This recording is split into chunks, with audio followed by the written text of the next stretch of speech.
Hold on, let's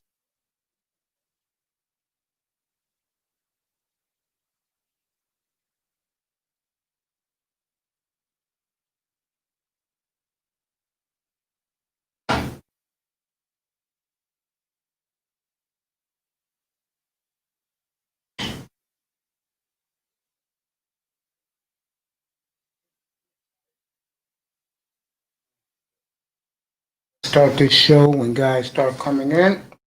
First big topic, NBA. Uh,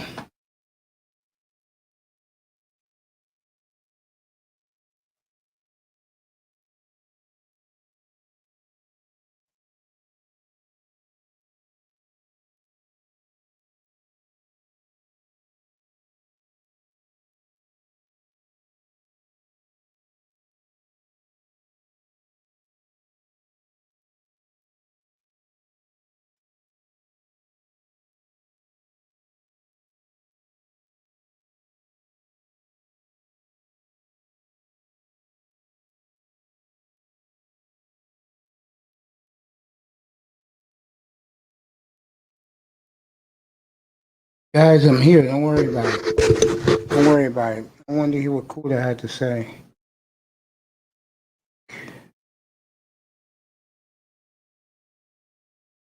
Kuda's already started. I'm starting. I'm going to start with the NBA tonight. Okay, Kuda's here. Here we go. DJ Kuda got to say. We go live. DJ Kuda smoking a stogie. There you go.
I will comment on those fake niggas with their equipment later on.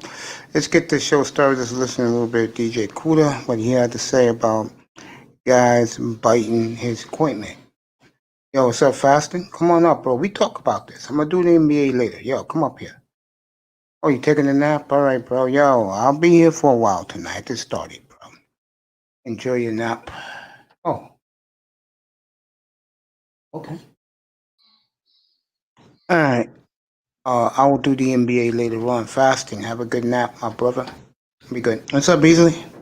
What's going on? I'm good, man. I was listening to another one of my colleagues. He's pissed off right now that guys are taking his ideas and running with it. So I was listening a little bit of that, but Kuda? oh yeah, he's pissed right now. He's loud. Uh, well, All right, buddy. Let's. he needs to implement his ideas instead of talking them with them openly. I That's a simple solution. I agree with that. Okay, I'm sorry I didn't speak, bro. I was listening to Kuda. That's why I wasn't talking. I was Oh no, listening to him. no, yeah, I was like, and your sound was in and out. And then I was like, maybe you don't see me, maybe I just sit back here for a I'm while. sorry about that. No, it's good, man. Like I said, you come up here, you can relax and this layup. I relax, man. No, I'm just saying that's how guys do. If I like you, you can stick around. not to toot my own horn, man, but I'm like I don't have a big channel, man, but I'm a YouTube factor, man. You're a all lightning these, rod. I guess all these motherfuckers know me, man, and I'm not afraid to stand up to them. Man, they're all whining, talking about the shit is fixed because it's coming around. All of a sudden, all of a sudden, it was Trump was ahead, and then I look up. Man, they're counting the votes, and I found out what precincts are. Precincts are within a county. Yeah, that's So what I was telling you last night. yeah, so a county can have a number of precincts. Yeah, the Yeah, community. no. We thought precincts and county were the same thing. And what they've That's true done too. and what they're doing, apparently they were tabulating and counting the big cities last. Okay, in Wisconsin, and they also did the same thing in Michigan. And the big cities in Wisconsin are Milwaukee, Madison. And Madison, right, the capital, which are primarily Democratic. In fact, they came 18% of the Michigan vote is in Wayne County. Okay, That's a lot and of that's percentage. where Detroit is. Yeah, that's where Detroit is. So they counted those things last for whatever reason, and now they're uptight. And the AP has declared Wisconsin and Michigan. Apparently, they got to 99%. And I thought they would do it around 6 o'clock. Um, they've declared those for Biden, and it looks he's that much closer to a win. And Trump is taking it all to court, and he looks like a big crybaby. But for these dudes on here, and I can't listen to them whine too much. But for these dudes on here, and they're enlightened, I'll give them that. And maybe there's some truth in what they're saying. And you're of the same thought. I just think if you hear the same shit over and over again, you know No, that I'm listening to you. Yeah. that you'll believe it to be true. What's sad to me is that there's so many brothers that don't feel like they have any self determination in their life, and and that you can make a difference, with your thoughts and your actions, and you find yourself. It's a fucked up way to feel. It's because, and I understand. I forget last year when I first started listening to YouTube, other than music, I bumped into an episode Dr. Boyce Watkins said, and he said that one day when he was making a big presentation on Wall Street, that the white big time stockbrokers all walked out of the room. They didn't want to hear what he had to say because he was black. And I hate to say this, but and I've run into this, especially when I was obese. People don't want to hear from us, or most of us anyway. So If you're this, oh, it matters because that's one of the reasons why. And then I found out today I was listening to somebody's platform. Oh, Edward Anderson a little while ago. Oh man, Hardly any black men got up and voted. I don't know about Harley. We crunched the numbers yesterday. We crunched the numbers yesterday. Yeah, I know we did. Yeah. Yeah, I mean we did a little dichotomy of the numbers, and you know 3%. Mm-hmm. You know 3% of the voting populace. You can't expect your redress or the answer or solutions for your situations to be in politics. Beezy, I say it again. I tried to say this last night. I said it the night before, and guys agreed in the room I was in. Black men with resources Right. have to find somebody who they can trust and believe in that is going to run for any type of office. It could be for a senator, it could be for the local congressman. Put your money behind that person, and if he For them, wins, things will start going your way a little bit. But one black men, the one big one. problem with us is we don't trust. How can you? How can you trust a politician? You put your money into a politician. You know what Willie Brown said once. He was on Bill Maher's show, and he took like all kinds of crazy money from the tobacco industry, right? Hmm. And then he jumped in and and introduced legislation against them where you couldn't smoke inside and you couldn't do this and you couldn't do that. And they said, "Well, how did you do that?" He said, "What good is this country if you can't take somebody's money and screw them out of it and flip on them?" And he said it as a joke, and everybody fucking laughed. Man, you can't trust politicians. I got a different solution. I got a different solution. How about you get your money, you live your life, you watch the politics, and you help you help who you can, you empower who you can, you stay focused on your money and the quality of your life, and fuck this political shit. That's what I do. I live my life. Right. That's what you do at the end of the day. That's what you do at the end. That's what you do at the end of the day. I mean, I know how the environment is for me, for you. I know how it is for black men of color, but it is what it is. This is the precedent that's been here for nearly 600 years. I mean, you just have to, and what I do is, I just avoid people altogether. I just do my work, make my That's what you money, end up. lay That's low. that's what you end up doing at this stage in your life. If you're smart, just to avoid drama and bullshit. Yeah, I And agree. you turn online into, well, New York's a pretty rough place too. Los Angeles too. I mean, you might have your friends. You've been through the same type of stuff I have, maybe fucking similar. You I know, don't do the friendship thing, man. I mean, see what I mean. I mean, you've been through the same thing where yeah, your friends and your associates will disappoint you. yes, facts. They'll let you down. Everybody loves you when you're winning and you're doing well. You know, when you're struggling and doing hard, there's not going to be as many people out there to even have a kind word for you. Yeah, I agree. It's sad because in everyday life, the one thing that I have come to realize, and I said this last night when we were all up here, how low on the totem pole we are as black men. I can't take too much of this woe is me shit. I can't Um, take too much of it. There's got to be some optimism in there no, somewhere. no, no, no, no, no. The optimism is what both me and you said just now. Do you? Don't worry about nobody What else. I'm saying is, man, but I wish I could wake you out of it. That shit's just gonna put you in a state of depression, of never-ending depression, where you can never, where you feel like woe is me. Nah, man. Let me tell you something about myself. Uh huh. Since I lost my weight a decade ago, Right. I never felt more better about me, bro. I'm I bet. serious. I bet. And the reason is what we just said. I just told you. I cut everybody off. We used to treat me like shit. I met new people like yourself, and you get to see, from talking to me who I really am. And I'm not a guy that pushes the envelope. I'm just a dude that is laid back. I observe.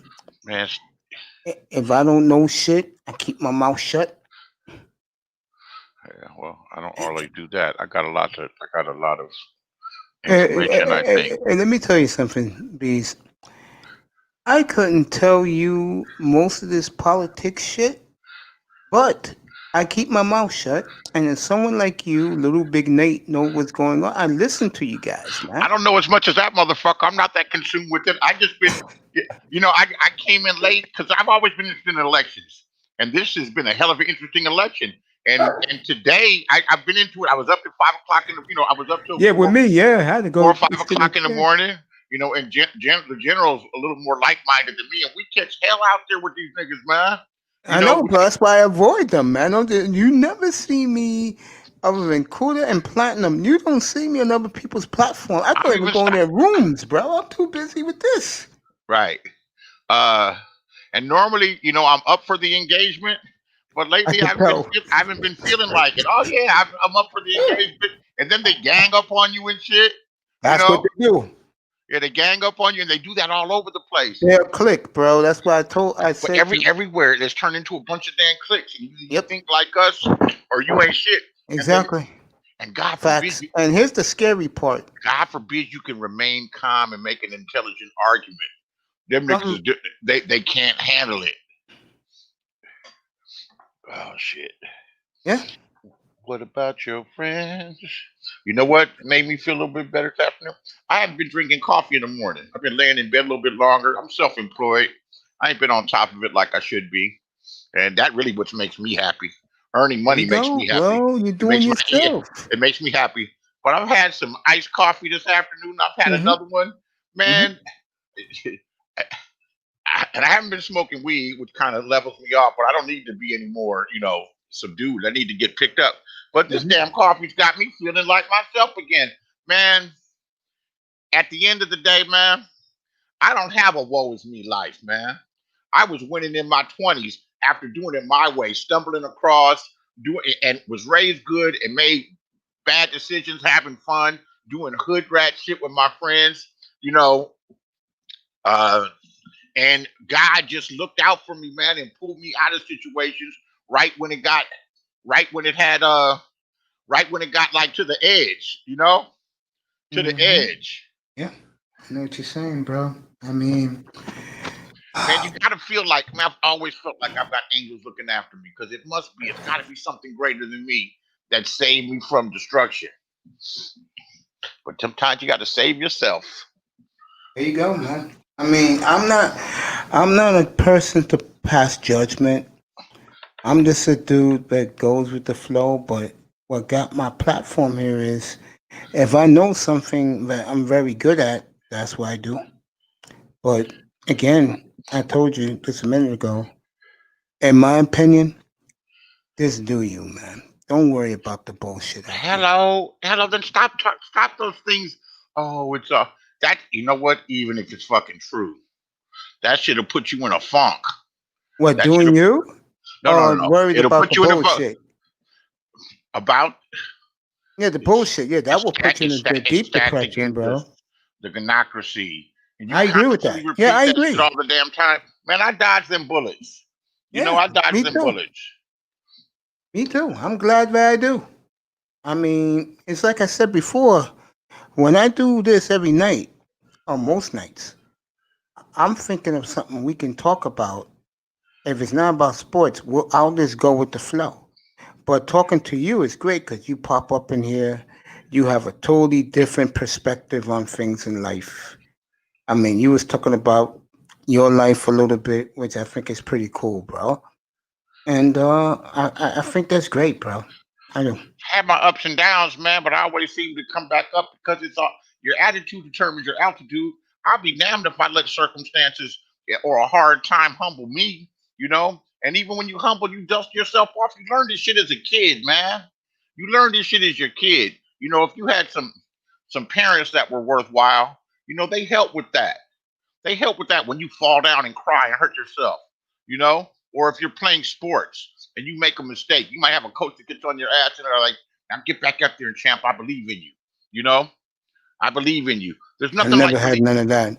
see, yeah, you know what? And I gotta realize a lot of people haven't had my experiences. And there's what's even sadder.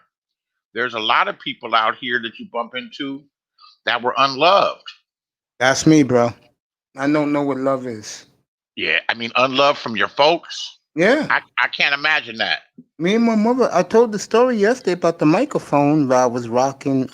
You came in back later that night, but when you went Uh-huh. to take a nap, I was in Cooler's room. I was rocking my new microphone that I bought a couple of months ago, and it was at my mom's house.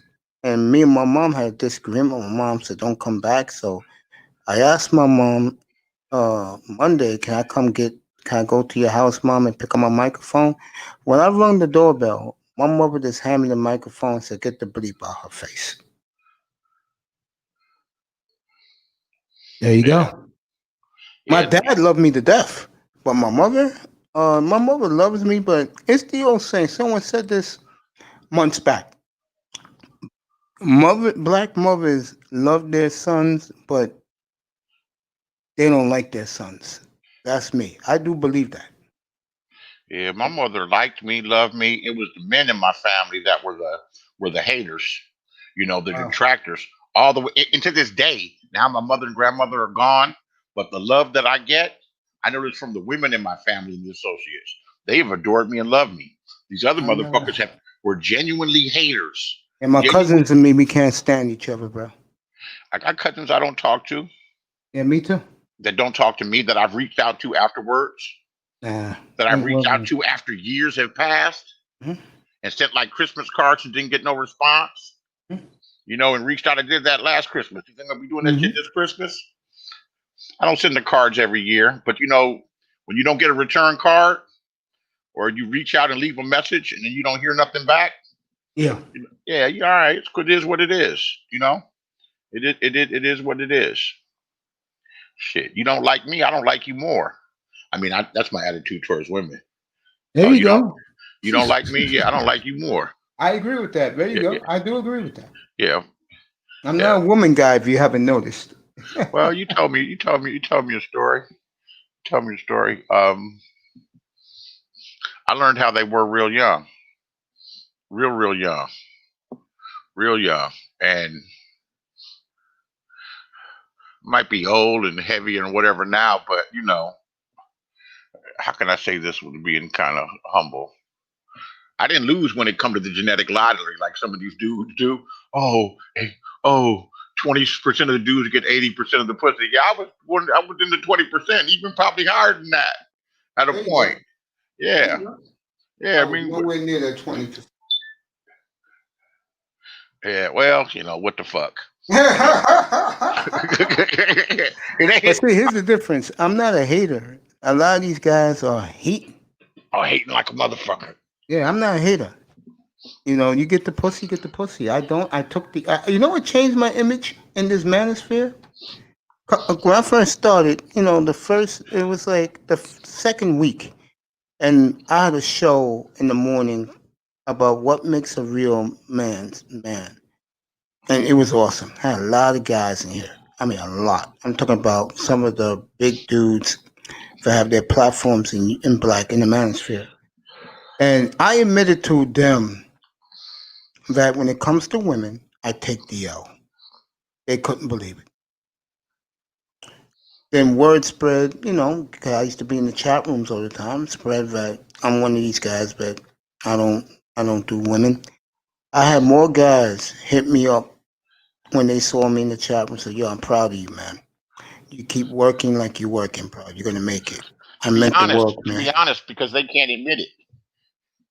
Oh, I admit it, man. And when it comes to women, especially black women, I take the L, bro. Well, you take a L one way or another, fuck with them motherfuckers. And but I take a real L, bro. I'm talking about lifetime L, bro. Yeah, yeah. And I'm not ashamed of it, man. I just keep it moving. I don't dwell on it. I just keep it Yeah. moving, man. Guys dwell when they're not getting nothing. Just look at the manosphere. Or the relationship that goes bad that they never get over. Yeah, facts. I agree with that. Yeah, I'm just trying to relate. I'm just trying to relate. And I don't know. I've been through it. I've been through it with all of them, and I don't have a lot of regrets. And people say, "Did you want kids?" And then the ones that got pregnant, I'm so glad it didn't turn out, or I coaxed them into abortions. They decided to have abortions because the situation that looked so cool, it would not have been a cool situation. Some of those bitches went batshit crazy, Hell uh, yes. attempted suicide.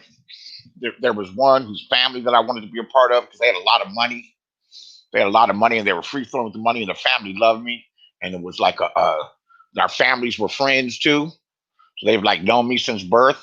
And the girl was fine and beautiful, but at that point in my life, it's like, I could probably have most women that I wanted. And I just wanted someone to be solid with me, somebody not to try to run games on me. And she ran games, and I stayed cool with her family and did business and got money with them anyway. But not like shit. Her father died and left her all kinds of shit now. And I haven't talked with her for 25 something years. Oh, I want to be friends. Fuck a friend, bitch. Fuck your friendship, bitch. I don't, you're gonna do me any kind of way, and I'm just gonna go be, happy go lucky sniffing behind you and your fickle ass. She got with one of my friends about 16, 17 years after we fucked around. And I, and then one of my frenemies, we're friends, and then he flips out, and then we not friends, then we get back being cool again for a minute. But he brought the shit up to me, and I found out. And at first, I twinged a little bit. I felt a little bit kind of way. And I got to thinking, man, that's her pussy. She can do what they do with it. What's the big deal? I got there fucking first, and I wasn't hardly first because she had a long line. So he asked me, yeah, man. So I got with so and so this, that, the other, and I told him like a player should. Nigga, ain't no fun if the homies can't have none. Nigga, I wouldn't give a fuck. He I said, hear "That's you, my man. man. That's I my hear you, man. bro. That's my man." At any rate, so what you think about the election? So you got 99%. I kind of want to hear what Cruz is talking about if he's over there whining. Shut the fuck up with your goddamn ideas. You know, people are running with your ideas. Who is he talking about in particular? Or you don't know? Oh, Cooler? Yeah. He's not talking about the election. He's talking about No, no, how. no. He's talking loosely about his ideas, and he's seeing people running with them. Oh. Who's he talking about? Like I said,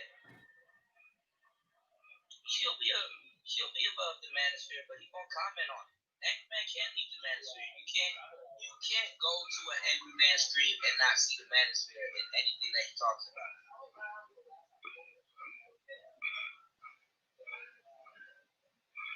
Okay, I just turned to him on my what's his name. Let's see what it says here. Anytime he gives you his perspective on something, you're gonna get a good manosphere perspective. I'm just mad that that a lot of people here bastardize, what he helped build.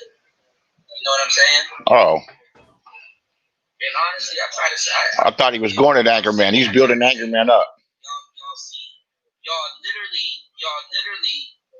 because y'all are here more than I am, and I'm a damn content creator. Y'all literally watch niggas in this space talk about sticking together, about brotherhood, about morals, about integrity. Y'all literally. Oh, he's talking about brotherhood, morals, and fucking integrity. That shit ain't going on the internet. That ain't going on the internet. That ain't hardly going on that much in real life. Oh man, ain't going on in real life, huh? Ain't going on in real life, huh? It ain't just black folks, man. Everybody's stabbing each other in their back, man, for a buck or a bitch. Tell me about it. I don't necessarily do it, but I can't say that I haven't. It is what it is, man. It's Survival of the crazy, fittest. isn't it? This coffee's got me feeling like myself. There you go. It'll make me some money tomorrow. There you Let me go. make some money today. Get my mind right. There you go. Get my mind right. Yeah, man. Need a haircut. Need There a you go. haircut. But people acting like this election's got doom and gloom, like all of a sudden you're gonna be in handcuffs. And let me knock on wood, because who knows, anything I've done in the past could come catch up with me. Um, Knock, knock, knock, knock, knock, knock, knock. You funny, man. Am I Yeah, a man. little different? Yeah, a little different. Man, everybody's, man, you know what? If everybody's thinking the same thing, Mace, you know what I say? Yeah. Somebody ain't thinking. Oh, man. Biden, man, they're going to lock us all up, man. Kamala Harris, man, she's the devil, man. She's not even black, man. She's Indian. She Man, looks like the devil, bro, and she's, I love her. I man, think she is my, gorgeous, but my, she is, my, bro. my boy Steve used to knock her down back like in 88, 89, 90. He went to Howard with her. He used to knock all of them down. Let's see who this is. Let's see who this is. Let me catch this line real quick. Hey, man, I'm here. All I right. just started. Go ahead, man.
All right, well, buddy, what's up, big time? I think you'll be interested in the topic I'm going to talk about right now.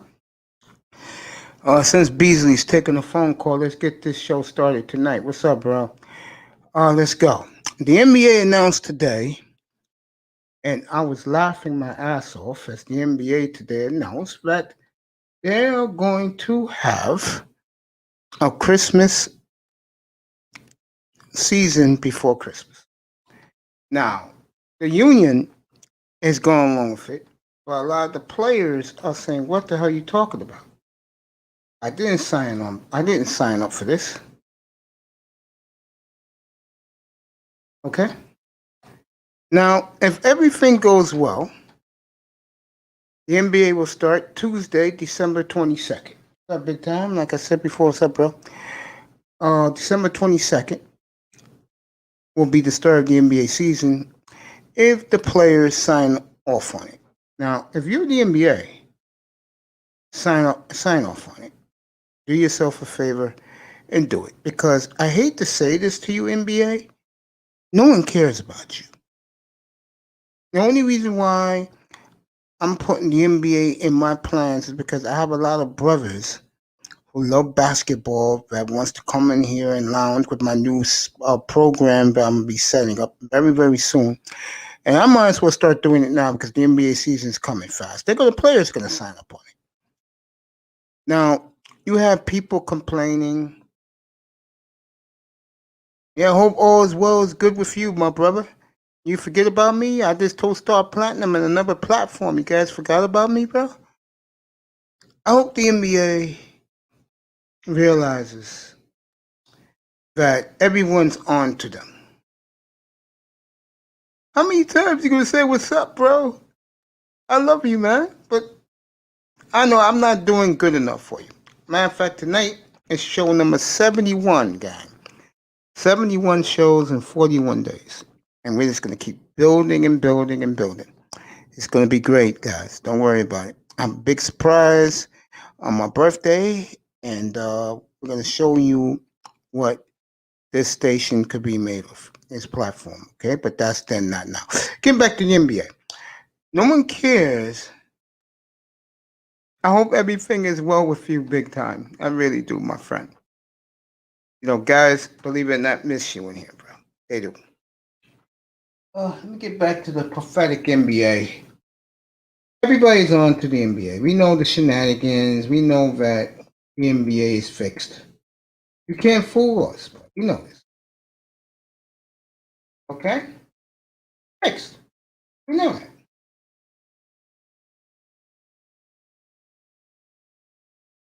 Okay? You might as well start December 22nd. And they're going to play 72 games.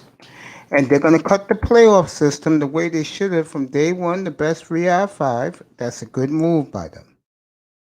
Smart move by the NBA. I could have told them they've been doing that for years. We all know back in 2003, the only reason why, 2004, the only reason why they changed the playoff system was because the Lakers was down. They said, let's make it 7 games. They ended up winning that series against some scrub team, and they ended up losing to the Spurs. So we know their shenanigans. We know how they do things. They're the NBA. Okay? Fascinating how a guy like me puts hockey over the NBA. Just saying.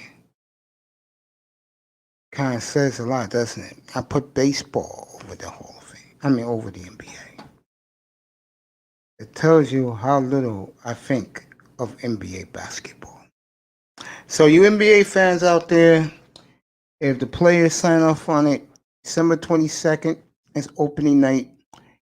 Christmas Day, we'll have a full slate of games. So, you guys, 22nd, 23rd, 25th, 26th, 27th, that's when the NBA is going to start. So, the players will sign off on it because the players want to get paid. Now, here's the problem.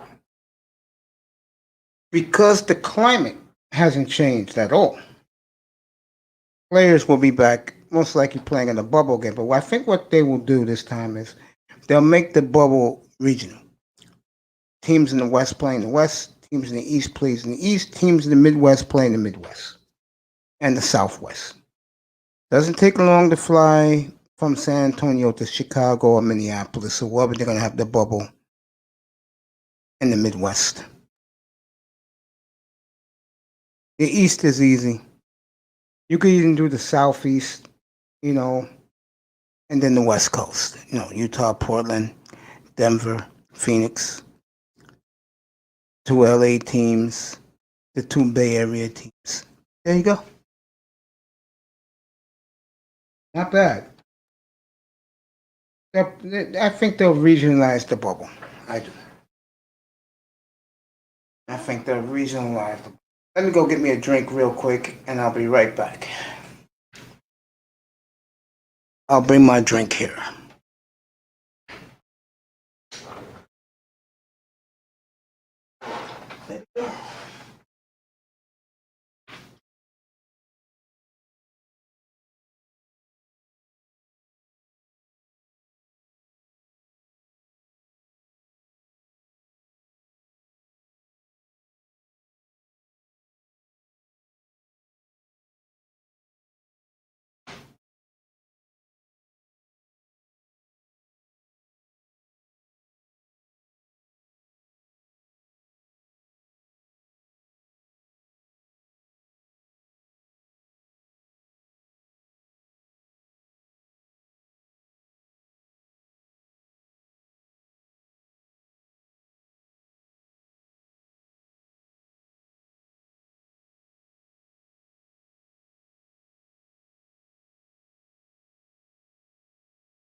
Oh, let's see what Big Time says now.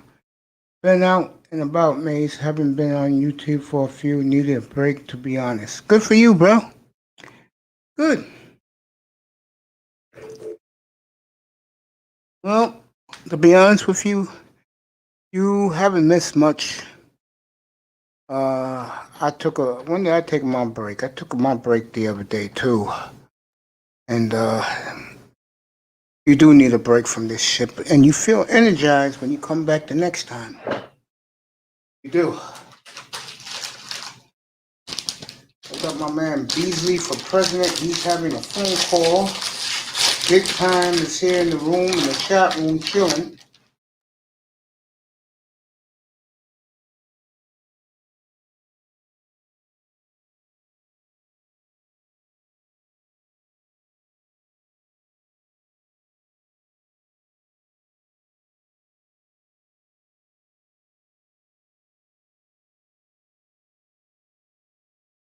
You have to admit, though, bro, the NBA is a joke. It's a big joke.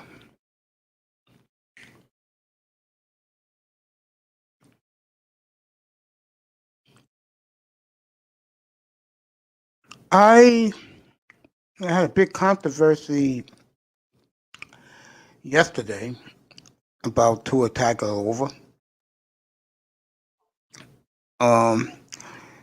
Eye test, we're giving him 5 more games to show us that he can compete in the NFL level. I do agree with the national pundits that if you're the Dolphins and this doesn't work out, you better go get a free agent. You better go get Taylor Lawrence and Josh Fields. This looks too tiny out there. He does.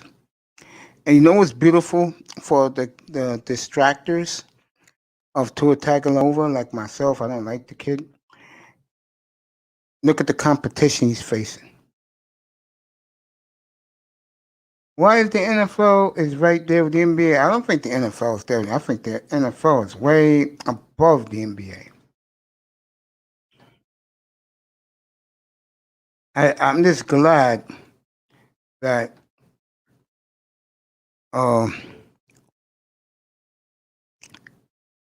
people. I think someone said it best yesterday. I don't know if it was. I think it was Pete who said it. But no, he's not. I mean, when you look at Tua, he looks like a damn midget out there, man. Russell Wilson has built his frame through the years. He got 6 games with me. He better look. I don't care if they win or lose. I want him. He got Kyler Murray this week. Justin Herbert next week. He got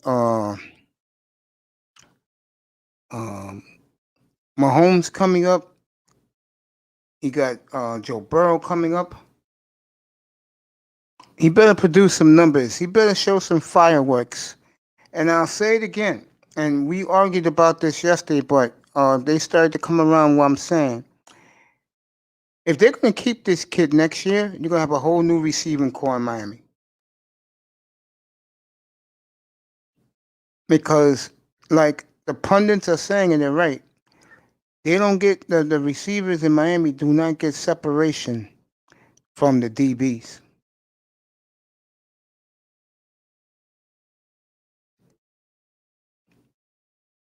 You want me to give Tua a break?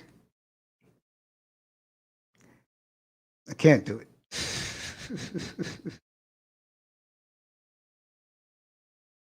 I remember with Russell, because remember, I saw every game he played in his career in Seattle. When he first came up, the one thing he had going for him, he had good instincts as a quarterback. He knew when to get out of bounds. He knew when to slide. And the players kind of respected him. I don't think the players respect him as much anymore because they think he's too much of a company man or as I call them, goody two shoes.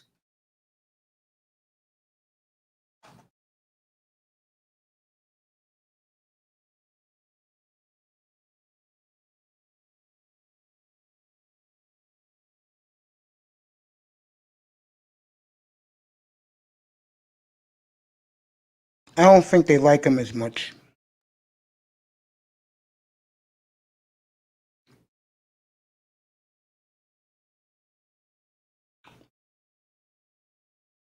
Everybody said that. People are saying blame Chan Gailey because he called a prophetic game to protect him.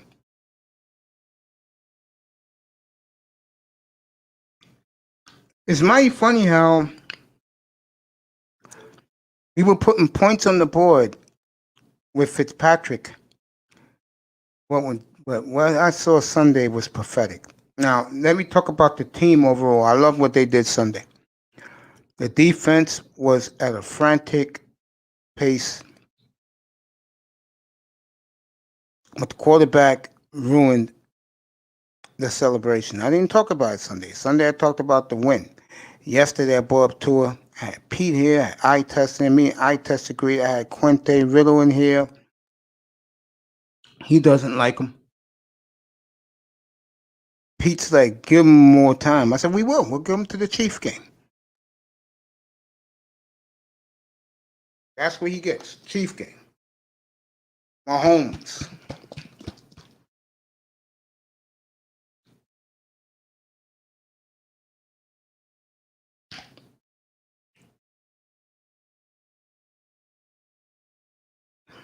That's it. Mahomes, and that's it. 6 games. That's what he gets. He looked terrible in the first one. Better be glad let the defense bailed him out.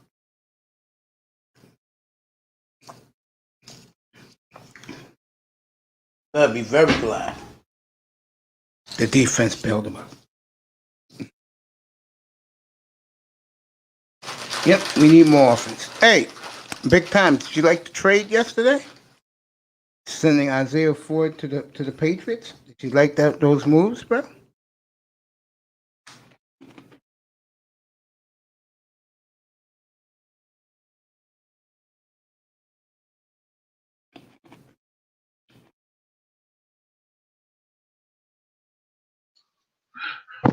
I'm back. I'm here, bro. Back talking about sports. Yeah, a little bit. Yes, one of my associates to talk about YouTube shit. The one lesson I learned right away when I got my own platform, leave that YouTube Black Manosphere bullshit behind. It's not all bullshit. It's not all bullshit. I mean, to me, once I get the lingo down, because some of them created a whole new lingo. And the interesting thing for me is I got a reputation. I told them, I said, yeah, I've always been around here as a troll. They go, you're admitting to being a troll? I'm like, yeah. It ain't necessarily a bad thing. I do this shit to amuse myself. Motherfuckers be way uptight on these platforms and these shows. Not just the manosphere, everywhere. That's how I've always amused myself with this shit, fucking with people that think they holier than thou or better than this. They deserve to get fucked with one way or another. Even if it's just with ideas. But the dude that ended up embracing me, I have a lot in common with. And that's the one who gets the most respect in the manosphere. Who gets the most respect? Yeah. Or the top dudes that get the most respect. O'Shea does. All right, after him. Obsidian. Well, not so much. He's a little thing. Well, and they all fight with each other. Angry Man. Yeah, well, the next one that you would name, actually, he's a few years older than me. We know some of the same people. He went to the high school a few miles from mine, and we grew up in the same era. RBR. No, that motherfucker's a lunatic, man. Now tell me, because I don't be Beat, around these beat, people. beat the master teacher. No, I don't know. I know who he is. I don't go on his platforms. Well, he does videos. He's actually he's they all give him his props for the most part. Some attack him. He's a I sharp think they dude. give him his props because of who's on his platforms, man. They give him his props because he knows what because he studies shit. He reads shit. And he breaks down information. He tells you he reads all kind of not conspiracy theory shit, but real data.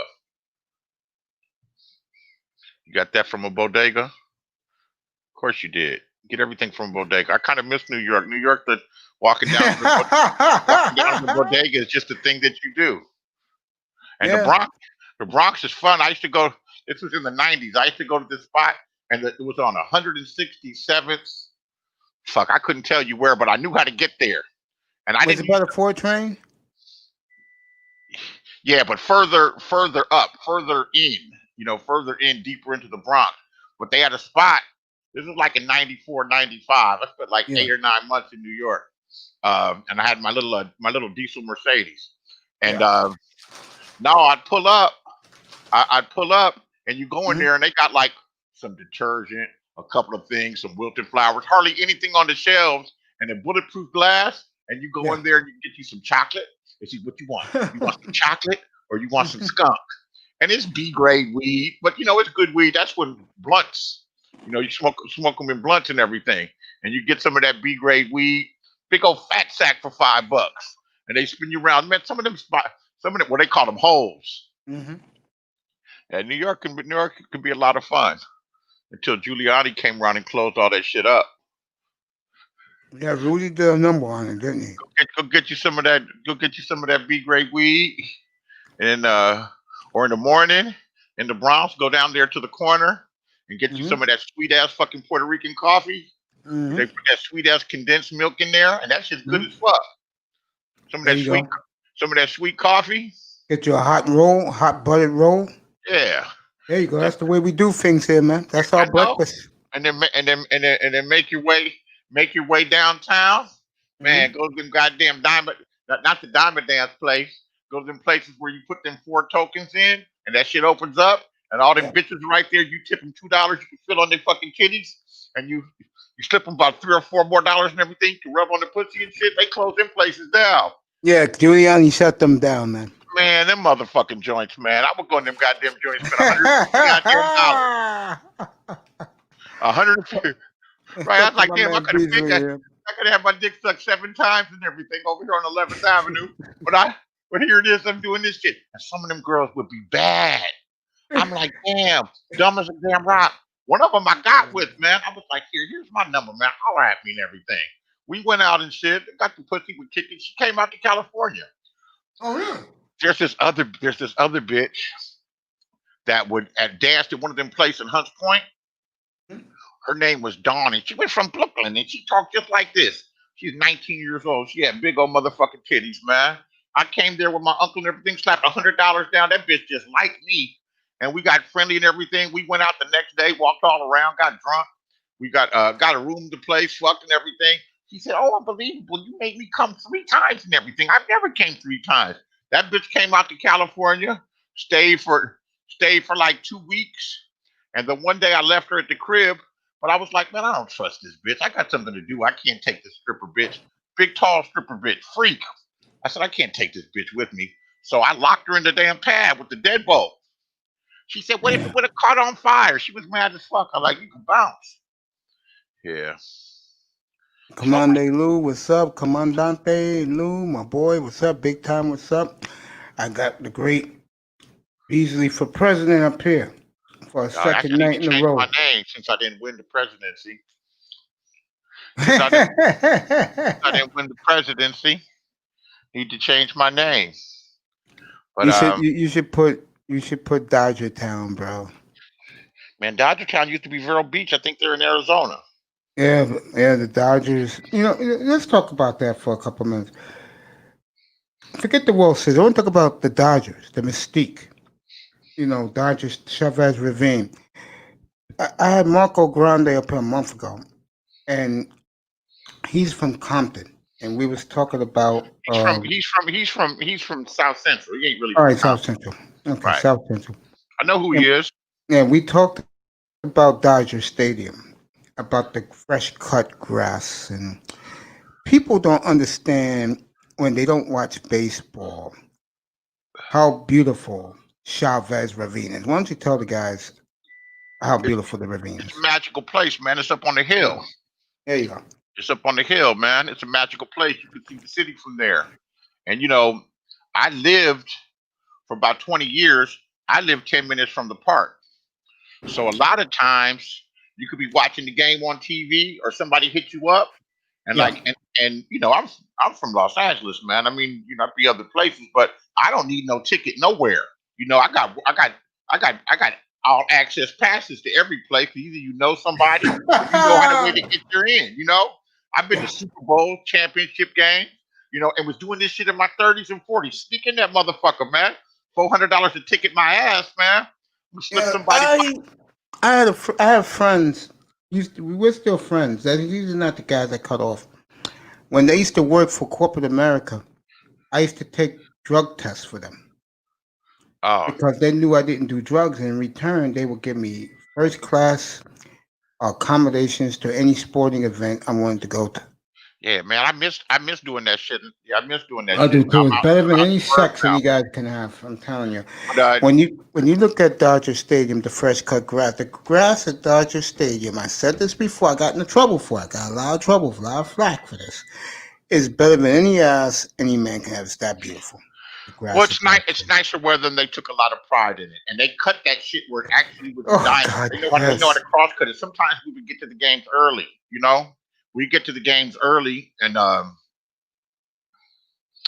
we get to the games early, real early. Yeah, and People take never back. You sit, see them take and batting they and they and practice. they're and they're yeah, all that stuff. Yeah, And or go there on the off days. yeah, Um, as a friend of mine, I haven't seen him in years, who went to high school with Daryl Strawberry. So when yes, Daryl Strawberry was there, we would go there and watch practice and everything when they would be practicing when it wasn't even open to the public. And because we were his guests and shit. Did that about 5 or 6 times and watched them take care of the grass and see the ball players. Watched one time Whitney Houston came up there in the limousine oh and yeah. he went in the limousine with Whitney Houston. He came out, and my man Richie Rich is his name. He said, "What's up, man?" He said, "That was Whitney, man." He said, "You knocked that out." He said, "You know, I did. I just knocked it out in the limousine." I was like, "Damn." But Those are the good old yeah, days, man. it's a magical place. Yankee Stadium has that mystique too. It has a mystique. There's just something about the damn ballpark that just Yeah, feels. that's what I'm talking about. Yes, it's something that makes you Yankees. The old Yankee Stadium, the one that you knew, the Yeah, one that I knew, that had a mystique to it. But Dodger Stadium, oh God, I've been it's to the some. grass. It's the scenery is a big part of it, but It's it's the lights. grass. Daytime is loving the Oh team. God, the It's Oregon. going. It's going there. You know what? It's going there. I used to be able to go. I used to go every. There's a point I was going there after work. Yeah, I would go all the time after work. I could go there and relax, man. I can there go you there and go. chill. I can go there and chill out. And then, I used to go with my dad and other people. My mother knew that I liked to go so much. She would say, "Well, can you take them to the ball game? Because, can you take them to the ball game? Yeah, Can you take them to the ball game?" When I was 9, 10, 11, 12 years old, uh, heaven, right? man, just heaven that I learned how to keep score. Oh, isn't that great with the old scorebook? Yeah, the They old-fashioned give you way. a pencil. Yeah, I learned how to keep score. And I haven't done that in a while, but I learned how to keep Give a score, I. and I would do that, and then yeah, Yeah, and then to they don't see make it like that no more. and then to see younger folks, black folks, brothers not embrace the game. Yes. Oh, it's boring. Shit ain't boring. The shit, Boring is exciting. You just gotta know. It's like watching Shakespeare. yeah, man, because you never know when it's gonna go off. Right? You never know. Exactly. You never want to know when it's gonna go off. The old timers, the generation before us, they Yeah. appreciated baseball. And New York, everybody was a baseball fan. Yeah, they still are. They love the Yanks here. Yeah, We got a few Met everybody was a fans, but baseball this is fan. Yankee country here, man. Well, yeah, Puerto Rican girls. Yeah, I read what he So I was gonna say Puerto Rico's and that's gorgeous. I don't know what that means. It starts with a P times 3. You got it, bro. Well, you ain't Paella is getting that in East LA. no My well, friend, you ain't getting paella. that in East LA. Puerto Rican girls, get Mexican girls. Yeah, we talking Getting baseball. those Yeah, Mexicans, that's right. You getting my Vida Loca. yeah, but Yeah, get up here, Syph, bud. Let's talk they all speak baseball. Get up Spanish. here, bro. If he's talking about that gorgeous paella, that Yeah, might times 3. That might be some slang word for pussy that I don't know. I'm gonna leave that alone. But pi, but paella is a Brazilian rice and seafood dish Okay, where I it has sent you yeah. mussels and shrimp and other stuff. I don't know what he's talking about exactly. Yeah, he loves that women. I tell you that. Syph, buds, come on up. I sent the link so you can come on up. We talk a little boxing with you too, along with baseball. Remember, we talked about this the other night, me and you. When I was like 12 years old, the renovated Yankee Stadium just opened. I told you I said get bleacher seats for $1.50 and pay an extra buck and sit right behind home plate in the upper deck with the best view in the house. You see everything. And I was at the game. 1978 fall the Sunday before Father's Day, the Saturday night. I was there for the Angels. 'Cause I'm a big Angels fan. And I was at the game, my friend, when Guidry struck out 18. Yeah, he was. Yeah, he was. Yeah, he was a motherfucker in the 80s. I He's an don't know 80s. baseball, but my granddad loved the Chicago White Sox. Oh yeah, his go-go Sox. And the Chicago White Sox, boy, I tell you, getting Tony La Russa, that was a power move for that Do you, do, franchise. yeah, it's a smart move. Do you remember when Dwight Gooden first came into the league? Of course, 1984, yeah. 83, I think, or 83 or 84. And 84. that motherfucker had 2 pitches. He had a Yep. curveball and a fastball, and Lord Charles, they called the curveball. that's what they called it. Yeah. But Lord Charles.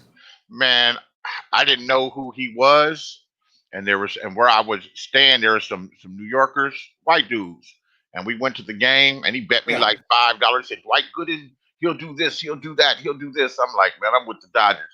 Man, Dwight Gooden struck out about 16. I was like, damn, how come they can't hit his ass? You know what I noticed though with pitchers in the major leagues? Yeah. They come in smoking. Them batters figure you out after 2 or 3 years. You Oh, gotta yeah. you gotta adjust your game. That's You what gotta made Pedro Martinez great. that's what made Greg Maddux great. You know, that's where Clayton Kershaw's gonna show you what he's made of. Man, he doesn't always have to be that fast and all that speed in making the ball move.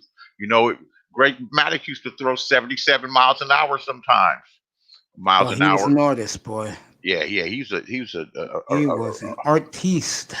um who did I like but I hated the team? Lincecum. Okay. Lincecum. Lincecum. I used to watch that motherfucker. I was like, he's mowing them down. Yeah, man. He's mowing them down, challenging motherfuckers. See, that's what Kershaw does. He And challenges those batters, man, and he I, throws strikes. And all you gotta do sometimes just close your eyes and swing the fucking bat. Kershaw, he's no Koufax, but boy, it's good that he finally got one. Hey, Syph Bud, bro, how's your boxing channel going? My man got his own boxing channel. Tell him to come on up. I gotta go to the I sent him restroom. the link. Yo, Syph Bud, come up. I'm gonna send you the link. Come up, bro, and we're gonna let you talk boxing with Yeah. Beasley for No, president. I'm gonna take a spin. I'm gonna take a spin around. I gotta go to the restroom, and then my Yeah, go ahead. Go take your time, bro. I'm yeah. here. I'll be back. I like chilling up here, bro. I like doing Yeah. this shit. I do. I'll see you in a minute. All right, bro. Let me get back to the NBA real quick. That joke of a fiasco. Big time. If you're here, come on up, bro. We'll talk about Chua, me and you, man. I'm not gonna act like a fool.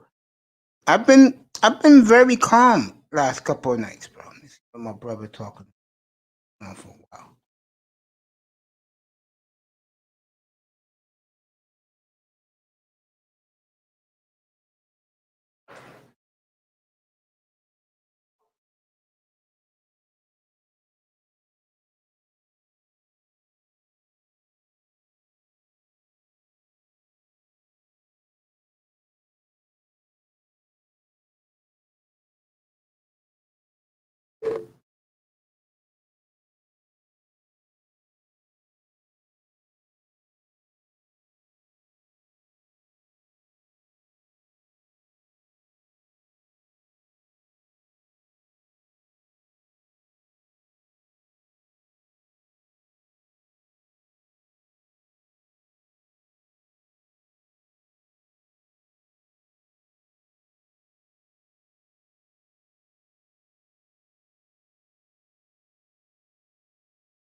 What up, cuz? What up, Thug? What up, What bro? up, Blood? What up, bro? What up, brother Taggart? What up, bro? It's all good, man. Got done with class or whatever, man. I'm chilling. I ain't gotta turn it in till tomorrow, 5 p.m. So I'm gonna take a chill pill for a bit, man. How you doing? I'm good, man. How's everything with you, son? Man, I'm just making it do what it do, man. You know. I see y'all. Y'all still talking. Y'all still talking baseball or what? He left for a little bit. He wanted to talk boxing with you, bro. Oh shit, man. That's my zone right there, man. I talk boxing all That's what I day, told him. I man. said you a big boxing guy. And Man, tell speaking him of to that, come how's your back, man. channel? How's your channel? Man, I'm making it do what it do. Like I said, man, I've been working and doing class as well, man. So I've been kind of pressed for time, but I've been making time for it though, man. I'm getting real good at just editing shit too. Yeah, I hear you, man. I hear you. That was a good idea you came up with. Your name, your platform name is nice. What's up, big time? What's up, fellas? How you doing, man? Yo, Yeah, that's a yo, nice name you came up with, bro. fighting words. Oh yeah, Yeah, I like yeah. to talk shit and I like to fight. You don't want to mess up that face of yours, though, do you? Man, hey, I done took plenty of licks, man. So it ain't shit, man. I'm hard body with this. I'm the youngest brother, man. So I'm used to getting punched in the face. It ain't nothing new. What's the next big fight? Next big fight that's popping. Well, next big fight is Errol Spence and Danny Garcia at the welterweight division. That should be that's in December, but it's always really good fights popping off in 2020 because they had to condense all the fights down from the year in a certain amount of months because of COVID. You know what I'm saying? But you Yeah. know, we just came across a couple of good fights in the past couple of weeks, man. So many. I'm a boxing nerd, man. So I'm not even gonna run down the whole list. But we just seen Gervonta Tank Davis knock the hell out of Leo Santa Cruz in highlight reel fashion. And as far as big fights go, we just seen a couple weeks ago. We seen Teofimo Lopez take away the all the belts in the lightweight division from Vasil Lomachenko, and you know what I'm saying, for quote unquote the undisputed champion at lightweight. And it's a pretty big deal, man. You know what I'm saying? He's only 23 years old. You know, making big moves. You know what I'm saying? So I'm gonna have some more videos about that coming up because you know people talk about Gervonta Tank Davis. You know, that's Floyd Mayweather's prodigy. You know what I'm saying? He up there fighting a whole bunch of tomato cans, man, and people want to see him fight some stronger competition, man. So yeah, man, boxing is lit as fuck right now. Banks, be real with you. That's good for you, man, because I told you this when we first started to talk. Uh, you're one of the few guys. I know you told me a lot of guys in this manosphere they into boxing. I'm out of it, but if you love it, and I gave you some advice and you took it, good for you, man. When I told you that that's one of the few sports, in my opinion, that if you really into it like you are, get into it, and you did. Good for you. And I'll tell you what's gonna happen, bro. Yeah. When you start networking a little more, you're gonna start bringing up some boxing guests on your channel, and that shit's gonna make it even more lit, bro. Yeah, man. I mean, it's one of them type of sports where, you know what I'm saying, you kind of reach out and touch these cats because it ain't all Hollywood, man. The one of the phrases they say about boxing is, you know, you can play basketball, you can play football, but you can't play boxing. You know what I'm saying? So, you know, it's really real and it's really a real down to earth sport, even though some of these cats can make money like fucking like soccer players and golf players, you know what I'm saying? Yeah. It's a poor man's sport, but you know what I'm saying? It's also a poor man's dream, man. These cats can really take it to the apex of you know, sports entertainment, you know, if they choose to move the right way. Yeah, you're right, bro. You're right. You know, how can I say? I think of the boxing as a major sport in the world, so you have to put boxing definitely up there. To me, the easiest sport other than boxing that if you want to get into as a fan and you really love it, to me, the other easy one is baseball to me I because a dig. lot of young people think it's too slow and boring. Well, a lot of people think that about boxing too, but it really comes down to, do you know what you're looking at while you're watching it? You know what I mean? Facts. And I that just agree. changes the whole dynamic of the sport. Now, me personally, Yeah. you know what I mean? I only my main connection to baseball, excuse me, my main connection to baseball was my grandfather. You know what I'm saying? My grandfather was born 100 years ago. Now I think about it. Yeah, He was man. born 1920. You know what I'm saying? He passed away now, but he passed away when I was like in my early 20s. So he passed away in 2009. And you know, man, since I was a little kid, you know what I'm saying, he always was a big fan of Chicago White Sox. And you know, just off the rip, I'm gonna rip the White Sox to the end because of my granddad. You dig? Yeah, my father, same thing. God bless his soul. He's from the South Side. My father, and he was a big White Sox fan. And they're gonna be Yeah. real good this year, man. I mean, I'm picking them to go to the World Series, bro. That's how Ooh, good I think they are. that's what's up. What's up, baby? Yo, big time. What's up, Mace? How are you, sir? I'm good, buddy. How are you? We miss you up here. A lot of guys been asking for you. Good, man. I'm Um, doing I know you said you had to get away from it for a while. I don't blame you, too much, bro. bullshit around too much around the shit. You know, it's just I don't know, man. That's why when you do a platform, and Cypher can agree with this. When you do your own platform, bro, when you take take a day off, you get away from it altogether, bro. Yeah. I couldn't only imagine doing a platform, man. I just had Yeah, to get man. away from the crap just to get away from it. So this is Oh, your you job, one of the man. main, you know you one of the main boys up here, man. Yeah, I like your channel, Mace. It's pretty I cool. appreciate that. It's going to get better, bro. You guys wait. I got some big ideas I'm going to do in here, bro. And it's almost close to coming to fruition. Last night, I unveiled my super microphone, drove everybody crazy, man. I got nothing but mad props all over the manosphere last night, you know. So things are coming. It's going to get better here, man. You know, the Even soundproofing is coming. I'm gonna take this whole month, believe it or not, and learn OBS. So when I learn it, I can and get a professional camera. I can make this show look like a real television show, bro. there you go. Yeah, man. Hey, How you Mace, been, man. bro? Pardon me, man. Mace, you be doing your own graphics and visual No, my artwork and nephew shit. does it, man. He's the expert, man. Okay, that's what's up. That's what's up, man. I was Yeah, saying my nephew does the I be graphics for working. me. I be working my little shit too, man. I just, you know what I'm saying, put you on notice, man. If you need some shit or whatever, man, or if you just got some ideas, man, I do this shit for fun too, bro. Yeah, me too. I do it. I do this as a hobby to me, man. You know, I love doing it. I mean, guys, I don't look for love and approval, but I've been getting it around the manosphere, and I appreciate it because if you really want to talk this shit, I'm here.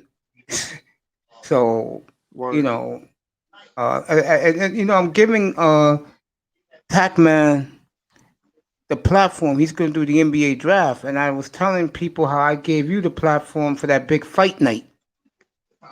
Yeah, And guys the thought I was crazy. Charlo double head. Yeah. Guys thought I was crazy. They said, "What the hell you doing?" I said, "I don't know boxing. He does." So I let Yeah. him rock it. And the room was packed. Yeah, we see, I was still learning a lot of the StreamYard shit as well too, man. And you know, it's more than just the program. You gotta know your equipment.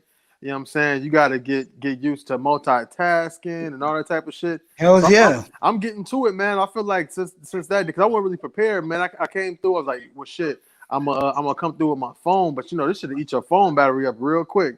So you know, I got my not my laptop. I got my PC at the crib, but I was moving around so much. If I'd have prepped a little bit better, man, it really could have been lit.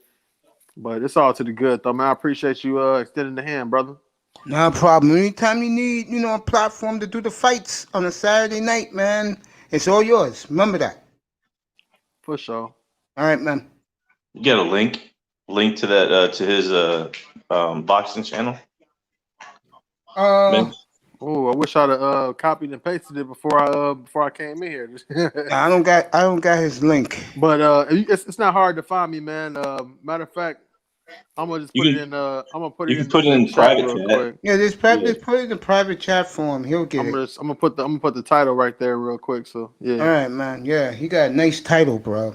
He's right about Lopez, though, man. I tell you, because this kid is when you've seen him with all those all those titles, you're going, man, but he sat there and said to him, he sat there and told the world he's not afraid of anybody and he's not going to back down to anybody. He wants all comers to come to him to make it like old school boxing again. So, you know, when you have a kid like that, yeah, I was going to say when you have a young kid like that saying, I'll take on anybody. It doesn't matter who it is. That's what it's all about. What I respect about boxing is you can't be a punk and be a boxer. You know what, Mace, man? I mean, like, when it comes to civilian, yeah, you can't be no punk because these motherfuckers, they spend so much time punching, and you know, like the muscle memory for the punches it's so crazy, and they've been doing it for so long. Most of them, you know, most of them at a young age. You know, even these small guys, if they hit one of these pedestrians, man, they fuck around, they'll break your jaw, man. You know what I'm saying? So you can't be a punk in that way. But when it comes to, you know, when the lion get into the bin with a whole bunch of other lions, then, you know what I'm saying, you know, the lion can turn possibly into a pussy, you know what I'm saying, depending on how you moving, you know what I'm saying? Because sometimes these cats don't want to fight other lions. They want to fight alley cats. They want to fight, you know what I'm saying, raccoons, you know what I'm saying, the squirrels and shit. So it depends, man. Sometimes that's why I bring up the whole. All right, now I bring up the whole Gervonta Tank Davis, man. Like, I'll tell you like this. I'm a fan of Gervonta Tank Davis because he's extremely talented, extremely gifted, and you know, he even showed great boxing IQ at a young age. You know, he been boxing since he was a little kid. You know, he has a real decorated amateur background. But, you know, ever since he turned professional, you know what I'm saying, we could tell by the moves he make that, you know, he's his handlers are putting him in positions to, you know, be more of a star rather than be a champion. You know what I'm saying? Like, he gets these belts because they move him around. Like, okay, we're gonna have you fight this bantamweight that came up. You know what I'm saying? 2 weight classes to come fight you. Yeah, he might have been a champion, but like Leo Santa Cruz, like recently, he a beautiful knockout. I don't know if you've seen it, Mace. It was it was last weekend. Gervonta Tank Davis fought Leo Santa Cruz. And about, I believe it wasn't a catchweight, but they was fighting for a WBA belt, which one of them, Leo Santa Cruz had a belt at 126, and Gervonta Tank Davis had a belt at 130. And if you have the same sanctioning body belt, you can challenge somebody from an upper weight class or a lower weight class, and you know what I'm saying, that type of shit. You know what I'm saying? You can move, you know what I'm saying, without going through the ring. But the whole point is, he fighting a lot of smaller guys and bringing them up to his weight class and knocking them the fuck out. But you got guys in your weight class you need to be seeing, because it's all about unifying the weight class and unifying the belts and becoming undisputed. You know what I'm saying? You got four major sanctioning body belts. You know what I'm saying? So it's like okay, it's like Highlander. You know what I'm saying? It can only be one. You know what I'm saying? So if he got a belt and you got a belt, then you need to go fight that man to take his belt. You know what I'm saying? And I know exactly what you're saying. Yeah, and the way that you know, Floyd Mayweather and PBC is moving him right now, it's like, okay, you got this tremendous talent over here. He's not no baby no more. The man 25 years old. Put that man out there and have him fight somebody like a Teofimo Lopez or Ryan Garcia or Devin Haney. Devin Haney got a fight coming up this weekend on the 7th. You know what I'm saying? Devin Haney, I promise you, man, this kid looked like Pretty Boy Floyd. He only really? Yes, he's only 21 years old. He's a champion at the 135-pound weight class. You know what I'm saying? He has the real world champion, the real world title with the WBC, and that's why I said the so-called undisputed championship with Teofimo Lopez. Teofimo Lopez, he got his belt from Vasyl Lomachenko, but the WBC did this bullshit belt called the franchise belt, and we had the franchise belt. Yeah, the franchise belt is like, okay, well, this belt is non-transferable. It's pretty much whoever we're gonna give it to. Now, granted that Lomachenko. Granted that Lomachenko did win his belt fair and square, the full world title. Yeah. They pulled this little funny move and said, "Well, we're gonna change that to the franchise belt." And you know, and Lomachenko didn't fight Devin Haney, this young Devin Haney kid. So when you don't fight your mandatory, Yeah. you're at liberty to get your belt taken away from you. That's the whole point. Every one of these belts, you have to fight the mandatory challenger to keep credibility of the belt. You know what I'm saying? Yeah. You can't just go out there like, oh, I got the belt and I'm gonna fight, you know what I'm saying, Joe Blow or whoever the fuck ever. Nah, you gotta fight a real killer in there. Whoever they tell you gotta fight, and you got a certain amount of period of time to do it. You know what I'm saying? Or else, you subject to be stripped. Now, the WBC, they're a bunch of crooks. You know what I'm saying? They're stationed out there in Mexico. It's one of the belts that one of the sanctioned bodies that Floyd typically like to go after. That's why you see that Floyd like to fight Mexican fighters. He like to fight Mexican fighters. Because for him personally, it worked great for his style because a lot of Mexican fighters fight with a flat foot stance or with a flat foot style, and Floyd eats them type of cats up.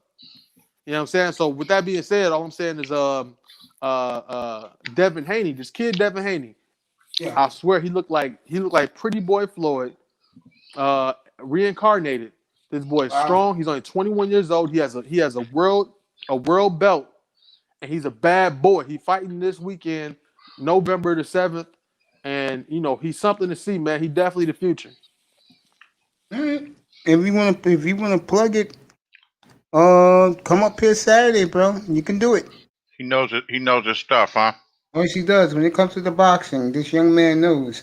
By the way, just to let everybody know, NBA draft here 2 weeks from tonight. I'll have Legion of Knicks and Tackman Clan Killer. You know him as DJ Child Support. They will cover the entire NBA draft from the first pick to the last. Somebody has a name called DJ Child Support.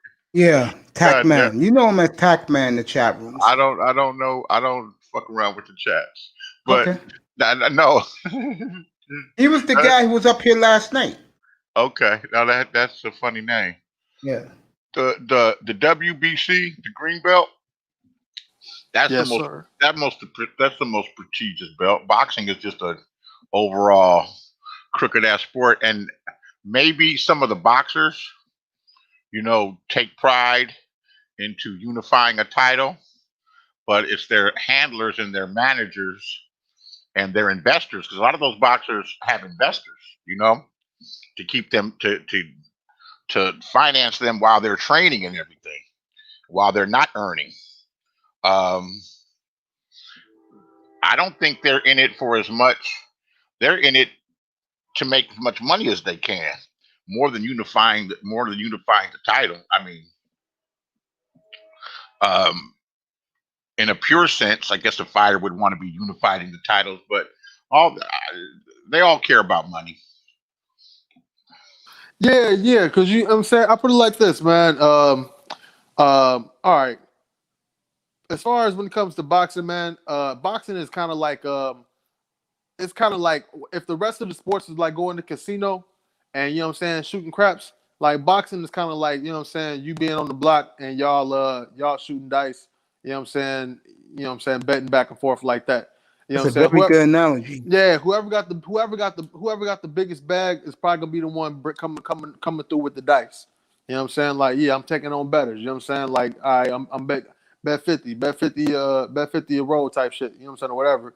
You know what I'm saying? Like, so whoever has the biggest bag, which pretty much is the promoter, you know what I'm saying, whoever's backing this fighter with with the most lucrative fights. Typically if they have like a relationship with different networks and stuff like that. That's why HBO boxing was so big at one point in time, because they dealt with a whole bunch of different type of promoters at the time. But now it's like there's only one camp that has those type of connections, and that's Al Heyman. That's not. I see now. I can't say that's not true. It's not true in current day, because Al Heyman has Fox. Al Heyman has PBC, Premier Boxing Champions. That's the name of his promotional outfit. You know what I'm saying? So they do fights on Fox, and they do fights on Showtime. You know what I'm saying? But then you have another big promotional outfit, which is Top Rank. Top Rank, which is ran by Al Heyman. That's the oldest. Oldest guy you got in there. Top Rank is Bob Arum. That's right, Bob Arum. You know what I'm saying? Now that's a legendary promoter. You know what I'm saying? You done seen him. He done rung out Floyd Mayweather. He done rung out Oscar De La Hoya. He even Muhammad Ali. He even worked out with Muhammad Ali back in the day. So that show you that that show you that lineage. You know what I'm saying? So yeah, and then you got another outfit. You got Golden Boy, which is Oscar De La Hoya. Oscar De La Hoya, his premier fighter is Canelo Alvarez. You know what I'm saying? Mhm. The ginger-headed Mexican kid. And then you got in the UK, you got Matchroom with Eddie Hearn, and their platform is DAZN. You know, DAZN is the app that got, it's like international type of thing. So, you got the three heavy hitters, you know what I'm saying, which is, ESPN, top rank, PBC, PBC and Showtime and Al Heyman. And then Al Heyman has relationships with all of those channels, and with the majority of those boxers. That's why Golden Boy sued him. What Al Heyman did was smart. Remember when there was a point for a lot of years where the only big fights were Mayweather fights and the pay-per-view, and there weren't any. Yeah, it was just Mayweather fights, those boring ass fights, and nothing else. You think Floyd fights are boring? Oh hell yeah! I can't agree with that. But okay, go ahead. Come on, man. That Gervonta Davis, yeah, that little tiny dude with the fucking left uppercut and knock that motherfucker out. That shit's exciting. That's what people want to see. They want to see knockouts. And a little dude knocking motherfuckers out like that.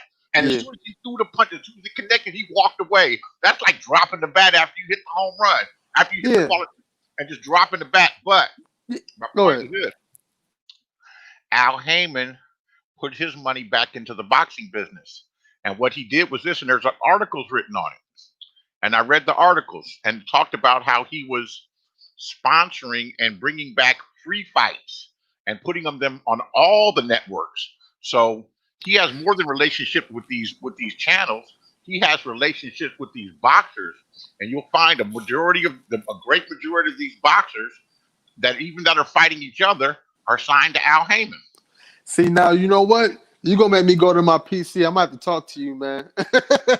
I gotta talk to you. So you know what? Al Heyman give me 2 minutes. I'm gonna listen to you. I'm gonna get on my PC. No, Al Heyman is those other dudes are competing, but they're not competing. Al Heyman has that shit on lock. Do your research, and I know you know your research, but do your research. It's who is the fighters are signed to, and those other guys have a few fighters. He's reseeded boxing and has sponsored fighters. I'm finna cook you, man. Go ahead and get it in. I'm listening to you. I'm not taking it personal, man. It's just it's not personal. I'm just gonna talk to you. Hold on. If I'm wrong, I stand to be corrected. But you can't tell me Al Heyman isn't the most dominant figure in boxing. And what he did was this: is that he sponsored or he signed all of these fighters, and he's bringing them up where they could build a fan base. So they can start getting pay-per-view fights, and so we can have 5 or 6 Floyd Mayweathers, where you can get those $200 million paydays. All right, now, brother Baisley. Now I'm gonna tell you like this. Beasley. I'm sorry. Go ahead. Check this out. I'm done. Go ahead. All right, yeah, I got you. Now check this out. Brother Beasley. I'm pretty sure that you've been watching boxing for a number amount of decades. Am I correct? Yep. Now, how long has pay-per-view boxing been the primary source to watch championship fighting? It's been a little while now. Would you say in the glory times of boxing in the 80s that it was mostly pay-per-view? Yeah. No. A lot of Tyson came up on HBO. That's right. He's talking more Hearns Clinic. Now these weren't pay-per-view fights. But Tyson's later fights, his later fights after he got out of jail, all that shit was pay-per-view. Exactly. Now my thing is this. Now the more and more pay-per-view plays a part in boxing, the less and less often we get the fights we want to see. You know what I'm saying? Now I understand that you wanted to understanding that Al Heyman has the most fighters, but the fact of the matter is he don't. He has the most championship level welterweights at this time, and a lot of people confuse the fact that the welterweight is a glamour division because the remnants of Floyd Mayweather. That's why you constantly see him coming back with these little felonious little bullshit little exhibitions and shit, because he's trying to keep the whole welterweight scene alive off of his name and his legacy. But the fact of the matter is, when it comes to different weight classes like heavyweight, light heavyweight, middleweight, PBC don't got the top dogs. The biggest money maker, the biggest money maker in boxing right now, currently, is it's a tie between Anthony Joshua at heavyweight and Canelo Alvarez at the middleweight divisions. Right. They bringing the bags in, and they not on PBC.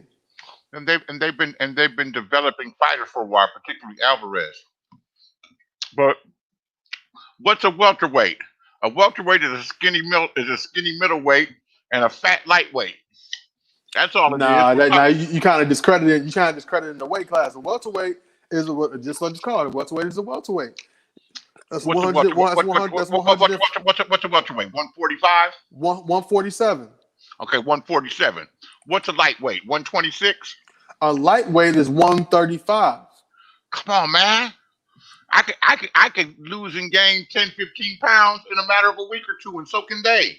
Man, the way these guys make weight is a whole different situation. You know what I'm saying? These guys walking around weight is all right. If I fight at 147, I'll probably walk around at 175, 150. You know what I'm saying? Now, 175 or 160 or something like that. When these guys make weight, they gotta go through certain training camps and certain techniques to get their scale. And by the time they make it into the ring, these guys, rehydrate up 10, 15 more pounds, possibly sometimes 10 pounds. You know what I'm saying? So, and not to mention the fact they got very, very low body fat count. So these are muscular guys, but they got empty stomachs and low body fat. You know what I'm saying? So these are really actually like big, bigger guys for their height.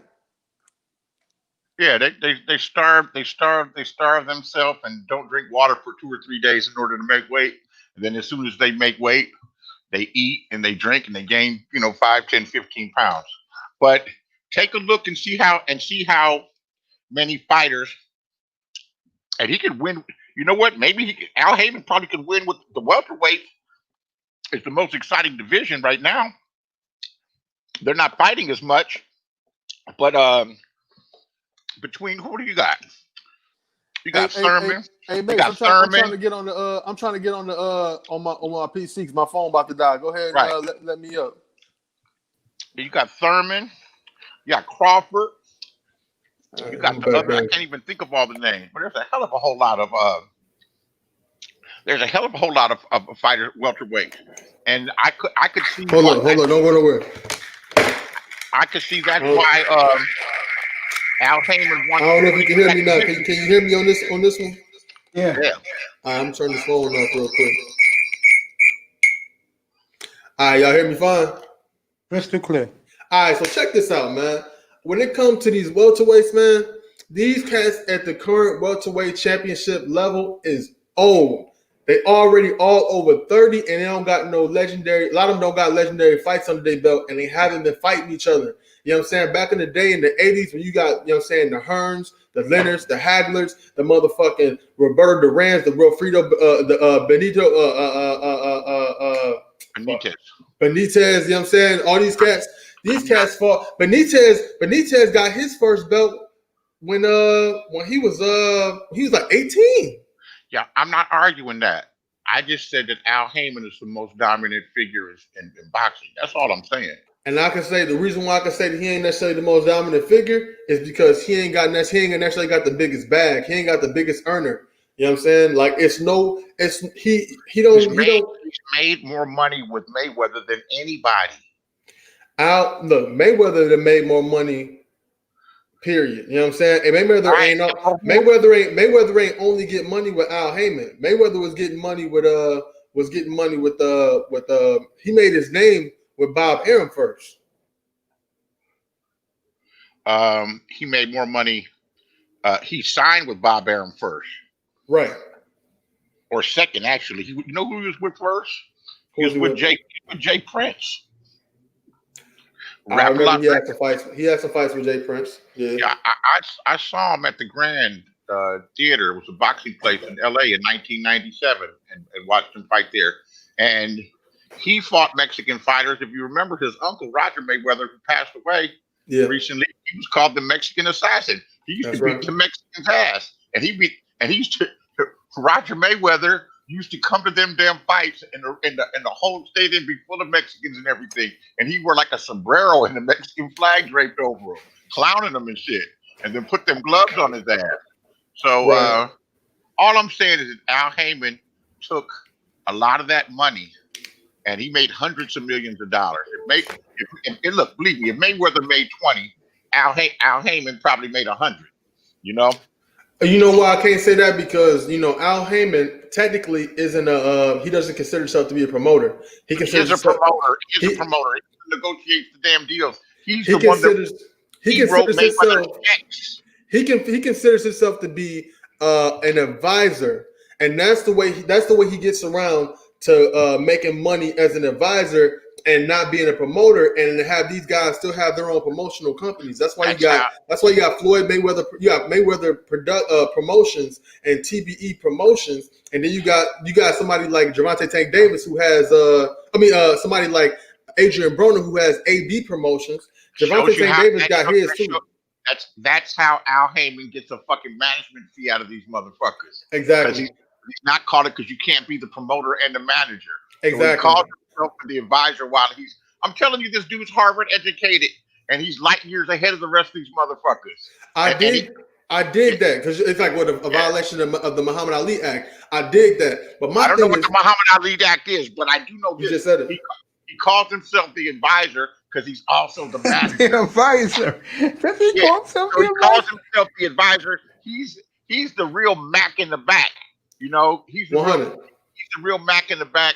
He replaced Don King as the smart nigga, except he doesn't want any publicity. It's hard to find a picture of him, even if you scour the net. All I'm saying is that he's the true motivating and moving force behind the majority of these fighters that you see coming up. Only on the PBC. Now I agree with you, brother, because you know your shit. Now I'm really not like you. You know the business.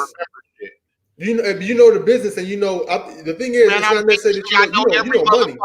That's why nobody likes to fuck with me. Yeah, let me say this. And Cypher is 1,000% correct. Beasley, another brother, both of you guys, all three of you guys on the platform, adding something. You do know the business of the sweet science, man. Good for you. And you got a young man here who can appreciate your knowledge. Man, Beasley, I know. I heard Beasley on different panels before, but I'm hearing your voice right now. This brother done put me on some game about what was it like as far as like a lot of political stuff, and I think you were on Bernard Riley's channel before, right? Oh, them motherfuckers shout you the fuck down, man. They won't let you. They won't let anybody. Be in the clique. You have to be in the syndicate to be on with Bernard. Oh, yeah, don't do that. No, it's the truth. It's the truth. Well, he didn't even know the 3 branches of government and everything. I ain't gonna shit on him because he knows. Man, I'm gonna speak my mind. I don't need none. Do your thing. I don't need none of them for nothing, man. They can all kiss my ass, or they can be cool if they want to be. I don't have any reason to bite my tongue. That's how I live my life. Go ahead. Yeah, somebody has to be free around here. But all I've done is read a couple of articles about Al Heyman, good articles like in the Wall Street Journal, where they just break the shit down. Right. Of what he's done and what he's doing. And I think he has relationships with a lot of these fighters, and you're seeing a lot of free fights. You'll see them on regular television, on NBC. You'll see them on ESPN like it used to be. You will not see them on ESPN. That's what I'm trying to tell you, Brother Beasley. Okay. You will not see them on ESPN. You're going to see Bob Arum. You're going to see Bob Arum's top-ranked promotions on ESPN. Okay. You're only going to see PBC fighters on either Fox Sports, or you're going to see them on Showtime. Now, the difference between the 2 other major promotional outfits in boxing currently today is they have apps. You know what I'm saying? Bob Arum's Top Rank, they have the ESPN Plus app. So instead of me paying $80, which nobody wants to pay fucking $80 to see a fight, because that's just a shit soup. You know what I'm saying? Like, Instead of paying that, I go ahead and get ESPN Plus, and I pay motherfucking $4.99 a month, and I catch 3 or 4 fights in a month and, that are championship level. I mean, we just seen the Teofimo Lopez and the Vasily Lomachenko fight on ESPN, but it's also on demand on ESPN Plus, and different championship fights that come on for Terrence Bud Crawford is on ESPN Plus, and I ain't got to pay no $80 to see a fight, a high caliber fight. You know what I'm saying? And PBC, any fight could be a good fight. You know, it could be, but as far as meaningful fights, when cats fighting for belts and for ranking and for belts, you don't see that shit on PBC unless they're gonna charge you $80. And niggas, that's what make niggas not even want to watch the shit. I don't watch. I don't pay to watch that shit. I had a black box for years, man. My dad did too. I had a black box for years. I watched all them damn fights. I watched all them fucking fights and didn't pay shit, or I go over somebody's house. And as far as pay-per-view fights, man, that shit goes back 40 years, man. I remember when Leonard fought Hearns for the first time. That was a big fucking deal. That shit was pay-per-view. How much that pay-per-view cost? Man, back in the day in the 70s, it was called Closed Circuit TV on 72nd Street and Broadway, and my dad took me to see the Thriller in Manila and the Muhammad Ali fight in Zaire. I saw both of those on Closed Circuit. Muhammad Ali fought Joe Frazier on March 8th, 1971, which was considered the fight of the century. The big huge fight. That shit was on what they call Closed Circuit. Yep, my dad used to take me to see that. You had to go to the movie theater. Yep. They would show that shit on a closed circuit thing. So pay-per-view's been around for a long time. With the advent, God, I missed that. Don't you, Beasley? I didn't go to any of them. I would watch. I did. I loved it. I would have to read the newspaper. I remember, man, I was heartbroken Muhammad Ali lost that fight. That was a great fight too. That was a great fight to watch. And you know what's good about YouTube? All them fights are on. All the Muhammad Ali fights are on. YouTube is a hell of a resource for free. You can really watch Muhammad Ali create any fight you think of. You can find them on there. Well, but not all of them, but some of them. Let me ask this young man a question real quick. Let me ask him a question. Young man, do you ever do that? Go on here on over on YouTube. Do you ever watch some of the classic fights you heard stories about? Mace, man. I watch all of them, man. Okay, then let me ask you a question. Go ahead. And be honest with us here, us older men. Was the boxing better back in yesteryear or today? The boxing was obviously better back then because the best was fighting the best. And that's I'm just asking because like I told you, I don't watch it today. And that's why. And the thing is, I'm not gonna say necessarily that the boxing fundamentals were better because people have more of the mentality of the populace was more so like, well, I'll whoop your ass. Now it's more so like I'll up this burner and I'll blast you. You know what I'm saying? Especially when it comes to our community. You know what I'm saying? So it's like, back in the day, you know what I'm saying? Let's think about it like this, man. Look at somebody like Marvin Hagler. Yeah. Marvin Hagler is a nigga you don't want to fuck with. I don't care if he's 200 pounds. He don't look like a nigga you fuck with. That was a great fight. That was a great fighter. Now by the time that fight came around, I had my own spot. Mm-hmm. Modern television. There you go. Paying for cable TV, mm-hmm. And you invite a couple of friends over. I had a little small living room at the time, and people like, "You got to fight?" I'm like, "Oh no, I ain't got to fight." My dad, when he had his black box, I had a small living room with a couple of friends. Mm-hmm. A couple of friends would come watch the fight. That was a hell of a fight. Yeah, my dad. He was not supposed to win that shit. He put it on Hagler. My dad used to have a liquor cabinet, it was like a closet, but it was his liquor cabinet, and he had nothing but gallons of booze. And I don't drink, but when he used to invite his friends over for the big fight, they would all be drinking, having a good time. Yeah. They don't make it like that anymore. Like I told this young man, Beasley, he wasn't here a month ago. I said, to me, the last good heavyweight fight I saw was Riddick Bowe, Holyfield, the first one. Was that the time the dude flew in there on the fucking whatever? Fan Man was the rematch. That was the number 2 fight. They fought 3 times. That was the second fight. Okay. Yeah, I bet on that fight, and never cashed the ticket in. Wow. I was in Las Vegas. I bet on that fight. Who you bet on? I bet on Riddick Bowe. I bet on Riddick Bowe. Man, Riddick Bowe had all the tools with this big dumb ass. He was lazy though. Yeah, man, who ain't fucking lazy? You fight for a living, man. You get in shape, you work out for 9 weeks hard. You get into a fucking fight, and you sit around and kick it all the time. But you know what? That's the problem right there, man. Like, all right, these cats is trained killers. It was like, all right, Bo lost the second fight. Am I right? He lost the second fight. He won the first fight, lost the second fight, and some of that shit I can't remember. I got a good memory. It's getting a little fuzzy. The first fight, I know Bo won. I know that because it was a big deal because he beat Holyfield. I had an older friend. This is kind of unrelated. I remember the year Tyson, like 87 or 88, when Tyson made $50 million that year, and he had those white folks, who was and the boys, John Jacobs and the other Customato. No. What's the dude's name that was a handball player?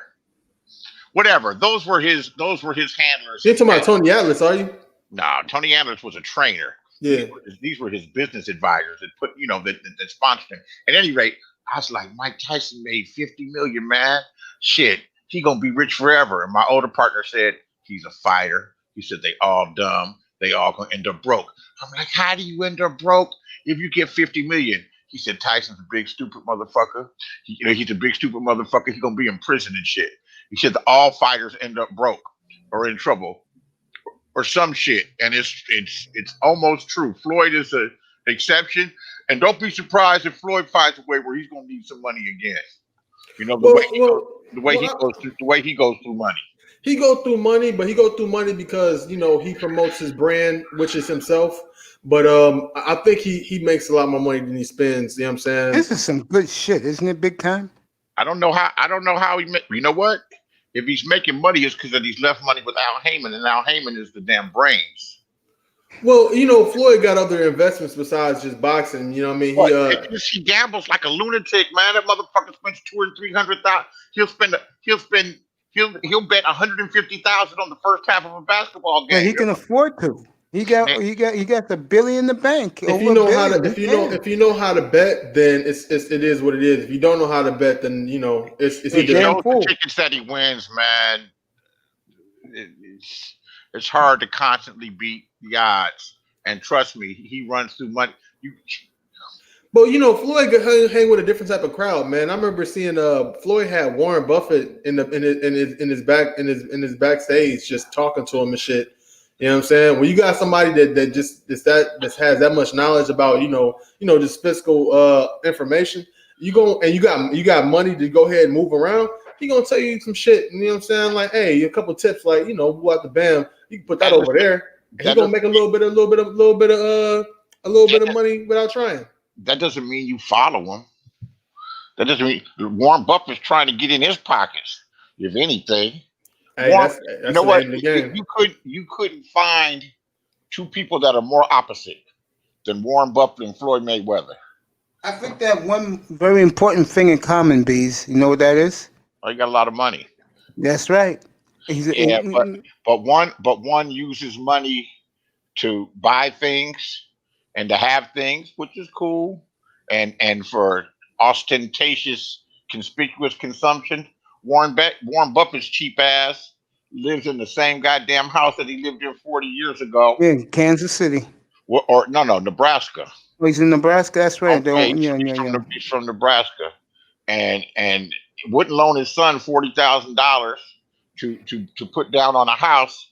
And the motherfucker goes to McDonald's every day, and some days he has just the plain egg McMuffin and a coffee, and then some days he'll have something special. But if he lost in the market the day before, he don't spend the extra $2. That motherfucker's notoriously fucking cheap. Whereas Floyd is ball till you fall. He put all them bitches on payroll.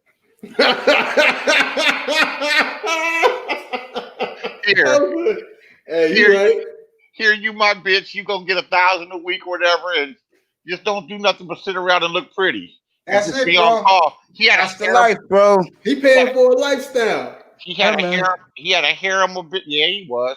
He had a harem of bitches with contracts, and that probably was And a smart. Al Heyman probably told him to do it. Like, man, don't you know these bitches can take you for a ride, man? exactly.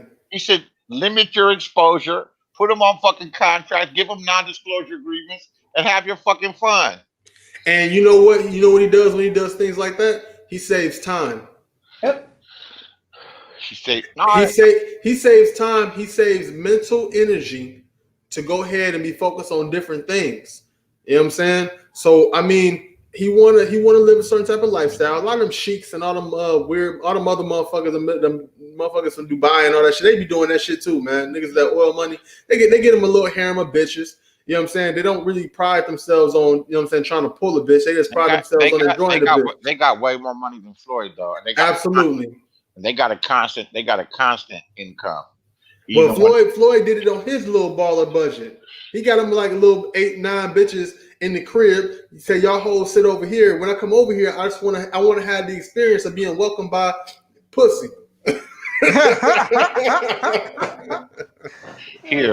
Here, take the hairs on my ball and braid them with your tongue. Okay. Yeah, if that's what he into, he got the money to pay for it, and he's all about to go for it. I can't be mad. I'm just hating. I'll say, at least you're a real enough motherfucker to say that. Yeah, I'm not really hating it, but it's like, actually, you limit your exposure as far as what kind of man. Did you see how many bags that Miss Jackson bitch had with her fine ass? The one that's with Nelly. That bitch, when she needed some money, she just started selling some of the bags that he bought her. Right, and that's why they talking about them. They talking about these Birkins and these Hermes bags because they like Jordans for bitches. You know what I'm saying? They like artwork. More than Jordans. The Birkin bags cost $5,000 and $6,000. I think. Yeah, some of them even going for 20. Yeah, that's crazy. That's just retarded. If you got less value on the inside of your person, you doing the outside of your person, then bitch, you know what I'm saying? You got the game fucked up. That's the majority of them. Yeah, you got a point there. You got a damn good point there, right?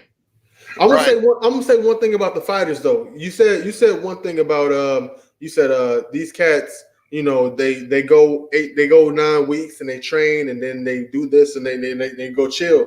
But it's like, you know, when you do that, your gun starts to go cold. You know what I'm saying? You know what? Your killers, you gotta keep them killers. You gotta keep them killers killing. You know what I'm saying? That's why it's important for these cats to fight more and more often to fight the competition they're supposed to be fighting. What do you think Floyd's doing right now? He's probably running somewhere. You know, he's probably working out. Floyd showed him how to be a true professional, how to stay working out. And some of the dudes, the heavyweights do that for the most part. But a lot of them do that. But some of them dudes, they treat it, you know, they never stop working out. They stay working out. They stay in tune or in shape. Antonio Brown, switching the subject up a little bit, they say he showed up to Tampa Bay's camp, even though he's been like kind of blackballed from the league, and they're giving him a shot. The league humbled his ass. They don't want nobody to disrupt his force. They say he came into tip-top shape. Well, he's an older athlete. He probably need a little bit of time to rejuvenate. Well, I'm gonna say something about that. It was between Tom Brady and Russell Wilson.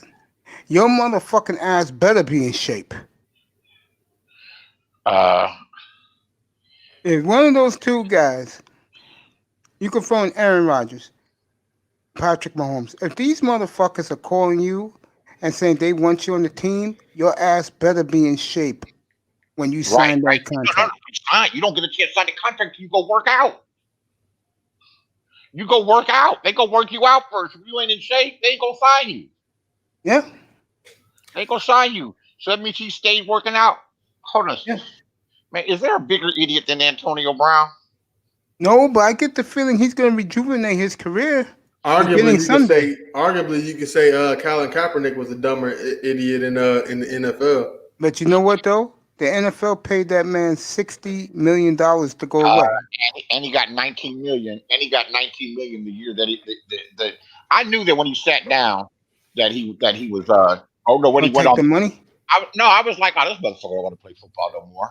You know, all of a sudden he's a social crusader and shit. Well, that's controls Him, NASA, if you don't know, is Yeah, I one was of the gonna best say that's DJs in the world. man. I liked him when he first came, but yeah,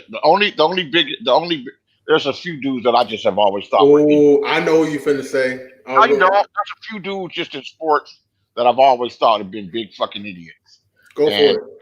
I'll name them. Antonio Brown's a fucking idiot. You fuck off $100 million contract, and then you get signed by the Patriots, and you fuck that off. Shut the fuck up and play fucking football, man, and get your fucking money. You know, shut the fuck up and play football. You know, control yourself, man. Have some fucking discipline, even if you are great. Show him how great you are on the field, which he has. You can't become bigger than the game. Who else is a fucking idiot? Michael Vick's a fucking idiot. Michael Vick's not a stupid nigga, boy. That's a dumb motherfucker right there. Dumbass nigga for that shit. You gonna sign the NFL contract. You gotta come from a poor ass fucking family. You a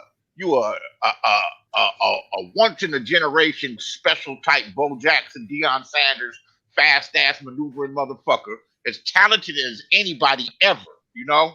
And you go, as soon as you sign the contract, you're gonna get together with all your homies and build a dog fighting camp and then lie to everybody. With his name on the shit, on the property. Then you gonna lie to everybody. You gonna lie to Arthur Blank, the coach. The owner just said, "Yeah, man, just tell me the truth." Oh no, I didn't have nothing to do with it. Then all your homies tell on you right away. You know, judgment. Why go do some? What? And he signed. Wasn't he like the #1 pick coming into the league? Some shit. Yeah, Well, I'll say this for him. He got crazy money. He got it again with Philadelphia. I mean, he ain't get it again. He got but big time.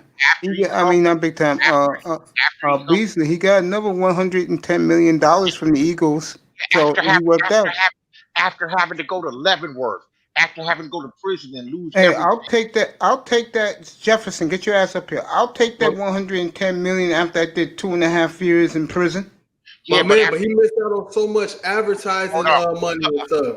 Who's the other dumbass motherfucker? I can't. We just talked about a minute ago. One of the biggest dumbasses ever to me is Mike Tyson. Tyson's a dummy, but I like Mike for some reason. Yeah, you like Mike, but to me, Mike is a dumb motherfucker. No. Who's the motherfucker? I can't think of his name right now. Who's the dude that chased the motherfucker up into the goddamn stands of the NBA game? Ron Artest. That stupid motherfucker. Yeah. That motherfucker fucked up $6 million goddamn dollars. You know, that ain't that bad though. He fucked around and linked up with the Lakers and Kobe and shit. He ended up on top of the he rebounded. Okay. What's up here, Jeff? It's a funny that you say, and he's a great player. but they showed him that motherfucker really's got. Jeff, I'll be there next Wednesday night. And what did he do? Is because he backed down. Who was the Ben somebody? That big motherfucker. He didn't want to fuck with Ben Wallace. Ben Wallace. Yeah, Ben Wallace wanted to go fuck with the goddamn fans and shit. You gonna beat the goddamn fans, that stupid motherfucker. And people are like, "Oh yeah, Ron Artest, he's the shit." He wasn't taking that shit. I was like, "That's a stupid." I remember being on platforms and shit. It was message boards. I'm like, "Are you guys really cheering this stupid motherfucker here to just fucked off $6 million goddamn dollars for playing fucking basketball?" Yeah. Hey, he changed the lettering, bro. Charles Oakley got booted out a few years back. Man, they did him wrong. They did him wrong. They were trying to move. They were trying to put him out of the damn. They were trying to put him out of the goddamn Madison Square Garden just because that motherfucker expressed his opinion. Yeah, Des, come up. Charles Oakley beat up Dolan's the idiot. Dolan's is the idiot, the jerk that can't take any criticism. Come on up, bro. Didn't he beat up Charles Barkley? Hold on a second. LaShawn said, "No, I'm not going down my dumbass list." At least y'all can agree. At least no one's giving me a lot of pushback. And there's some other dummies out there. But fucking off that type of money, you, and the way that you have to humble yourself to get it back. Mm-hmm. I would say T.O., but I like T.O. And he's a Sagittarius. I can kind of understand him. I like T.O. too. Didn't Randy Moss fuck up some bread? Huh? Didn't Randy Moss fuck up some bread? Yeah, he did. With his country ass. And he fucked up some bread. That one It was a quarterback who played for the Redskins. His name was he had the braids. His name was Robert something. Robert Griffin. RG3. G3. Is he in the league or is he out the league? He's the backup to Lamar Jackson. He's still in the league, so he's still getting a check. Do you remember his first game? Yep, I remember it. Man, that motherfucker looked like a wizard, man. He was mixing it up, running and passing. Your first game is always Sammy Sosa. What about Sammy?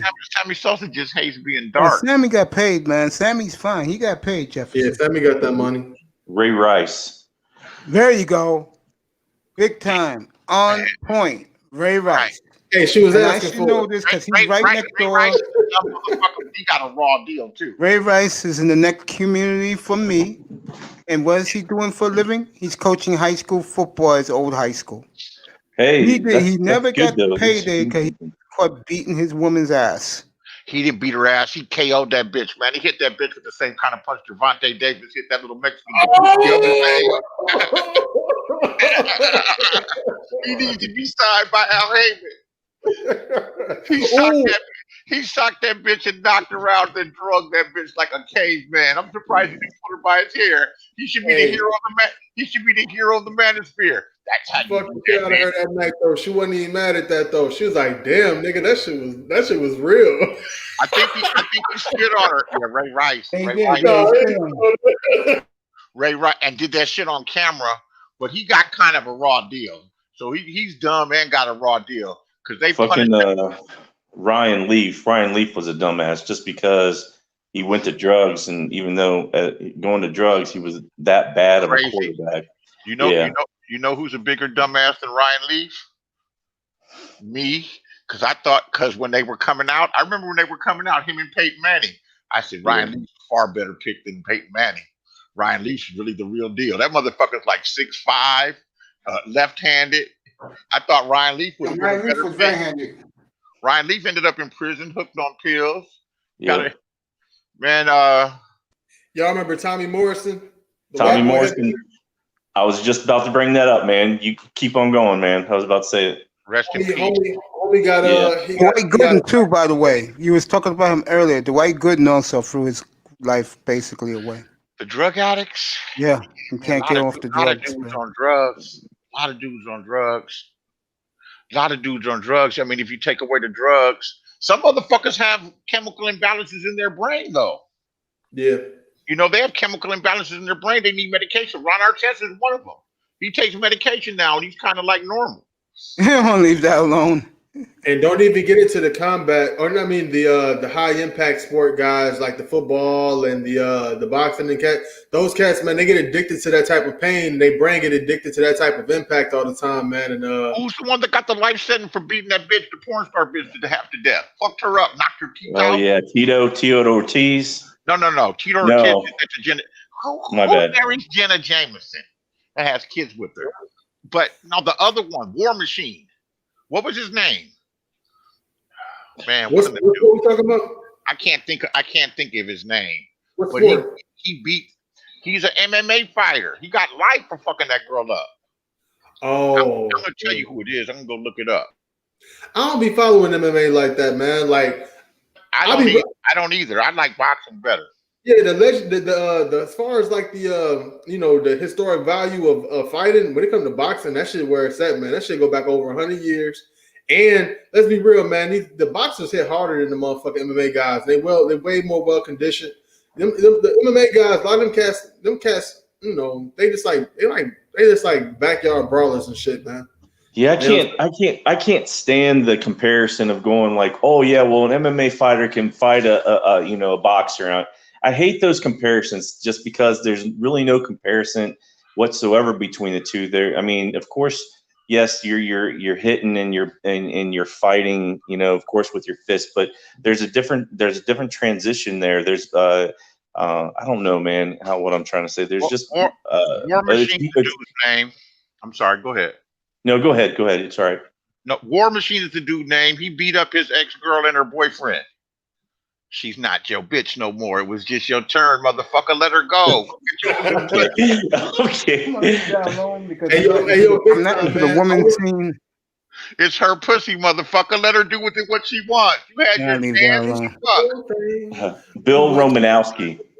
Oh, he That got paid. That He guy got was his own crazy. company That guy too, was bro. crazy. He Hold was on, He was crazy. crazy, but he got paid. But Romo football got players, his money. Yeah, but he was crazy. He's a crazy son of a bitch. We're going about that's crazy when that's people. when he used to spit on people and shit. Yeah. O.J. Simpson. I'm gonna say one thing about that. What you're talking about, big time.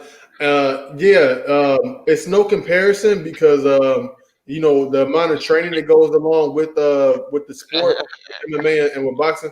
But I'll tell you like this though, man. When it comes to MMA, I do like to watch the chicks in the MMA shit because they fight like women to a degree. You know what I'm saying? Men, we stand up, we're gonna bang it out, and you know what I'm saying, we'll out the bam. But like the female MMA chicks, I actually like watching they shit better than the Get up here, guys. nigga. Man, I like MMA back when they could when Tank Abbott was there, when you could hit somebody in the back of the head with the elbow and shit. That now they don't even let you get fucking hurt. Somebody get on top of you and punch you a couple Yeah, times. it's they over. stop you. Yeah, that's why I don't Yeah. watch that cage fighting crap.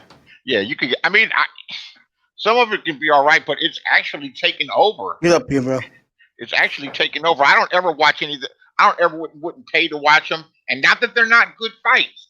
Not that they're not good fights. And that shit's really some gladiator shit. But remember when that shit first came out, like in '92 and '93? Reese's. Yeah. Yeah, they changed the rules around because that shit was savage, boy. I was like, somebody's gonna die in this fucking ring.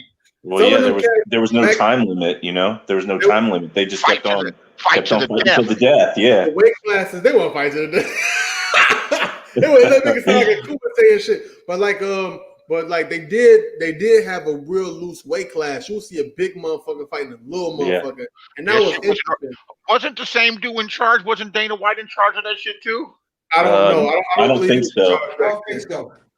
But besides that, MMA goes back farther than that. You know what I'm saying? When you look at like the Bass Ruttons and shit like that, and the Frank Shamrocks and stuff like that, they used to fight overseas. Ken Shamrock, yeah. Oh, Frank Shamrock, his brother. Oh, see, I don't know. You know better than me.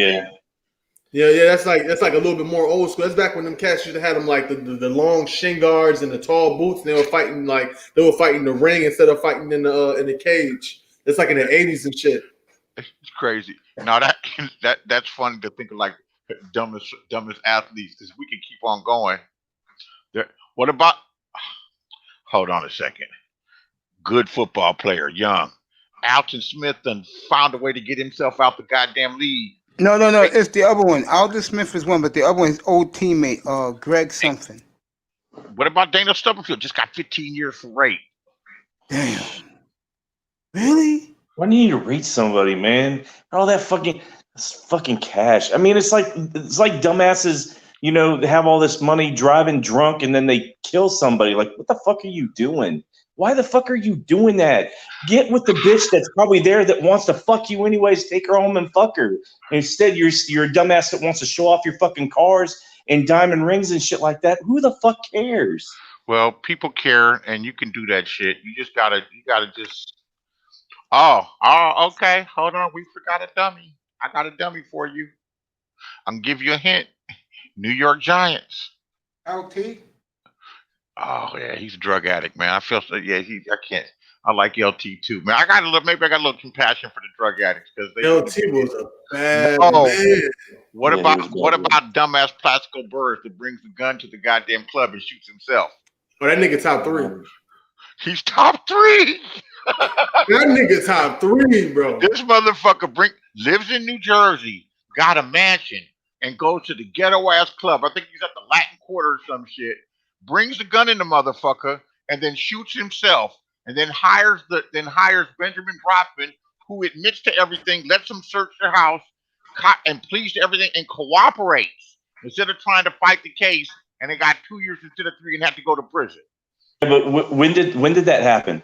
2008. And when did he win the Super Bowl? 2007. Oh, okay.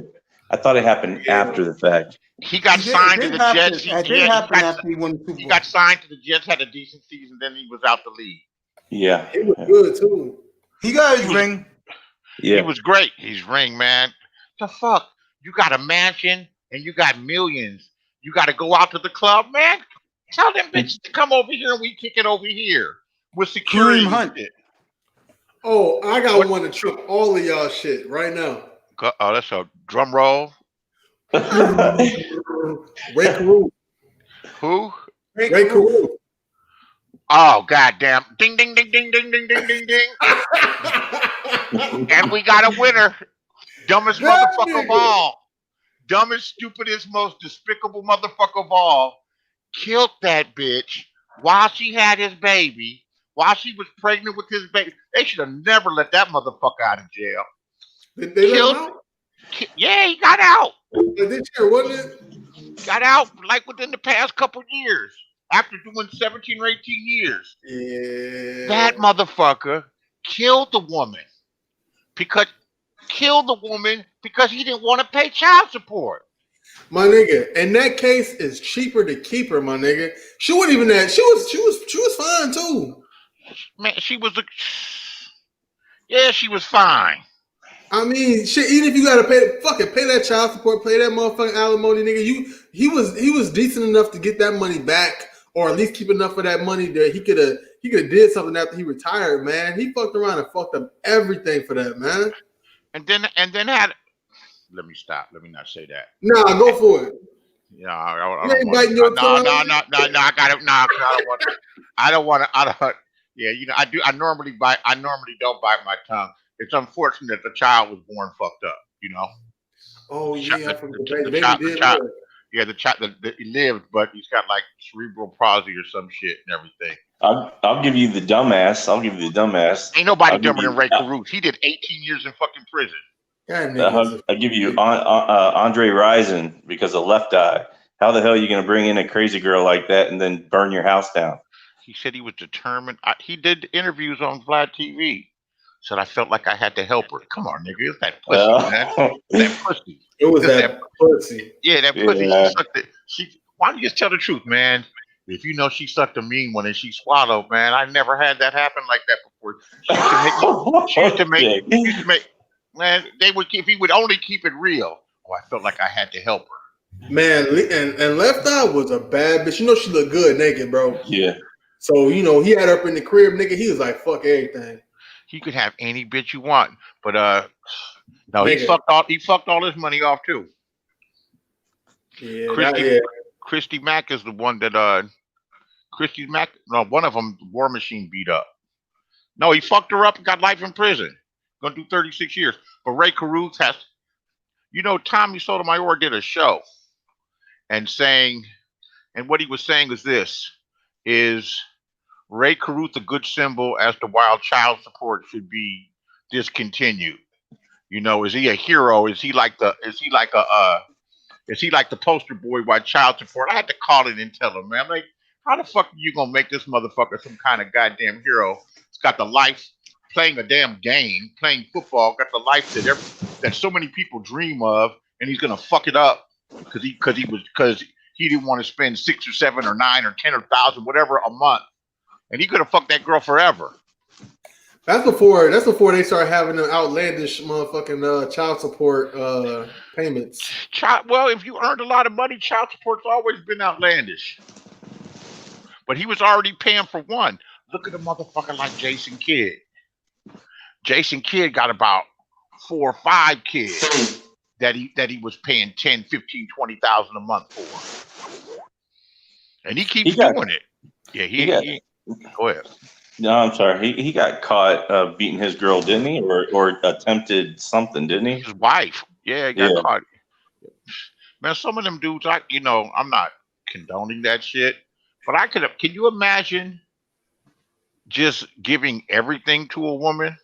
Just opening up and sharing everything with her, and then you find out maybe she's fucking around you, or she does some scandalous shit. You've given her everything. You find out she's stealing some money, or she put some money aside, like or that. She's fucking around, or she's giving you some back talk, or you hear her talking bad about you and screaming on you, man.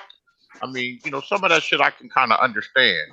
Yeah. Hey, can I go in? Can I go in on my thoughts about them type of situations? Man, that's what we're doing here. Go for it. All right, now I'm gonna just go ahead and say it, man. On some real shit. At the end of the day, You know what I'm saying? If you running the motherfucking tight ship and all that type of shit like that, and you know you didn't let the the terms and conditions be understood with the chick that you with, you know, and she know that she up under the wing, then hey, just like any organization, man, it has to be consequences and repercussions on certain things. You know what I'm saying? And being the fact that you guys are dealing with an emotional type of engagement, and women being the type of creatures that they are, you know what I'm saying? It should already be understood, like, a chick actually respect the fact that if she knows that if I do cross this line, yeah, he'll slap the shit out of me. You know what I'm saying? The thing is, though, to get with a chick that believe that shit stank. You know what I'm saying? If she know damn well, like, well, I can't just say, well, fuck this nigga. I'm just gonna go over. I'm gonna let this nigga over the house. If she know well in her heart that this nigga, if I come home and I'm in the bed with another man, this nigga will kill me and kill the nigga that's there. Not because he loved me so much, but off the principle that I don't take that type of shit. Now, granted, that's very extreme, but if she understands, and they know, because they have a certain survival instinct like any other creature on earth. If she know it, why? Oh well, I'm gonna do this, but I can't do it this way because this nigga will go that far. Let's take it something smaller, like if I look at this, if I say nigga fuck you, I ain't doing shit. This nigga, or if I leave this kid at the motherfucking bus stop and I don't pick him up, he might just slap the shit out of me. Not that he ever slapped me before, but I mean, given the type of nigga that he is, he might slap the shit out of me. They want that shit. They actually, women, because the thing is, women feel the world around them. You know what I'm saying? Men, we look at the world around us, but in order for them to understand the world around them, they have to feel it. That's why they test the boundaries so much. You know what I'm saying? They want, like, well, I don't know about this nigga, because they don't use logic. They're not gonna say, well, I know what this looks like. They saying, well, like, I know when I bump into this, it's gonna feel like that. You know what I'm saying? So you gonna play that game till you slap the shit out of him. Yeah, by that time it's too late. Yeah, it's too late. I mean, I'm sure there's some that take the slap and don't talk to you for a couple of weeks, and then things kind of ease back to normal. But it's some chicks that are there. If you slap shit out of them, they'll tighten the fuck up right there. That nigga Ike Turner said, man, I ain't want to hit on Anna like that. But you know what I'm saying? That she would mope around the house like this, that, and the third, and every now and then had to slap her in. And when I slap her, she get, oh, I get it. God damn it. You know what I'm saying? I get it. You know he said, God damn it. Anime. Damn it, Anime. Sing the motherfucking song right. But I wrote the song. It's a goddamn shame you can't even sing the song you wrote. Yeah, but you know what? Ike Turner in that position, though, man, he also was the band leader. He probably just slapped a couple of niggas sometimes too, because he was paying all these cats. You know what I'm saying? Oh, you late to motherfuckers? You missed the whole performance? Oh, nigga, you ain't getting paid. Or nigga, you want to consistently fuck up or you fired. Or I really rock with you and you know that you're a part of this organization.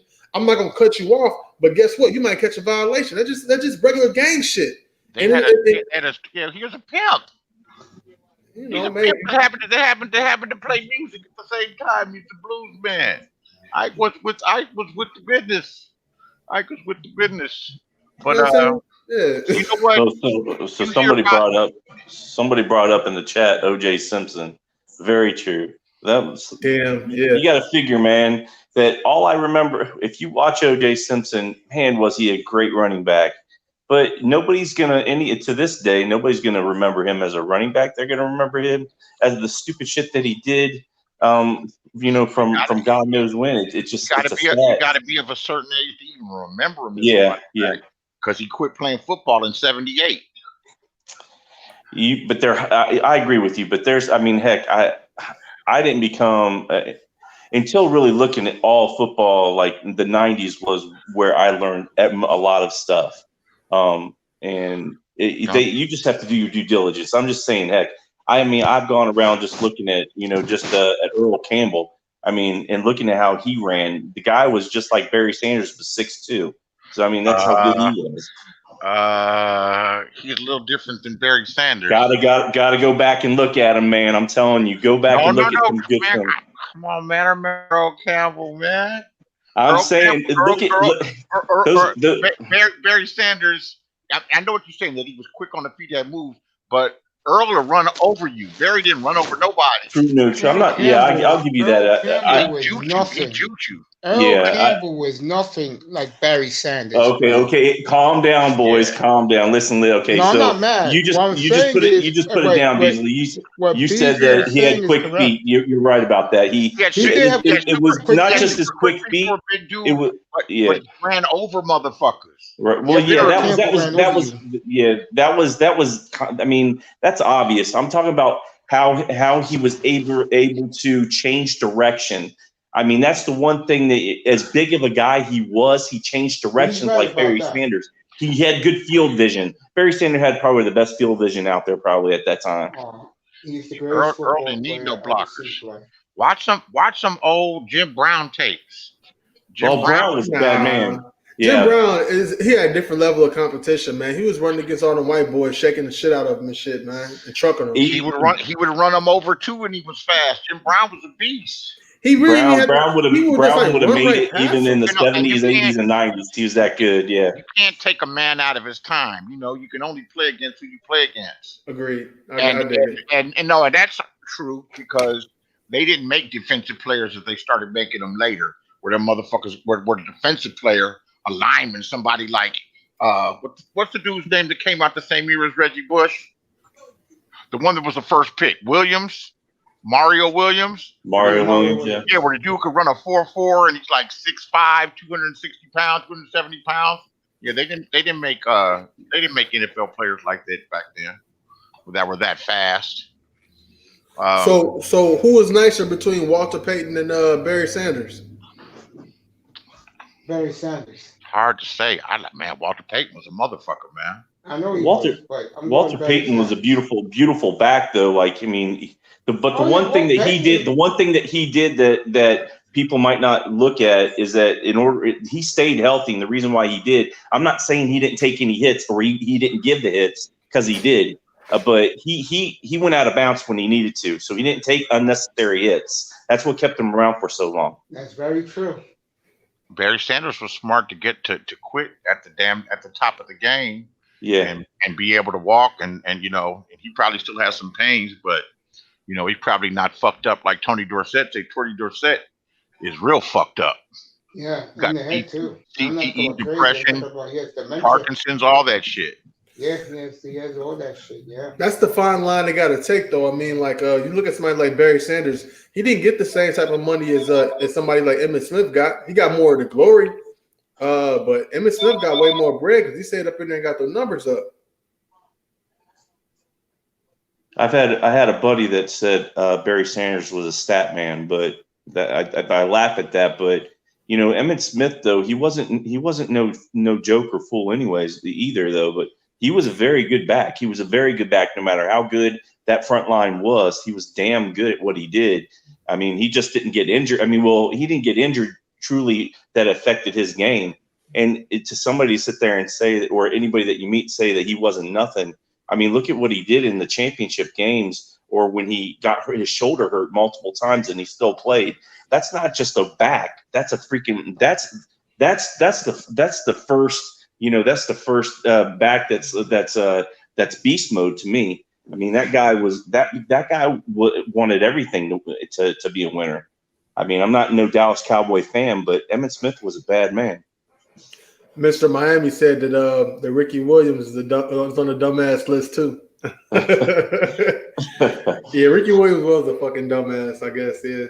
Well, what about those guys that come in that were in college that did so well, and you saying, man, this guy is going to be like, man, he has to be a beast, and they come out at a college and go into pros. Jamarcus Russell, what the hell happened to him? Like, you wonder if it was the team that he was around, or he just got the money and left.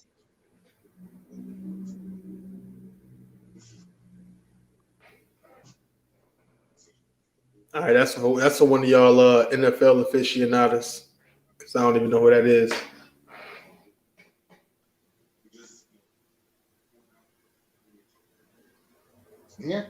I feel it.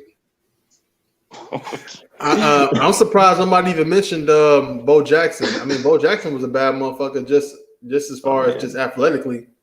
He got hurt. Two sport guy. I mean, he was just amazing, man. Just to think what he could have done in a full season of football.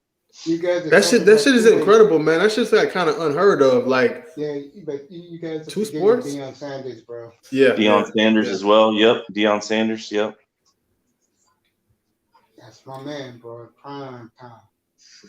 How good was Deion Sanders at baseball? Like, I'm not sure about that. Like, was he good at baseball? He was all right. I mean, he wasn't a power hitter. What he did real good as a baseball player. He can. I thought he was better than Bo Jackson. Did you think he was a better baseball player than Bo Jackson? I think. Well, just my opinion, Mason. You can say something else as well. No. I want you to say something, Mason. Because I could be wrong about this, but I like Bo Jackson was a complete, just all around just beast. But I just think I think Sanders he had Deion Sanders. He was able to. I think he was able to play multiple positions, wasn't he? And it was his speed, though. His speed was tremendous in baseball. I don't know, man. Maybe I'm wrong. He played two playoff games in the same day or some weird shit like that. Yeah, he played at Miami, the football game, got on a helicopter and played in the Braves playoff game the same night. Yep. Yeah. Nigga, that's some superhero shit. That's some old Bruce Wayne type shit. There you go. Oh, I love Deion. I don't think Deion gets enough credit. I love Deion. His feet don't get enough credit. He showed his feet on NFL Live or something like that on prime time, and he showed his feet, and his toes are all jacked up and messed up, man. Yeah, he has pigeon toes. Yeah. Yeah.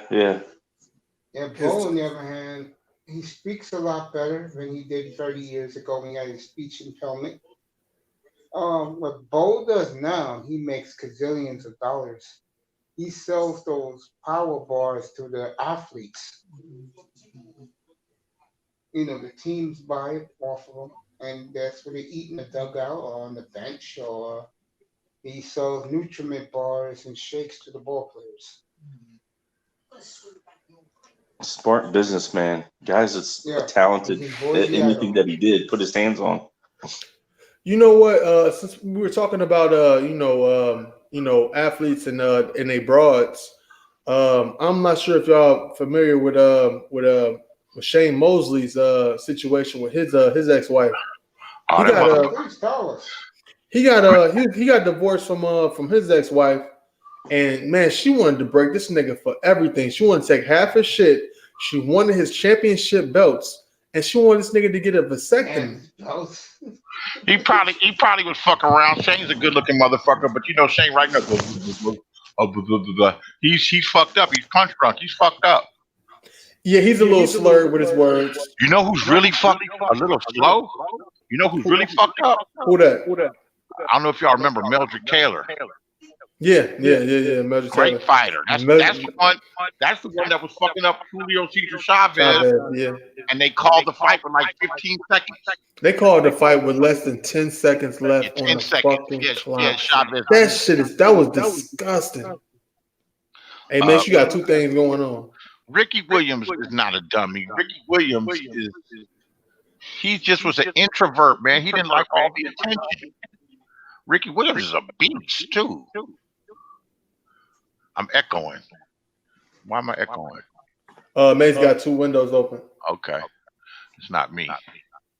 And they talk about the homie Jefferson talking about Ricky Williams smoking weed. A lot of them cats, they smoke weed because that stuff, you know what I'm saying? When you smoke high grade marijuana, man, it's good for your muscles, it's good for the arthritis and stuff like that. Man, it helps with the blood flow. So that's why these cats be smoking weed, especially helps you relax, man. Take the edge off, man. Yeah, because these guys got real tense muscles and they got like low key hairline fractures everywhere and stuff, man. They need that stuff. What about the pressure and anxiety of staying in the league?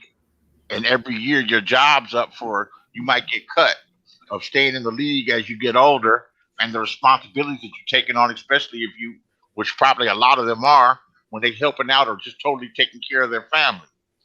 Yeah, you gotta need to take some of that pressure off. And you know what, too, man? When it comes to even the workouts and just like the focus, when all that type of stuff, and these cats, you know what I'm saying, you smoke some weed and you start lifting or you start running or you start doing drills, you become so engaged with it and you start to train your muscle memory so that it makes it easier for the workouts to, you know what I'm saying, you get through the workouts. Probably does more good than bad. There was a dude that I played Pop Warner with. He was a year or two younger than us. I mean, he was a year older, and he went all the way through the junior college system, and he went to Indiana and he made pro. This was a long time ago, and he played for Miami. His name was Mark Jackson, but he smoked weed with us all throughout high school. He was a weed smoker. I mean, they say Michael Jordan smoked blunts before you start playing a game. They say he's smoking a blunt before you get in the game. If you look at Michael Jordan's lips right now, I believe black it. Lips. He smoked them cigars. You're right. You don't smoke the cigars where you makes your lips black. Well, if you take a look, you could make an argument how some of the best athletes were weed heads. Look at Tim Lincecum. He got caught with weed. He won 3 Cy Young awards. Michael Phillips, the swimmer, probably the best swimmer ever. Hell yeah. Yeah, he's a weed head, and these dudes are at the complete top of super competitive shit. And it's that tunnel vision. You a swimmer, so you like really going in and you doing repetitive motions, man. Like that weed gonna get you there. I see Dante S. He said Jordan smokes cigars. He wasn't smoking cigars on a day-to-day basis. If he was, he wouldn't be able to run up that court back all the time like that. You know what I'm saying? That's real tobacco. You know what I'm saying? But he was look. I'm in Joliet, Illinois. I'm like 40 minutes away from Chicago. It's a lot of stories about Michael Jordan.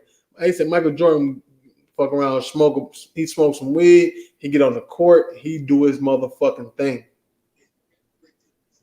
Wow. 100. And Dante also said, man, punch drunk boxers are a sad sight. That's why I don't want to see Tyson and Jones. And I totally agree. I don't want to see them guys fight each other, man. They old, bro. I don't want to see that shit. And plus, Tyson was a career-long heavyweight, and Roy Jones was not a legit heavyweight. I mean, he went up there. He beat Ruiz. He beat Ruiz for a heavyweight belt, but his body was never made to take no heavyweight blows. He came in the game as a middleweight. He's not really a legit heavyweight like that. And Mike Tyson's body was built for combat. Yeah, you know what I'm saying. You look at how big his thighs is, how big his back is, how big his neck is, and them guys, they midsection. You know, they might, even when they get bellies, man, that midsection, if they want to lose that weight, they can. I mean, yeah, you're right. I mean, Roy Jones, I mean, in order to do what he did, to go from different weight class to weight class like that, I don't think he gets as much props as he should. I mean, that's tough. And it has to mess with your head a little bit too. And he did it for a little while. I mean, seeing those videos though too of I've just seen Tyson. I haven't seen Roy Jones, but I've seen Tyson. Man, he looks good. I know that he's not the same guy, but boy, does he look good. Power is the last thing to go. You know what I'm saying? Like, power is the last thing to go. Jack Dempsey, you know, from back in the old days. Dempsey, he had came out with a book later on in life, and he was talking about when he was like a senior citizen. And these guys these couple kids try to rob him at knife point. And you know what I'm saying, he talking about how he fucked these kids up. And as an old man, like 60, 70, like older than that, I think he might have been like in his late 70s. 2 kids try to rob him. Try to rob him. You know what I'm saying? He hit him with them hit him with that Dempsey roll and fucked them kids up. You know what I'm saying? Power is always the last thing to go when it comes to a fighter. The first thing to go is usually the reflexes, then the chin. So how long has your channel been out, man? Who, me? Oh, shit, about like 6 weeks. Yeah.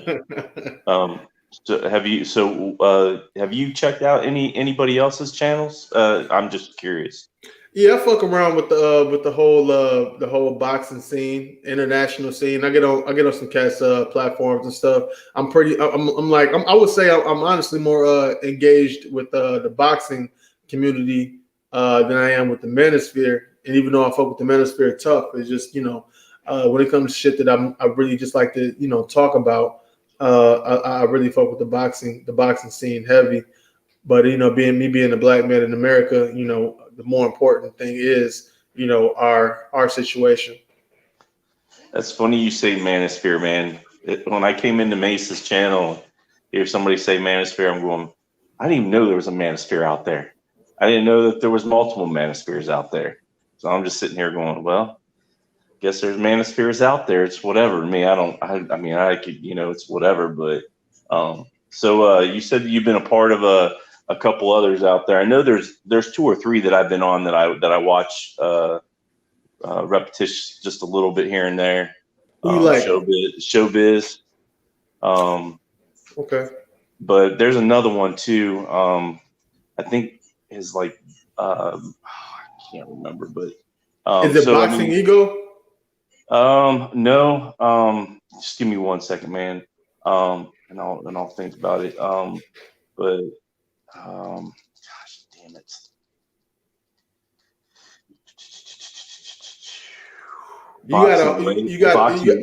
Boxing Wave.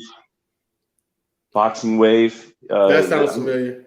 I don't know how long this guy's been out either, but both of them are pretty decent channels. So since you've been in the boxing area and YouTube, what makes your channel different from those others that you've been on their platform and what they're doing compared to what you're doing now? Well, I'll be honest with you, man. I'm just really getting my feet wet when it comes to being a content creator. I feel like I got a pretty decent understanding of pugilism, as far as from a spectator side of it. And I keep up with the sport, and I've been watching since I was like a kid. You know what I'm saying? Like I said, I'm the youngest brother out of the 3 of us, and my second oldest brother, he kind of just put me on to Showtime boxing, and back in like the early 2000s, I started watching fighters like Roy Jones Jr., Floyd Mayweather, Eric Morales, Shane Mosley, and later on Manny Pacquiao's and a lot of those those fighters that showed up on HBO Boxing. And my pops, my pops used to, put us up on a lot of shit too, like as far as like little video cassettes and shit. It's back when I'm like a young kid, and I seen some Tyson and some Leonard and shit like that. But when I really made my own bones with it was like when I was in junior high school and like the early 2000s watching HBO Boxing. So I mean, like I feel like I give almost a certain esoteric point of view of fighting, because I feel like honestly, man, a lot of this shit is like spiritual. Like it's the physical manifestation of your boxing intellect is what these boxers come into the ring with. It's a game of chess, and a game of chess, it can either be played slow or it can be played on the clock. It depends on the style of the fights. You know what I mean? It's like a real game of paper, rock, and scissors when it comes to styles of different fighters. That's why I look at it as like it's just a beautiful thing to see, man. And when the shit links up and it's mashed up well, man, it's the fucking bomb, dog. No, you're right, man. You're bomb. Right. But and that's my approach to it, man. It's like I look at the ins and outs of it. Like I said, like the whole paper, rock, and scissor. You got the whole pure boxers, boxer, puncher, and pressure fighters. You know what I'm saying? Like the fact that it's no bullshitting when it comes to boxing. You know what I'm saying? You got these 2 guys in there, and they got their teams prepping them, and they got their team in the corner. You got the third man in the ring who facilitates the whole thing. You know what I'm saying? It's no fronting. You can't depend on the next man to pick up the slack, or you can't take off on the play. because at the end of the day, I mean, you playing with your life. You know what I mean? Boxing is the most dangerous sport in the world. It's more dangerous than MMA, more dangerous than football and all that shit. So, you know, it's like a truth-telling type of thing. All right, man. So 2 things. Here we go. So your thoughts on if Pacquiao and Mayweather would have been able to fight much sooner than they did, let's say a few years earlier, who do you think would have won? That's 1. 2, I've seen that you have I subscribed to your channel, man. Also, so I've seen Tate, and then if you remember Tate and Ronda Rousey, so in that fight, if you remember, like, man, Rousey just got her ass whooped. So when you see the difference between style between Ronda Rousey and Tate, and then you see Ronda Rousey fighting Tate's style or trying to go after Tate, which was stupid, ridiculous. But I'd like to know your thoughts on both of that, on both of those things. You talking about like I said, I'm more of a boxing guy. You talking about MMA? You talking about when Ronda Rousey fought that little submission chick?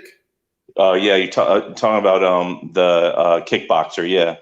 Yeah, I know you're talking about. You know what I'm saying? Oh, you know what you talking about? You talking about Holly Holmes? Holly Holmes, my bad. Why did I say Tate? Yeah, Holly Holmes, my bad. Because that's who Ronda Rousey got the belt from. She got it from Misha Tate.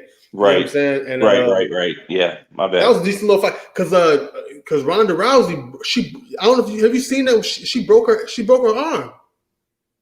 She got her in an arm bar. And she broke her. She reversed her elbow the opposite direction. Like, she was like, "Fuck that! I ain't letting this bitch go." And she broke that bitch arm on TV. Yeah. But yeah, I don't know if you can find it on YouTube. You probably could, but that shit look hella nasty. But when it comes to Ronda Rousey, look, man, Ronda Rousey is a former is a former boxer. You know what I'm saying? She had a full career of boxing before she even went to MMA. So her understanding of in the UFC they call in the MMA they call it striking, because they do other shit besides just punching. But like they don't turn their punches over in MMA the same way they turn their punches over in boxing. You know what I'm saying? They don't know how to throw with power and precision the same way. If you listen to if you look at an MMA fighter, you look at a boxer hitting the heavy bag, when you hear an MMA boxer hitting the bag, it's gonna be like ta ta ta ta ta. When you hear a boxer hit the back, it sounds like an explosion. It's boom, boom. You know what I'm saying? So she went in there and, she wasn't trying to roll around on the ground with this broad. You know what I'm saying? Ronda Rousey got some real good footwork. You know what I'm saying? She got some real good footwork. She got some real good hands. And she went in there, she beat that bitch ass, man. She went in there and said, "Look, I ain't finna, like, you try to hold me, I'm pushing you up off me." And, you know what I'm saying? She did well with with her. As a boxer, she was orthodox, but as a MMA fighter, she was southpaw. So she started using kicks a lot more, implementing kicks in her game plan, and she would blitz and she would hit you and shit like you. I mean, my theory behind with grappling and striking is like it takes a strong striker to beat a grappler. And it takes a fast grappler to beat a striker. You know what I'm saying? So if you're going to be grappling, you're going to have to be fast to get that shit and work that move before they can land that shit effectively. And if you fight somebody who wants to wrestle you and grapple you, you're going to have to be able to hit hard enough to make them motherfuckers be honest and be like, whoa, that power is real. I got to be cautious. So I can't be jumping in and diving on this motherfucker because the last time, they threw something at me, I felt it. And I knew it was real. So, I look at it like with the Ronda Rousey thing, that bitch ain't have a chance, man. That bitch ain't have a chance. You know what I'm saying? And Ronda, what's her name? Katie Holmes. Is that name Katie Holmes? No, Holly Holmes. She's getting older, man, but she recently was in a fight with this Mexican chick, you know what I'm saying? On some main event or whatever, and this Mexican chick was supposed to be like the next little thing coming up to fight Amanda Nunes, who's knocking all these hoes, knocking all these broads out. You know what I'm saying? But and she knocked out Holly Holmes. You know what I'm saying? But Holly Holmes beat this young Mexican chick, and she's legit. Like, she's a real fighter, and the way she approaches fighting, I really like it, because like you can tell she's like really trained, she's like really disciplined, and like even though she's like damn near scratching on 40 almost, man, she still got a six-pack. Her endurance is crazy, and she respects her trainer, to the utmost. You know what I mean? So, she still got a little future in fighting. Yeah, Holly Holmes is a class act, man. She's straight kickboxer too. So she's just all around talented, man. She's a badass girl, man. She's a badass chick for sure. What do you think about that? What do you think? Yeah, definitely. What do you think about Mayweather and Pacquiao, man? Oh, I just went off on a tangent. No, man. I wanted to hear. I just wanted to know your thoughts on that, man. But I even said the wrong girl. So what the hell do I know? No, it's all good, man. Mayweather and Pacquiao, man. They could have fought earlier. Not that it would make too much of a difference, man. Styles make fights, and Manny Pacquiao is a pressure fighter. He pressures his opponent, and you got Floyd Mayweather, who's started off as a boxer puncher, because at a lower weight classes at we came in at 130, and he, on his way in his journey up to welterweight, he was knocking motherfuckers out. You know what I'm saying? He was just he was a boxer puncher, but when he went up to up to welterweight, which we know him as Money with Mayweather at welterweight. You know what I'm saying? He became more of a pure boxer like Ali. You know what I'm saying? For example, you know what I'm saying? And the fact is, man, Floyd he has superior ring IQ. Floyd can fight you in any spot of the ring, and he gonna take you in every spot of the ring. You know what I'm saying? Floyd gonna get you mentally fatigued of, of trying to fight him here, trying to fight him there. And some people say that Floyd is a runner. Floyd is not a runner at all. I would honestly say that Ali ran way more. Definitely Sugar Ray Leonard, quote unquote, ran more. You know what I'm saying? Floyd will fight you because he has the understanding that you're a man with 2 hands and 2 feet. And, your elbows go a certain way, your shoulders going to go a certain way. Like, before I get into Manny Pacquiao, let me explain this. You know what I'm saying? Like, I don't know how old you are, but when I was growing up, action figures was like the shit. You know what I'm saying? And you can have some action figures that move, like their whole arm have to move up and down. Their leg go in one direction, up and down, back and forth. But then that's like a Batman toy. But if you got like a Spider-Man toys always came with, you could bend his wrist, you could bend his elbow, you could bend his knee, you could bend his ankle. Floyd Mayweather is one of the type of people who, when it comes to fighting, his understanding of every like fixture of his body, he knows it goes in and out, back and forth, up and down, and he has a full rotation. He's just fully self-aware. So you trying to hit him, and he's standing in front of you, and it looked like he on some Neo from the Matrix type shit. It's like whoop, whoop, whoop, because he can see the punches coming. Because he has an understanding of his own body, so he has an understanding of your body. And when you know these type of things, you can see punches coming anyway. You know what I'm saying? But when it comes to Manny Pacquiao and Floyd Mayweather, end of the day, some motherfuckers try to say like, oh, well, Floyd tried to duck Manny because he tried to age Manny Pacquiao out. The fact of the matter is, Floyd Mayweather is older than Manny Pacquiao. So that whole notion that Floyd Mayweather was trying to age out Manny Pacquiao, he the older man. How older man gonna age out a younger man? You know what I'm saying? Yeah. And then you see, even to this day right now, Manny Pacquiao still fucking fighting, got a WBA belt in the welterweight division, and he beat an unbeaten welterweight, you know what I'm saying, champion to get the belt. Yeah.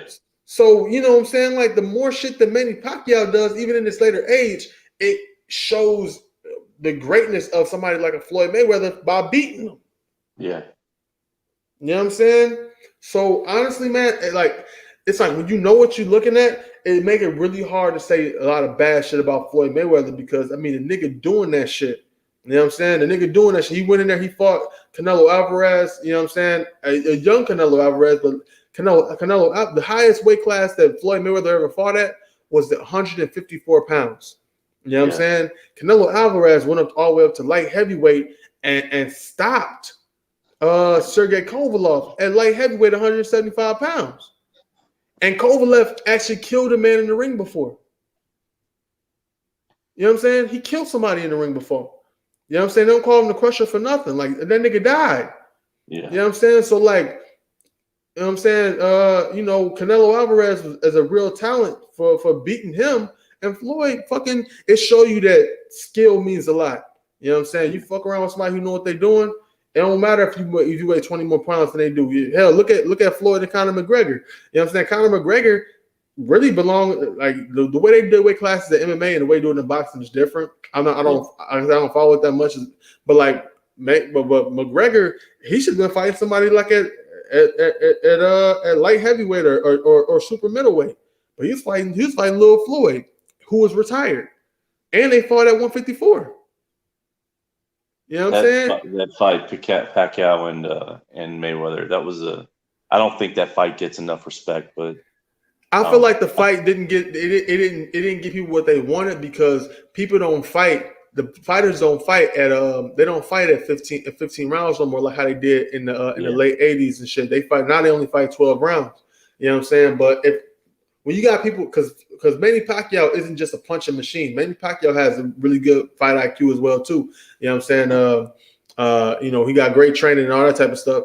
And when it gets to that, when the level of skill gets that high, them motherfuckers need to fight 15 rounds. Because if you look at the first Sugar Ray Leonard fight and the first Tommy Hearns fight, they fought at a young age. They fought a 15-round fight, and Tommy Hearns was tattooing motherfucking Sugar Ray Leonard's ass. He was tattooing him with his right hand and his left hand. You know what I'm saying? Had his eye all swollen up, and it took until after 12 rounds for Sugar Ray Leonard to stop Hearns. Yes. You know what I'm saying? So I feel like, you know what I'm saying, when it comes to these higher caliber of fighters, these motherfuckers need to fight the old school rules and fight 15 rounds. And if that Manny Pacquiao and Floyd Mayweather fight would happen in 15 rounds, somebody would have got fucked up. Yeah. That I tell you what Pacquiao did that I think he did really well was, for the most part throughout the fight, was he pushed Mayweather away from the center of the ring. My belief, in my opinion, is that Mayweather is very good in the center. He knows if you fight Mayweather center in the ring, you're done. You're dealt with. It's over. I think Pacquiao did a good job pushing him outside that barrier. But like you said, Mayweather is really good with his IQ, and he understands, where he's at, what he needs to do. So he's not going to stay there too long. I don't think you really can contain him, but you do need to force him in certain situations that he feels that he might not necessarily feel comfortable in. But overall, I mean, and then it comes to Mayweather, where in what he did, when Pacquiao tried to push him outside the ring, you don't see fighters do those things and still feel comfortable at the end of the day. I think it was a great fight. I think it was closer than what the points say, but it still was Mayweather still won the fight. I thought it was a very good fight. You just don't get to see those type of fights anymore either, Well, I'll tell you like this. I think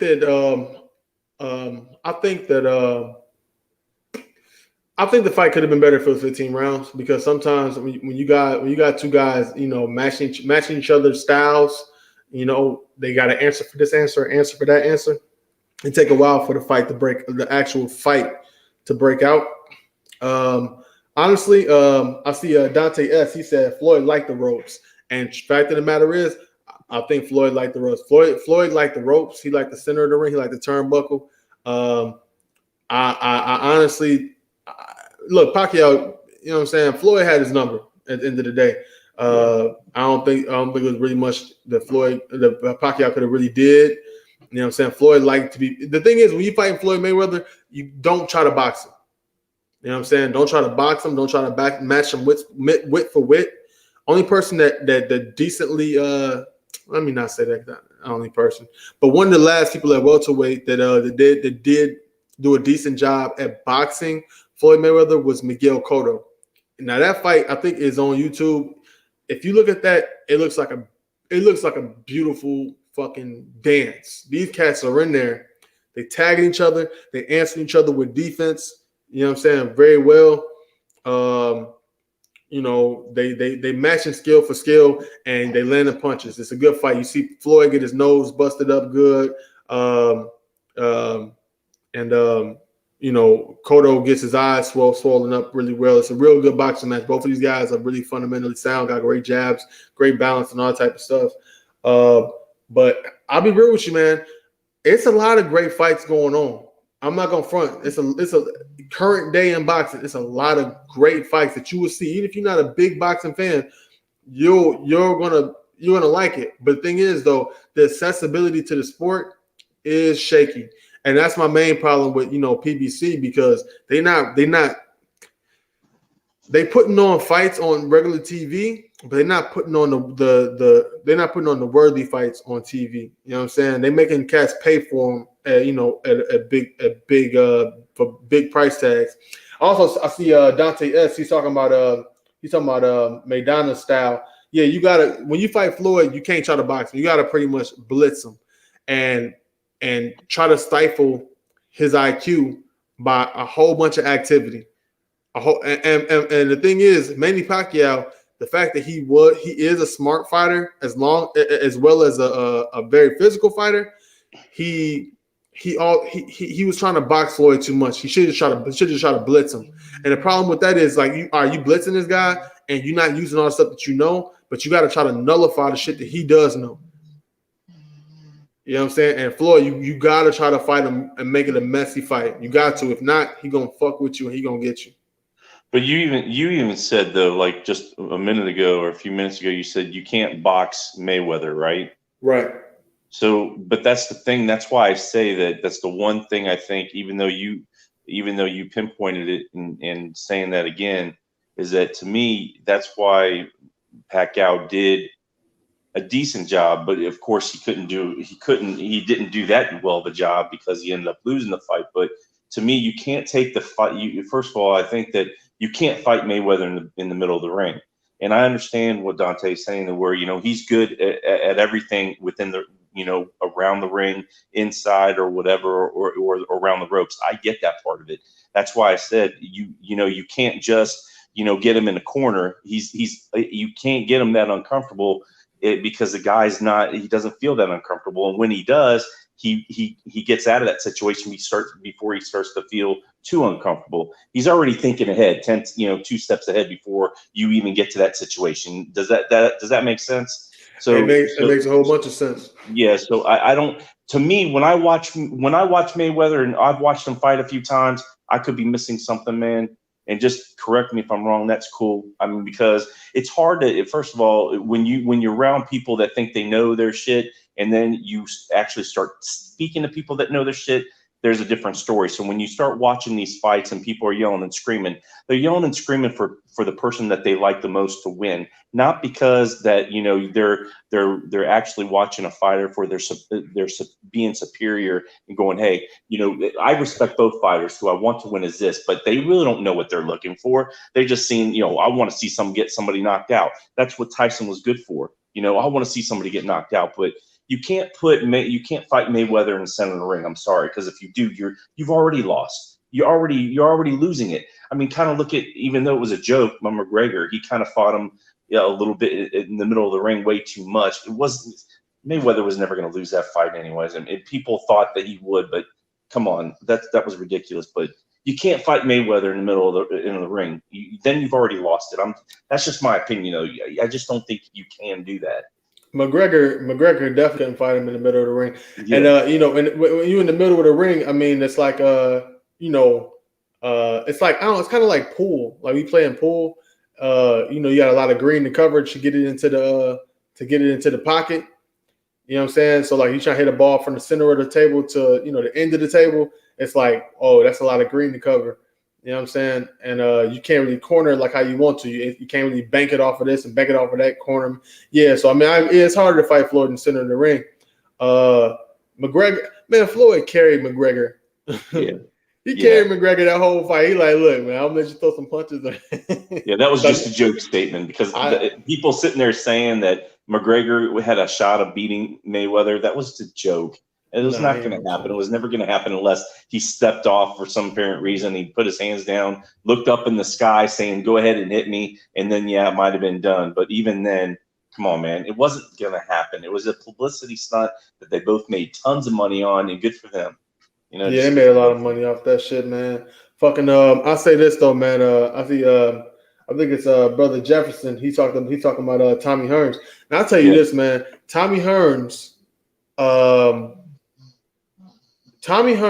versus Floyd Mayweather, that's a good fight. If cats didn't notice, man, Floyd didn't fight a lot of the brothers. Floyd fought a lot of Mexicans, because that's what his style eats up. His style will eat up Mexican fighters. A lot of Mexican fighters are flat-footed. They fight nose down, you know, trying to grind it out and all that type of shit. You know what I'm saying? And somebody like Floyd, you know, the natural rhythm of a Floyd Mayweather eats those type of guys up. You know what I'm saying? It's like, you know what I'm saying? They trying to catch, they get hypnotized watching this, like trying to fight this nigga. You know what I'm saying? This is the back and forth, the pop, pop, pop, pop. You know what I'm saying? Even jumping off beat. It's like they trying to play big band and he's playing jazz. He fucking them up. You know what I'm saying? But if you take somebody like Hagler and fought, you know, like Mayweather, I think Hagler would have put a lot of pressure on him. I don't know if Hagler would have been able to amount to his speed, but he did fight Sugar Ray Leonard, so I think that the style, it could have been happened. But didn't Hagler beat Hearns pretty sound most of the time? They had a fight. I believe the fight went 3 rounds. It was like a all-out street fight. You know what I'm saying? These cats was banging. Yeah. But the thing is this, though. Hagler, Marvin Hagler, he was a middleweight. He was a career-long middleweight. Floyd Mayweather never fought that high in weight before, so they would have never fought each other. You know what I'm saying? The highest Floyd Mayweather ever fought was at 154 pounds, and that was only like a few fights later on in his career. Well, I don't say later on. It was later on in his career. He fought at 154. He made most of his money at 147. But Marvin Hagler was 160 pounds. You know, he never went down below there. A good fight that would, you know what I'm saying, that a good legendary fantasy fight would be like Marvin Hagler versus Triple G. Yeah. You know, Triple G is a career long middleweight as well too at 160. And, you know, Marvin Hagler would have beat his ass. You know what I'm saying? Marvin Hagler was a switch hitter. You know what I'm saying? You could fight southpaw and he could fight orthodox. You know what I'm saying? He fight left-handed, fight right-handed. And, you know, that guy was something to see, man. If you look at the way his body was shaped, you know what I'm saying? Like he had a body like somebody who did a lot of calisthenics. You know what I'm saying? Calisthenics. You know what I'm saying? Like real ripped, just like on some Bruce Lee type shit. You know what I'm saying? But yeah, Floyd would have never fought him, but you know, Floyd would have fought somebody like a young Tommy Hearns, and that would have gave him a problem because Tommy Hearns was so tall and so rangy. Tommy Hearns, when he was real young, he used to spar with Muhammad Ali.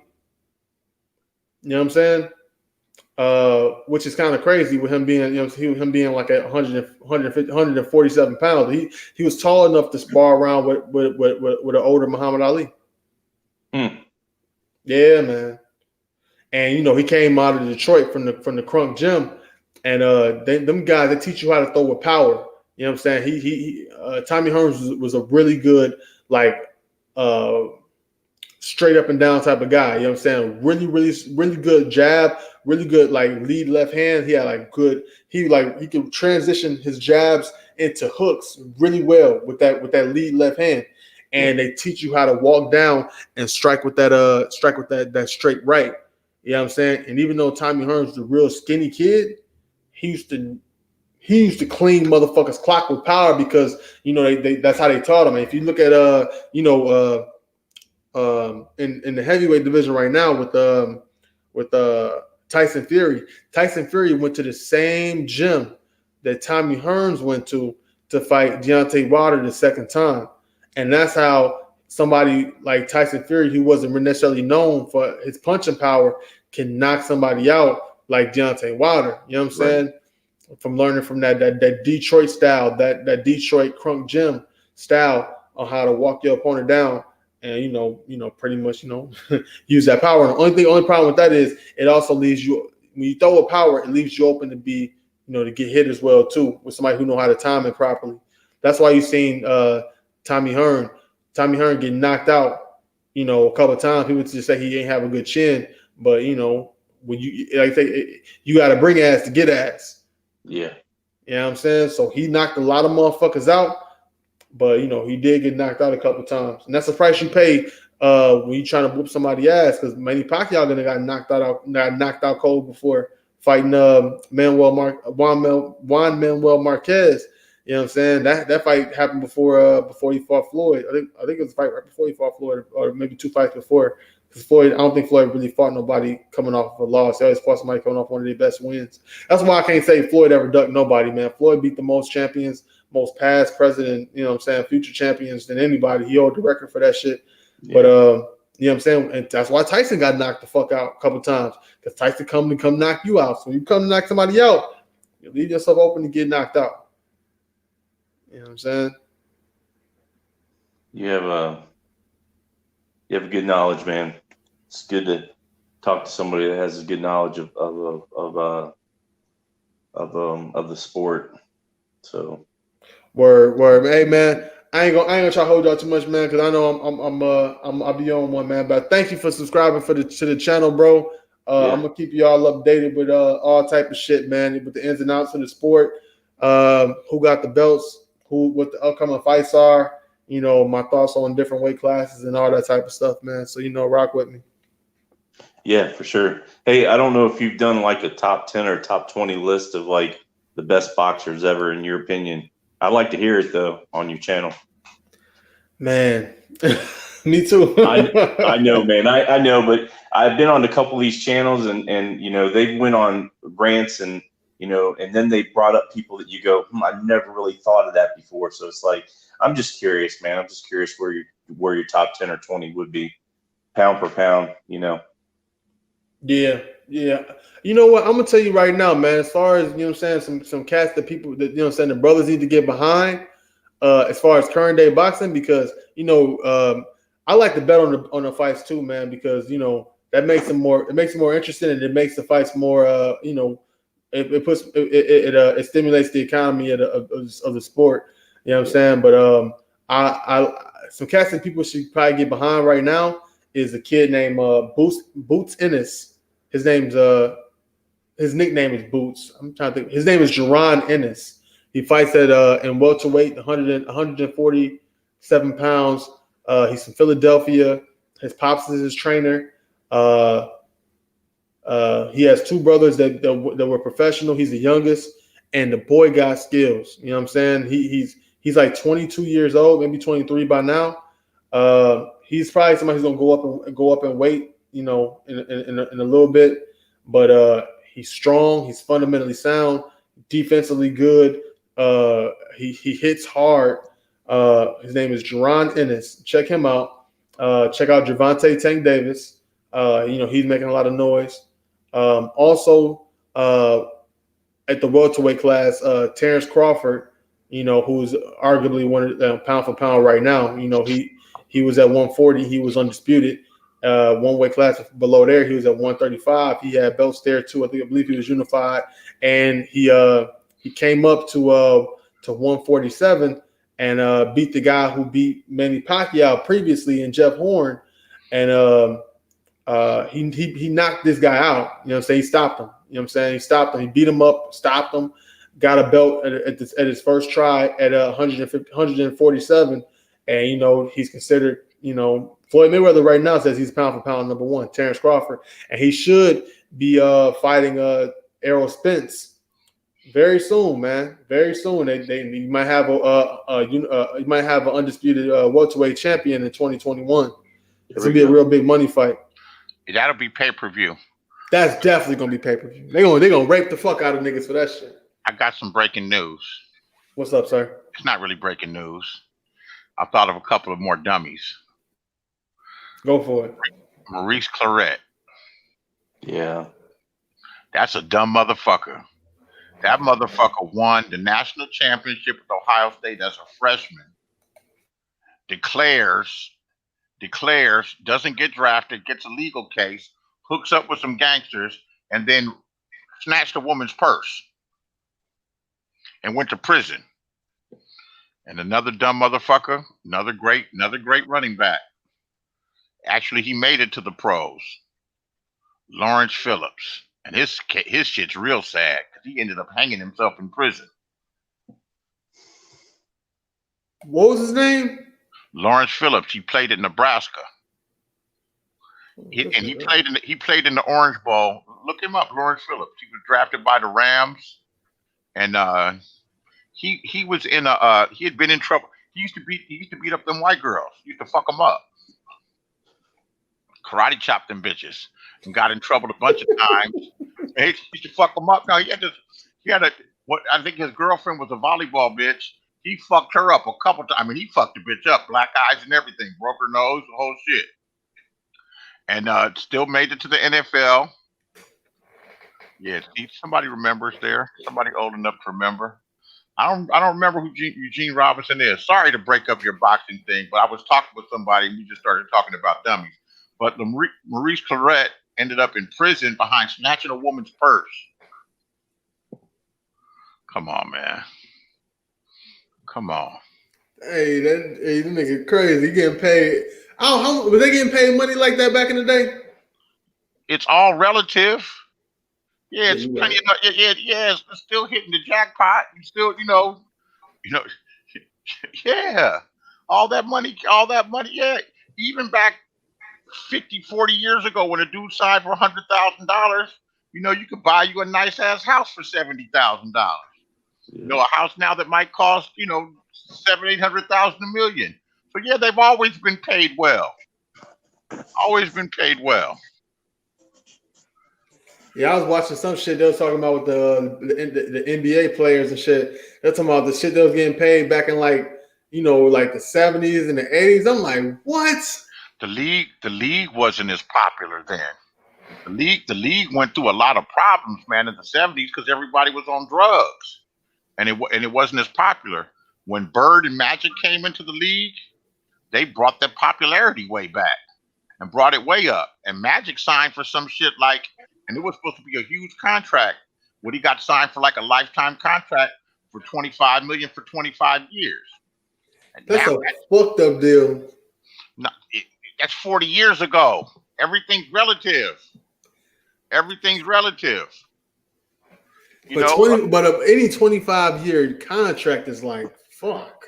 That was a lot of money back then. You could buy a loaf of bread for 40 cents. A loaf of bread costs $3 now. It's all relative. It's all relative. It's all relative. I dig. It's all relative. You gotta be around and be able to remember shit. Shit, a loaf of bread used to be $5 for a nickel. A nickel. You get a loaf of bread. Loaf of bread, some decent bread's gonna cost you $3, $2.50. So, it all fits in. But shit, now Magic Johnson's a couple of hundred millionaire, and LeBron's gonna be right behind him. But yeah, Maurice Claret's a huge idiot. Never even made it to the NFL. Never got paid. I wonder what he's doing now. Probably doing unemployment check scams. That nigga doing dope. that nigga doing crack. You can't do dope without money. Yeah, man. Or they could, or you know what? You could redeem redeem yourself and get you a job as a physical trainer or something. But that dude could have been a NFL star, or just even making it to the league and signing one contract. It's you could buy yourself a house, you could buy your mama a house, you can get your shit together until you find out your next play. And if you're lucky enough to sign a couple of contracts, you should be okay. You should be okay. Did nobody? When I said Michael Vick, I was like, I need to get some pushback. Motherfuckers like Michael Vick. You know what you said? You said, hell yeah, that motherfucker's stupid. Man, I mean, like, just as far as like, even all right. Look, my thing is like, if you're gonna do the crime, they say if you're gonna do the crime, you should do the time. I say if you're gonna do the crime, know how to do that shit. You know what I'm saying? Like, he just didn't give a fuck. Like, to my understanding, like, he had a lot of that, like, a lot of them, like, first off, he's running the whole operation. Like, if you enjoy that type of shit, you can just, step your toe into that shit and, like, be a part of the life and just put some money down and fuck around. He was running the whole fucking operation and shit, dog. And to my understanding, it was on his property. The day he signed his contract, the next day he bought that land. And that's some country boy shit. Not knocking you country boys, but dog fighting. That's what we do. We fight dogs. And I dig that. I mean, that's cool if that's what you went to, man, because I like to see a good scrap. You know what I'm saying? I told somebody, man, I'll watch a damn cockroach fight a damn praying mantis if you if it's competitive enough, damn it, shit. But like he put his whole life on the line. But you know what I'm saying? By the time he got into it, they had been cracked down on that shit where they had federal laws against that shit. Right. To crack down on that shit because it'd probably been going on for years and years. I remember they used to fight pit bulls, up at the park, and we used to watch that shit and people would be into it. And I don't remember them ever leaving the dog dead, but I guess when they gambled on it, and I used to like to watch that shit, but they had federal laws against that shit, and that motherfucker did that shit anyway and had that shit going on as an operation. And then everybody that had his back, he lied to him. He lied to the commissioner of the NFL. He lied to the owner. So they just let him have it. Did he get a raw deal? Brother always going to get a raw deal when he goes into the courtroom. Did he deserve to go to prison for that shit? Man, hell no. Hell no. But you know what, though? He was making so much money that they had to put him in jail because he was running the whole damn rink. I don't think they had to put him in prison. They could have fined him a bunch of fucking money. Man, when it comes to that, when you start doing that, when you making money and they ain't getting their part, they gonna make an example. Well, they sure made an example out of him. They made an example out of him. They made such an example out of him. Who was the white receiver that went to one of those concerts and everything and was saying, "You niggers, I'll fight you." And then he had to have the dudes back. Oh, everybody makes mistakes. Oh, I understand. I was like, oh boy, they done clipped your balls off, boy. You can't, boy. Hey, I think the general is in the back room. Mace, you still there? I think Mace is taking a nap, man. The general is in the back room trying to get up and shit. Let the general up. Yeah, Mike Vick's about a dumb motherfucker. You know something?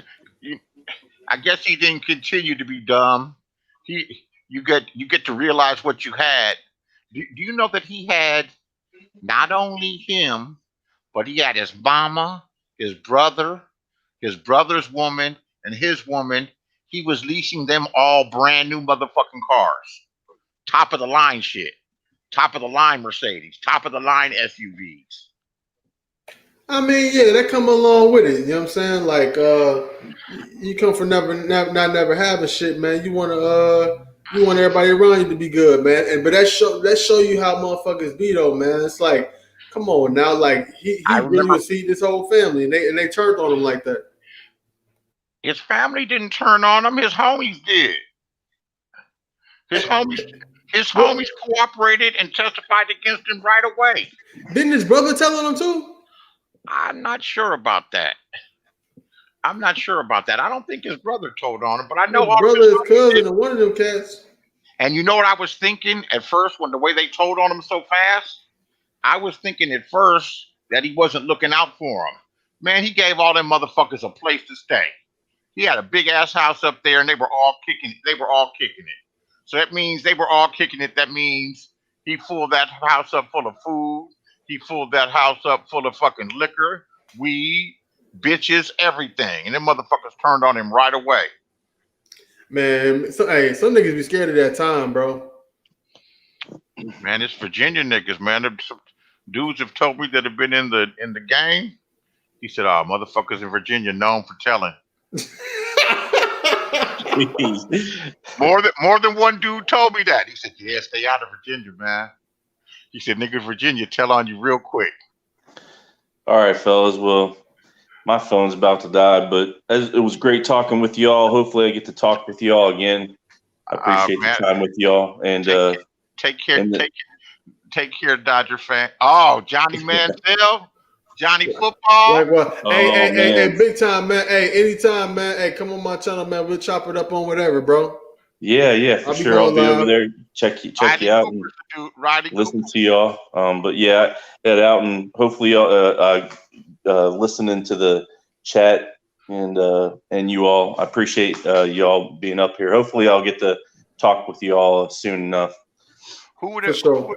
Y'all have a good night. Who would have ever thought talking about all the dumbass athletes that fucked off millions would be like a subject that the people could chime in on? Hey, you can write a book on these dumbass niggas sometimes. Who's Kareem Hunt? I don't know about him. Kareem Hunt beat up the white bitches in the hotel room, didn't he? Oh, Look that's it up. right. On camera. Yeah. Oh, that's right. He beat up them white bitches. You don't beat up no white bitch, period. Hey, he kicked her at the end too, like, bitch. Take this. Take this on your way out. Man. I think he humbled himself. Man, cameras everywhere. Man, it's real simple, man. When you got a lot to lose, you got to move like you got a lot to lose. You know? Right. You got to move like you got a lot to lose. Someone calls you a nigga or something like that, man, you just suck that motherfucker up. Say, yeah, I'm a rich nigga, and keep it moving. You know what? It wasn't even on that. I think it was like, they probably called some bras over to the room on some shit like we finna flip these bras or whatever, shit like that, or we gonna just kick it with these bras or whatever. And I remember that story. I just can't remember it exactly. And one of them got cute. Yeah. And it wasn't even that. He was trying to put these hoes out. Oh, and they wouldn't leave. And they didn't want to go. Straight bait. Man, you have to do you can't live by your hood sensibilities, even though I've lived by them for a long time. But there's certain shit you can't fucking do when you got that much to lose. Be like, look, if you guys don't leave, I'm going to be calling the police on you. I'm going to call hotel security. I'm going to be calling the police on you. I'm leaving. Or you know what? How about you guys stay and we're leaving? Yeah, when you got bread like that, you can do it. Hold on a second. Yeah, but that's easy to say after the fact. Say the bitches that get in the hotel room and they don't want to leave. They're making us like, all right, you know what? Y'all don't want to leave. All right, I'm gonna check out. I go downstairs and say, yeah, I'm checking out. There's some people up in my room that don't want to leave. Here are my keys. Here's everything. And you guys just, keep the money for the rest of the evening and everything. And I'm gonna go stay across town. Yeah, but hindsight's 20/20. Right, and it's like it was a compromising situation, man. Because he could have did what you said, and she could have. You know what I'm saying? By the time the police got there, she could have been butt ass naked in the bed talking about he raped me. Yeah, well, all that anytime that can happen when you fuck with them stray ass bitches like that. All he had to do was call security. Michael Irvin was a dumb motherfucker. He's lucky because that motherfucker came to court with a fucking mink coat on, like he wasn't up there in the hotel room snorting blow with them goddamn strippers. Hey, Michael Irvin was on that dope heavy. Yeah, he's getting high. Great player, the playmaker. Great player. And I don't know why he stayed in Texas. That's when the drug laws were real harsh. They're still pretty harsh in Texas.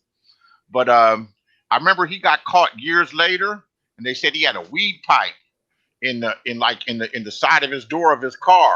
And they was trying to revoke his probation and shit for that. Yeah, Michael Irvin learned his lesson though. I mean, how could you not be young and do everything right? You know, you're gonna make some fucking mistakes, but some mistakes are just too stupid. Hey yo, Mace, man, you still there, bro? No, you're not. Bro. Okay. Hey, let the general up, man. He's trying to get up, man. I love him up. Yeah, tell General I'm sorry, bro. Tell him I love him up right now. Okay. Yeah, man. Fucking but and it was the early '90s, or was that the? No, it was the early '90s when Irvin was playing, right? Who's that? When Michael Irvin was playing. Yeah, late '80s, early '90s. He was on. I think they wanted in 95, 94, and 95 on the team, and before that shit, yeah, he was. That motherfucker came to court facing a serious ass drug charges and shit. Came to court with the mink coat on, floss, and talking shit in the hallway. You can't tell a nigga with money nothing. Right. Hey, another one, Daryl Strawberry. Yeah, he's another drug addict, man. But that motherfucker had been fucking up on drugs, got a second chance with the Dodgers, man. And he was still a great player at that time. Man, that motherfucker didn't show up for opening day. They found him, man. That motherfucker, man. Straw. Great player. Yeah, he really was. Yeah, he was. I don't know, the drug addicts. I just think they got a hold of some shit that got a hold of them that they couldn't let go. I give them a little bit of pass because they were still a little stupid, but they were under the grips of something that they couldn't shake. Man, they was under the grips of fame. You know what I'm saying? Them cats was stars back then, man. Them cats had money. They had motherfucking dope. They had the bitches. Same thing as now. Man, it ain't. I don't think the environment ain't the same. You know what I'm saying? People don't party the way they don't party now the way they used to party back in the day. You know what I'm saying? I feel like my generation, I came in at a certain time where I seen the transition from when I went to the club. You know what I'm saying? You go up in that motherfucker and bitches just, you know what I'm saying, putting ass on you. You go to the club right now, the women don't even dance with the men. The niggas be dancing with the dudes. And I'm like, what the fuck? I frequented the clubs heavy, and I would see the athletes out, and I would see how the women would come on them. I would see some of them Laker players, they'd be pushing bitches away. Like, man, back up, man. What the fuck, bitch? Give me some space. Right. Even in VIP, like, back up, bitch. Back up. I'm surprised. Let's face facts. You know, most boxers, they ain't the smartest motherfuckers in the world, you know. But I think boxers always have hangers on. They have their entourage around that keeps them safe from doing dumbass shit. Yeah, when you got bread like that, man, like on some real shit, man, like the boxers, in order for their own safety, their best thing is to not, you know what I'm saying, be the club hopping motherfucker like that, because you got to worry about a motherfucker who really is training to kill your ass. You know what I'm saying? Like, you know, only thing that's really stopping the motherfucker from getting killed in the ring is the referee. You know what I'm saying? You throwing that shit, because you trying to punch to the other side of that motherfucker's skull when you throwing at him. You know what I'm saying? You trying to punch, you hit him in the belly, you trying to touch his back. Well, plus their hands are registered lethal weapons and shit. You exactly. know, they get provoked out there. You know, they can't punch nobody. Boxers always seem to have an entourage around them. They got people around them. Yeah, and you know, and it's kind of tradition too, man. Some guys, when it comes to boxing, some guys when it comes to boxing, it's like, okay, I'm gonna be a gym rat and I'm gonna stay in the gym. I'm gonna stay in there training, or you one of them cats like Tyson. You like Tyson, or you like the Jack Dempseys, where it's like I fight and I drink, I fuck, I'm a bad motherfucker on the street as well too, like Adrian Broner, like Dante said, like Adrian Broner, like that's a nigga that he'll Adrian Broner has so much talent and potential, but he just like to fuck around and be in the street so much. He's he kind of wasted. He's up there in the idiot. He's up category. there. Yes, he's an idiot category. That fool got an $800,000 judgment against him. He's going to the court saying he ain't got no fucking money, and then they got Instagram pictures of him flashing cash. The nigga fought Pacquiao. That's a bag. Yeah, lost. Man, it don't matter. Yeah, he lost a lot of fights, man. He lost fights he wasn't supposed to lose. Yeah. After that Maidana fight, man. After that Maidana fight, he just wasn't the same. He got gunshot. He stopped throwing as much. He just don't throw no punches no more, man. Man, I thought Maidana was gonna. I thought he was gonna get with Floyd, and he had a plan.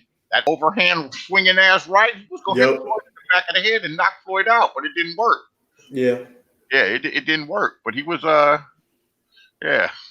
See, I give Broner credit on as far as talent because he went in there with Maidana and he got dropped, but he finished the fight.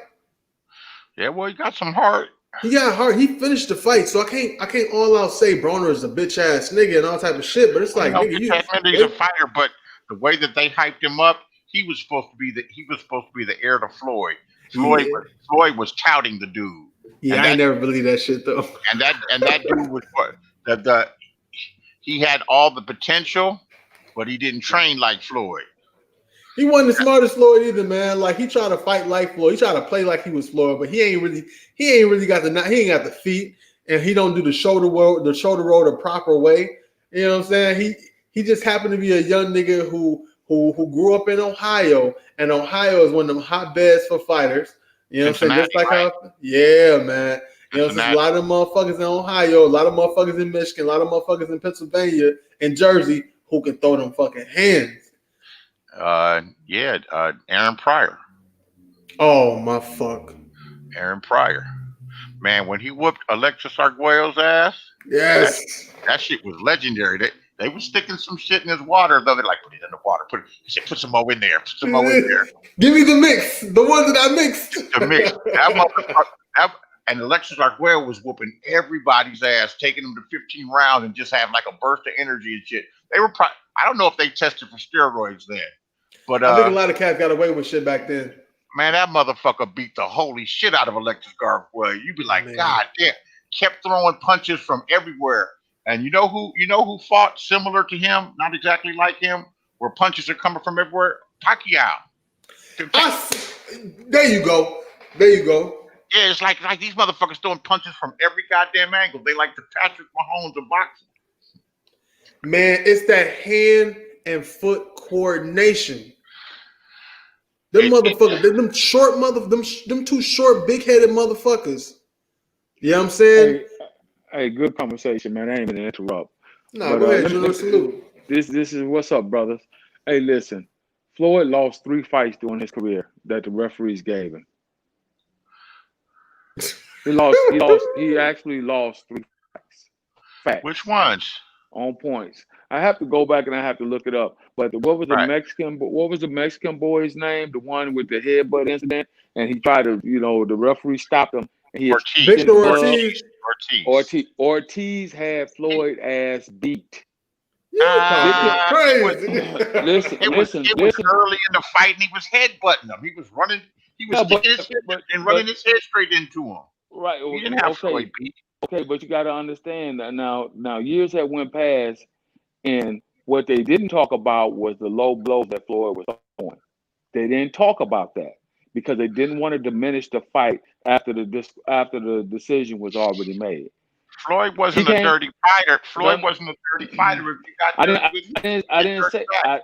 I didn't say that he was. I didn't say that Floyd was a dirty fighter. What I'm saying was what prompted the headbutt was the couple of low blows that Floyd and the referees. If you go back and watch, they didn't even caution Floyd. They kind of, told him to keep the gloves up. And Victor Ortiz came back and he said, "I got a little excited. It was a low blow, and I got angry. That was his fault." And then, see, this is why I say that. Because had Victor Ortiz been able to settle in, he was bigger and stronger than Floyd. He had Floyd for the first couple of rounds beat. And when the referee stopped it because of the headbutt, he extended the glove and Floyd sucker punched him. Now, I get it. That was on the break. So in my opinion, I can't give Floyd. I think that was a little bit. That was a cheap shot. That wasn't a loss. It was a cheap shot to do with fight. Protect yourself at all times. Right, but it was doing the referee. Okay, so I boxed, right? I boxed State of California Golden Gloves. I also boxed fucking United States Army for years, right? And on the amateur circuit. Anytime That's the rule, that's some dirty shit that he did, but yeah. the rule It is wasn't dirty. anytime a referee stops the action for a foul, the rule is boxing is still a gentleman's sport. The rule is if it's not a point, the boxers are separated, and then normally the boxer that commits the foul will say, "Hey, bro, look, it's in the sport of combat. Here's my glove," which is what Victor Ortiz did. Floyd took 2 sucker shots as the man was extending his glove to say, "My bad." That's cheap. It's still a gentleman's sport. It's a cheap shot. He didn't lose the fight though.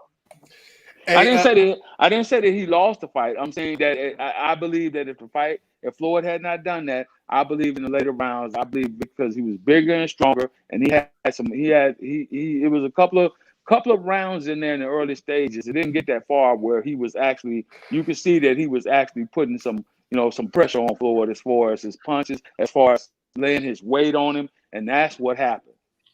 The only time I saw Floyd in trouble is when Sugar Shane hit him in the fucking second round and rocked his world. Other than that, Floyd didn't get hit too many times, man. Right. Floyd had a chance. He got hit. He didn't get hit a lot. You're right, but he had a chance. Get hit a lot. But also, if you remember, he ducked Sugar Shane when Sugar Shane was in when Sugar Shane was in his prime. See, I'm gonna stop you right there, man. He didn't duck no Sugar Shane. Actually, Floyd Mayweather, he pursued the fight with Sugar Shane. Well, at 140 first. Sugar Shane's a little bigger than him, though, right? No, not at all. Not at all. He's not bigger than him. They didn't fought all the same weight class. They both fought 130, 135, 140, right. That's what I'm saying. 147. But I think when it was at 135, I think Floyd declined, didn't take the fight. He moved up in weight class. It was something that happened. Sugar Shane Mosley moved up well before Floyd. You know what I'm saying? Okay, so that's what happened. I know it was something that happened with the weight class. But I want to hear these other 2 fights that Floyd Mayweather lost. In your opinion, I want to hear this. He had some close ones, but he didn't lose. I can't say he lost. I want to hear him though. I want to know. I want to know which ones you think he lost. I gotta go back and I gotta look it up because I went back and because I was in the sport for so long, I have to go back and actually look at. I have to go back and actually look at it. I have to go back and actually look at it because you should have came up with all your yeah, I know. With all your information ready to fire. I know. It's a tough crowd. You got to come with your A game. Well, yeah, I get it.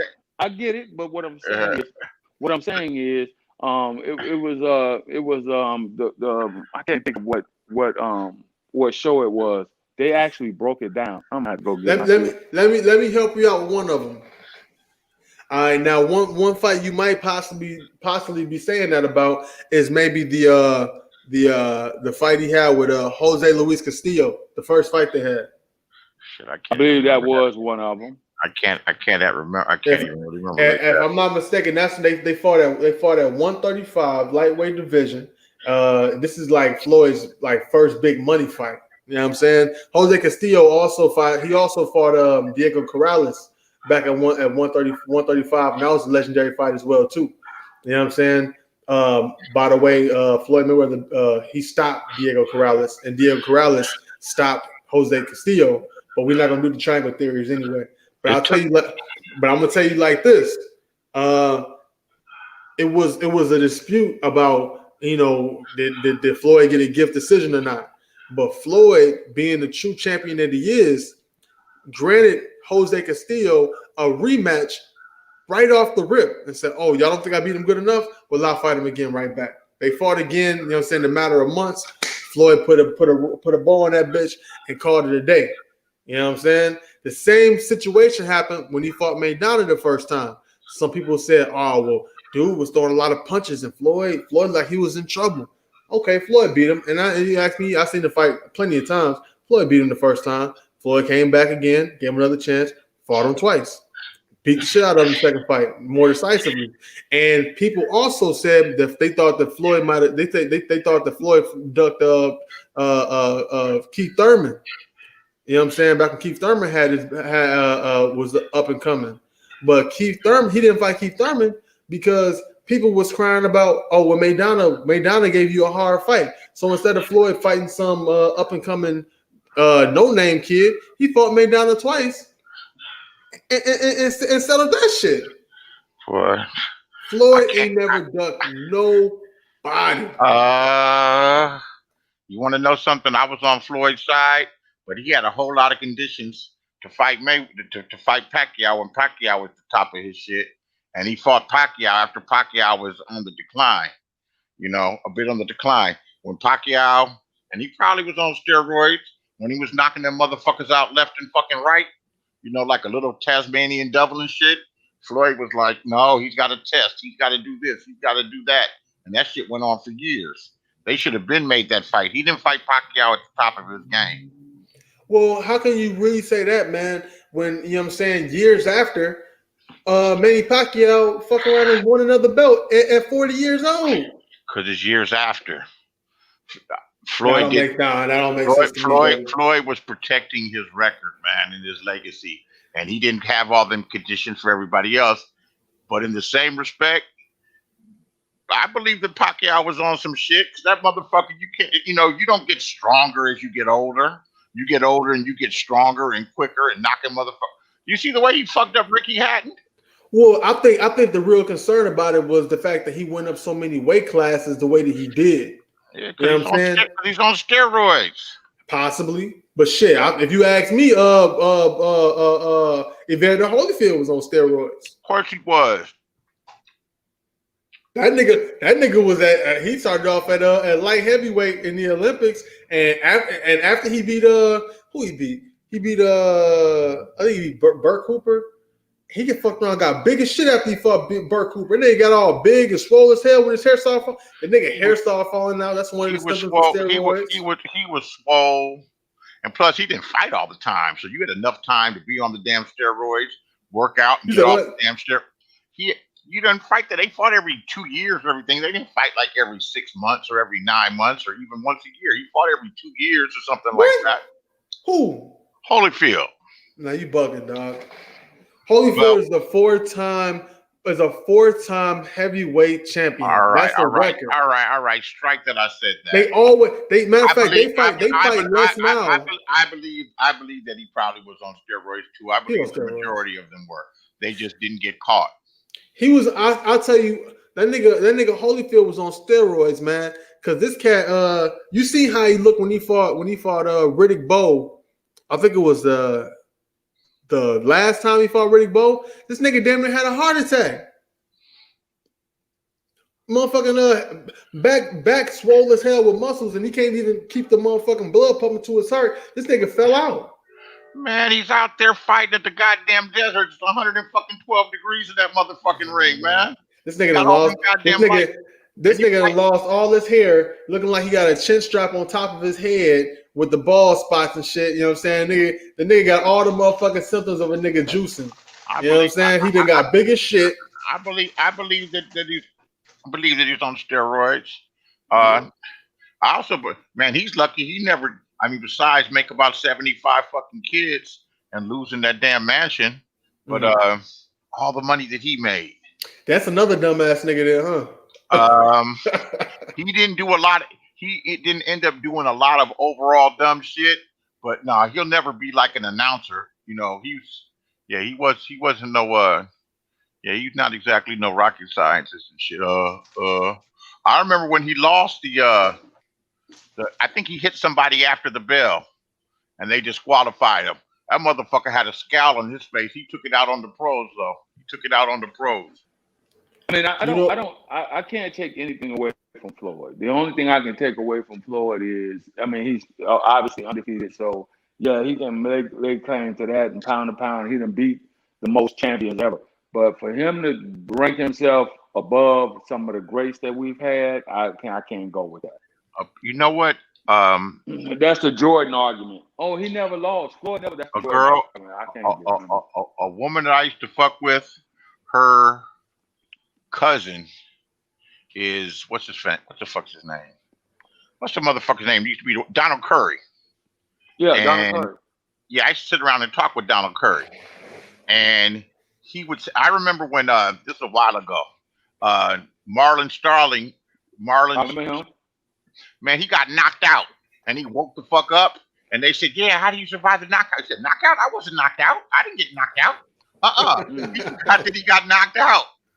But he said, as a boxer, you know, you have to psych yourself out that I'm the best and I can't be beat. Because if you go into the ring with any type of doubt, it's going to show and you're going to lose. Who did Marlon Starling whooped somebody's ass. He whooped a light-skinned dude from England.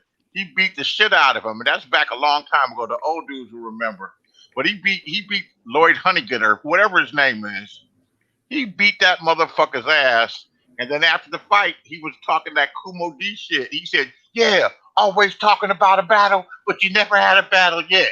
Always talking about a battle." That shit used to get me hyped. He talked big shit. But Donald Curry, that motherfucker was a player hating ass motherfucker, boy. That nigga, man. Y'all remember Julian Jackson? Vaguely. Yeah, vaguely. Man, talk about a motherfucker who could hit. That's a motherfucker who could hit, man. That's a motherfucker who would knock motherfuckers clean out. What is he? I think he's from Jamaica, or he was from one of them islands, man. With the tall flat top. Yeah. I know what you're talking about. Yeah, that was a bad motherfucker back in the day. You can find that shit on you. Go ahead. Razor Ruddock was bad motherfucker until he fought fucking Tyson. Yeah, he was. I think Razor Ruddock could give a lot of cats trouble right now. Razor Ruddock, yeah. I like this style. There's a lot of Jamaicans in L.A. before they all got cleared out. There's a lot of Jamaicans in L.A. when Razor Ruddock fought Tyson. They were at the racetrack. You know, they like the horses. They're like, Razor Ruddock. They was all behind his ass. So Tyson put him on his ass. Yeah, Tyson fought some motherfuckers. He did, man. Tyson beat Frank Bruno. Tyson was a bad motherfucker, man. He only like 5'9", man. Like people be forgetting that shit. Man, Tyson was that motherfucker. Had he never got, in my opinion, this is just my humble opinion, had Tyson never got caught up, number one, with the rape charge, and then he got caught up with Robin Givens, and she started playing the mind fuck games with him. Well, he was caught up with her from the beginning. Well, yeah, that's true. That was before the kind of. Right? He was married to her when he knocked out Spinks. Wow. Okay. He was married to her when he knocked out Spinks, and he was the champion when she went on and said that when she went on Barbara Walters, and he must have been on some type of tranquilizer drug. They slipped some tranquilizer drug, and that bitch just trashed him out in front of everybody. Oh, it's horrible. It's miserable being married to him. This bitch, bitch, please. So I think that had that never happened, I don't see anybody beat Mike. I don't even think Lennox would have beat Mike, because Lennox had a lot of stipulations when that fight happened too. That was an old Mike Tyson. That was Mike Tyson in 2004. 2000. Yeah, okay. It's 2000. But remember, Lennox had a lot of. No, that was 2001, 2002. That was after September 11th. It was at least 2002. Nah, let me look it up. That was 2002. That was after September 11th. Might have been 2003. That was 2002. Nah, you pushing it, man. I could have swore that fight was like 2000. I'm right this time, because I remember when that you fight might be. was. Yeah, that was after September 11th. But I know that Lennox had a lot of stipulations, before he fought him, and a lot of shit didn't come out until well after the fight had already happened. That was See, right after if they When was the fought fight? in the '90s, if they fought in the '90s, even after Tyson got out of the joint, I think that Tyson could have possibly beat Lennox Lewis in 1994, 1995. But by the time they fought, man, Tyson wasn't fighting. He was fighting for a check at that point. You're Well, right. yeah. They fought 2002. Yeah, okay. When I remember something, I remember it. Probably June of 2002. You're absolutely right. Yeah. I But remember. Tyson was washed up, man. You know what I'm saying? That's like trying to compare the Philadelphia version of Michael Vick to the Atlanta version of Michael Vick. I wouldn't say Tyson was washed up. He's washed up. But Lennox Lewis is just a 6'5" boxing ass motherfucker, man. You know, that Lennox Lewis is not your average type of fighter. This motherfucker's 6'5", 6'6", that could fight. He was like 6'5" with an 80-inch wingspan. Come on, man. Come on. But that's my thing, though. See, Lennox Lewis wasn't always the same Lennox Lewis. If you go back earlier in Lennox Lewis' career, back when Riddick Bowe threw his WBC belt in the trash can, you know what I'm saying? Tyson would have beat that nigga's ass. You know what I'm saying? Seemed like he got bigger and stronger.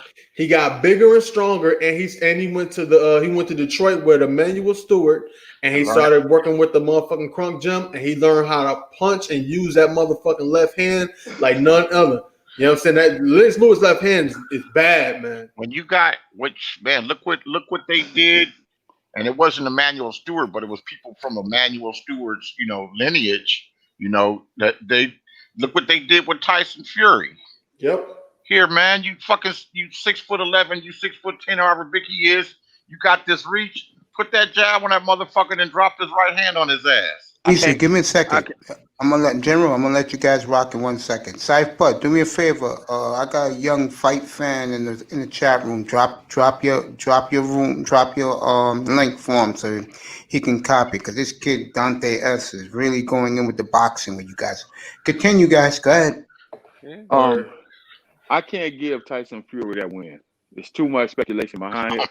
Oh man, he beat him both times. No, he ain't beat him both times, but okay. No, wait.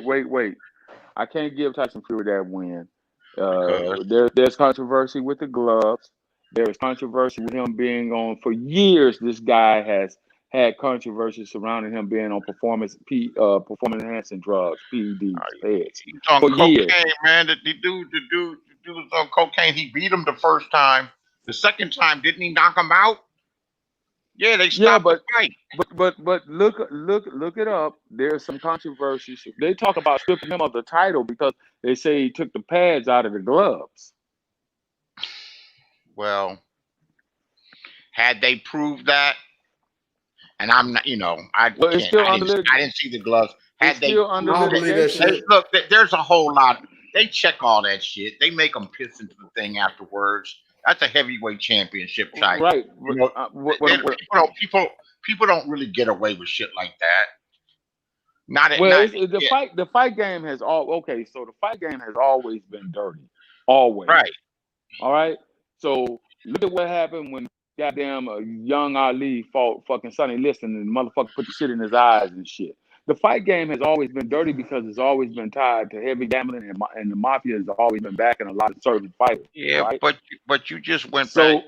You just went back 50 years, man. 50 years, yeah. But it's always look at what happened to what's the dude name that had the goddamn plastic wraps in his glove.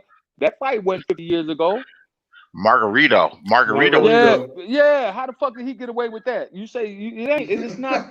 No, he didn't get away. They caught him right after the goddamn fight. He didn't get away. What I'm saying what? He got away. Technically, he got away because Mauricio Suleiman, the president of the WBC, they said, well, fuck that. We don't see nothing wrong with it, and they let that shit slide. That's why I kept on fighting. Yeah. No, but he got caught. He got caught trying to do that shit with Shane Mosley, and there was like something wrong with them raps. But he put that shit in there with Miguel. No. Miguel Cotto face up. That was the dude that had cast on his motherfucking hands underneath the gloves. Yes. And he got caught for that shit and he got suspended. You know No, what? but it happened in the that's not my argument. My argument is it happened in the modern era. So even though your trainer and your opponent's trainer are in the room and they check the reps and all this shit, that shows you that there's some dirt in there. So he had planned to get away with it. It was in the ring when they discovered it because one of the guys went over there and said, "Hey, this shit is fucked up. This don't look right," and they pointed it out right after the fight had happened. Yeah, but now they go through a whole lot, man. There's a dude when they're preparing for the fight and they're getting taped up, they got an official right there watching that shit, every little move that they make. You know, Right, but Okay, he dropped the link for you. Beasley. What I'm telling you is, motherfuckers get paid off in the fight game. That's all I'm telling you. I'm not arguing that he didn't get caught. Right now, you can go online and look it up. They're under litigation. I'll say this: it's a hell of a whole lot harder for them to get away with some bullshit as compared if they put some liniment on Sonny Liston's gloves that he rubbed in Muhammad Ali's eyes. That's obvious what happened there. Right. I'm not. That's not my argument. My argument is that it can be done because it has been done under speculative. This is why they're under litigation right now. The WBC and WBL are under litigation with this guy to strip him of the title. This is why that motherfucker jumped up and ran back to motherfucking England or London, wherever the fuck you from, so quick. England.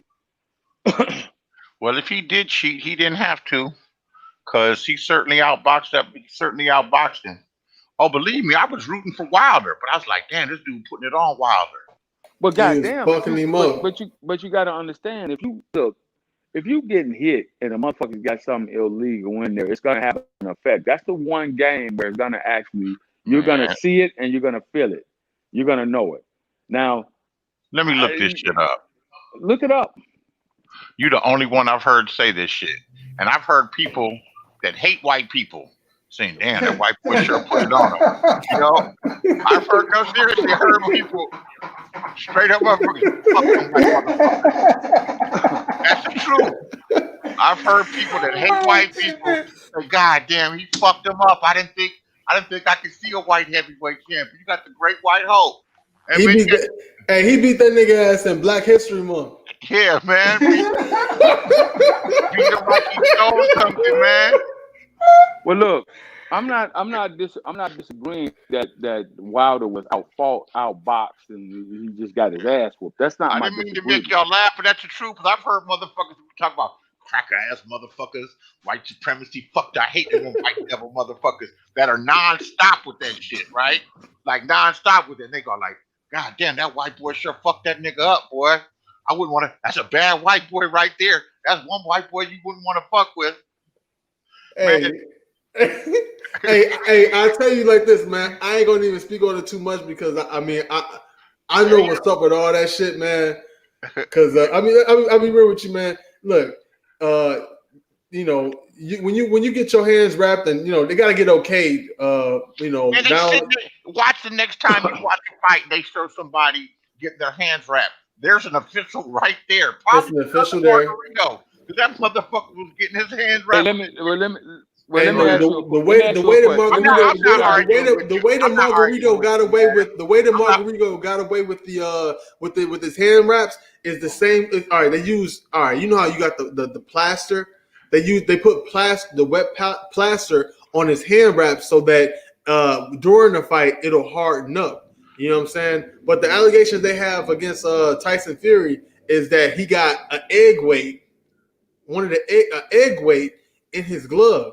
And if you're going to hold an egg weight in your hand, that's not going to benefit you to throw a punch. You're going to fuck around and break your fucking hand, whether you holding on to it or whether you got it on the outside of your glove. Like little metal eggs or something. I know I got into a fight before, and I had a roll of quarters in my hand. I hit that motherfucker and broke his goddamn jaw.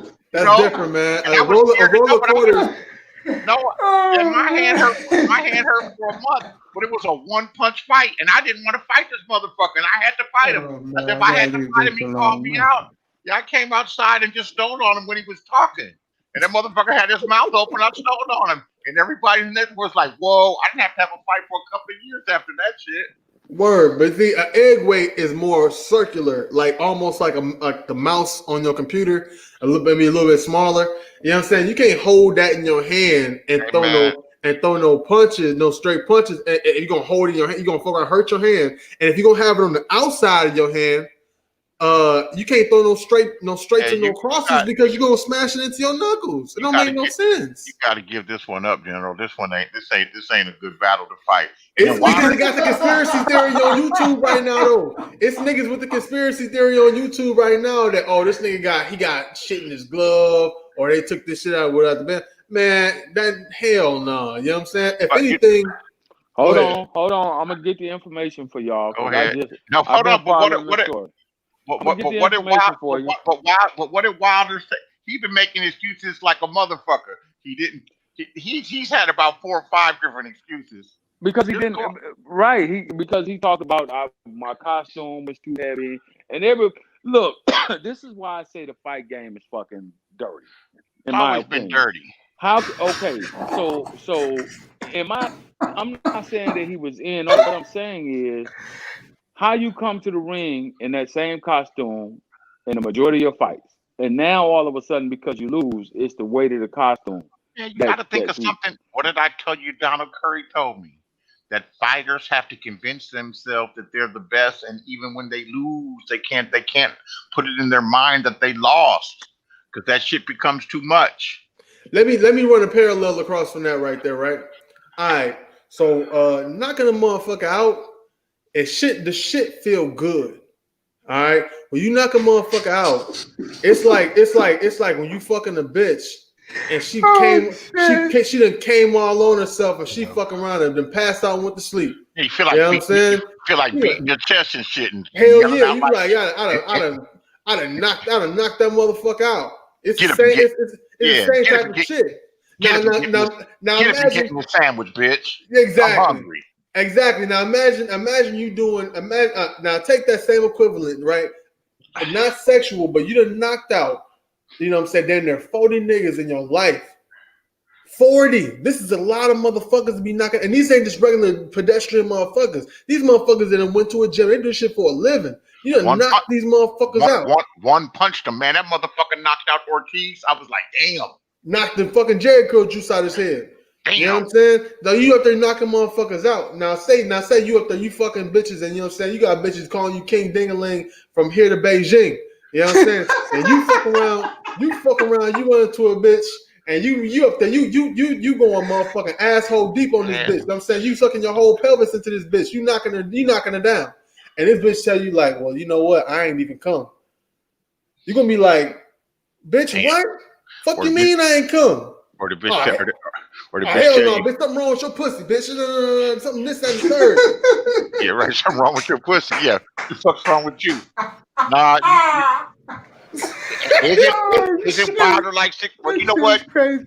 You'll see when they fight again. Unless Wilder learned how to fight, Tyson Fury's gonna put it on his ass again. I can't see him ever beating Tyson Fury. Unless, of course, he got the puncher's chance. I think that he could have beat Tyson Fury if he came in with the proper game plan, but Deontay Wilder is not disciplined enough. If I was in his motherfucking corner and I was motherfucking putting together the game plan, I'd have told the motherfucker off rip. Look, what you need to do is make sure you implement putting that stiff jab to his belly, throwing strong crosses to his belly for the first motherfucking half of the fight. You know what I'm saying? I would definitely be working with him on how to throw that lead left hand and work that jab. You know what I'm saying? And keeping that distance, throwing straights to the body, throwing jabs to the body, and then changing that jab to the body to a jab to the head later on in the fight and clean that motherfucker's clock. I know Anthony Joshua or whatever his name is. He don't want none of Tyson Fury, man. Boy, I put money on Anthony Joshua. I put the house on Anthony Joshua. Would you? Anthony Joshua, yeah. Hell yeah. After the fat Mexican knock him out. I guess anybody can get knocked out in the heavyweight. Anybody can get knocked out in the heavyweight. Right. Anybody can get knocked out. Remember what was that? What was the nigga's name from Brooklyn that knocked out motherfucking Lennox Lewis? Remember that fight? Oliver Hakeem. McCall. Hakeem. No, Hakeem Rahman. You're right. Hakeem Rockman. The one, Hakeem Rockman was the Rockman. Yeah. Hakeem Rockman was the one that got that lump on his head looked like he had a fabric like he had a right. paperweight inside his Yeah. head. But remember when Hakeem Rockman fucked up Lennox Lewis, and Lennox Lewis was at the top of his game at that time. Caught him. He caught him. Exactly. So a Caught him. motherfucker can be knocked out. He put him out. And No, then hold he on, but came how- running. Ain't Tyson Fury like 6'11" or some crazy shit? He's 6'9". 6'9". Man, that's a motherfucking giant, man. Motherfucker as tall as fucking Lamar Odom and shit, and thick and big, 300 and whatever the fuck pounds. He came in And like can 260 and or some can shit. fight. But you know what though? But look, we already talked about that with Arguello and Pryor. You know what I'm saying? Arguello was way more rangy and way more taller. That shit don't mean nothing. Man. It don't mean everything. You know what I'm saying? A tall motherfucker get his ass chopped the fuck down like everybody else, as long as you know how to do it. Mike Tyson was beating the shit out of all them 6'4", 6'3", 6'4" Yeah, he was. motherfuckers. A bunch of them. He closed down that other window. I think it's an interference. He knocked out a whole bunch of them. I don't know. We'll see. I'd like to see Tyson Fury fight. I wish there was a bunch of heavyweights for him to fight, because I'll say it like this, man. Andy Ruiz, he beat Anthony Joshua for a couple of reasons. First off, Andy Ruiz was a substitute, a late substitute for Big Baby Miller. What's his name? Gerald Miller. You know what I'm saying? Gerald Miller tested dirty for like a cocktail of a whole bunch of different motherfucking PEDs, and they ended up had to pull him out of the fight. And the late replacement was Andrew Ruiz. Now, Andrew Ruiz had just got done fighting somebody who was pretty much the same physical dimensions as Anthony Joshua. He fought some Russian motherfucker. I think his last name was like Derwinchenko, some shit like that. You know what I'm saying? Some shit. It don't matter. He cleaned that motherfucking clock. He a motherfucker who beat tall motherfuckers. He got tall. He got fast hands. You know what I'm saying? And Anthony Joshua was planning on fighting this other big motherfucker, a bigger, taller, 300-pound dude with Gerald Miller, and he ended up fighting. So he put on some more muscle mass to fight this guy. He was planning on fighting him like, okay, we gonna go power for power. But when Andy Ruiz came in as a substitute late into the you know what I'm saying, the arrangement, you know what I'm saying, he didn't Anthony Joshua already had a game plan to fight this guy. He didn't put on more muscle mass. He finna like kind of go to battle with a bigger guy, and he had to fuck around and fight speed. So he ended up getting with Andy Ruiz. Andy Ruiz, he ended up making a mistake and trying to exchange with him on the inside. You know what I'm saying? Exchanging with inside exchanges. And even though Anthony Joshua, for his size, he got pretty fast hands for a big dude like that. But Andrew Ruiz got the fastest hands in the fucking heavyweight division. Probably in the lower weight classes as well, too. That fat nigga got some fast ass hands. And he slayed giants, man. He hit that mother because Anthony Joshua dropped him first. He dropped him first, and Andrew Ruiz, stubborn ass, fucked around and got back up. Won the title. Yeah, but did Hold on a you second. see the second fight? Okay. The second fight, he did. Wilder had 6 different excuses why he lost, and I'm gonna read them to you real quick. The first one, he said his drink was spiked. The second one, he said the costume was too heavy. Then he said it was his trainer's fault, and then he said it's just crazy. Then he said the egg, the foreign object, and then he said the referee was biased. And then he said he was injured. He had a bicep injury. Man, come on. Come on. But I'm not taking. Look again. That's not my argument here. I'm just laughing at him that he had all them excuses. Yeah, I got you. My argument is what I saw from an official boxing site, which says that right now they're under litigation because they suspected that it was foul play, that he removed some of the padding in his gloves. I'm gonna find it. He may have. See, now they actually are in litigation because they had a contract to fight for a third time, and being the fact that with the whole COVID situation, fucked it up. Yeah, they had like a little side contract that they were the rematch clause is in effect, and now that the agreed upon time has already expired, and the fact that it's a really expensive fight. Neither one of the promotional outfits really want to cover it because they didn't really make no money off of that shit. And then you got somebody like Tyson Fury who don't even want to fight motherfuckers unless he want to fight Anthony Joshua. Anthony Joshua got the bag. He don't want to run it back with Deontay Wilder because he'll be wasting time and potentially risking his retirement money fighting Anthony Joshua, win or lose. Because Anthony Joshua he gonna make some real money fighting that dude. He'll make well. You know what? There's probably more of an interest there. I still think he could beat Anthony Joshua. And I don't know. And I just saw Josh. He just looked real vulnerable against Ruiz by getting knocked out like that. And did you see the second fight? Did he knock Ruiz out or he beat him on points? Beat him on points. Okay.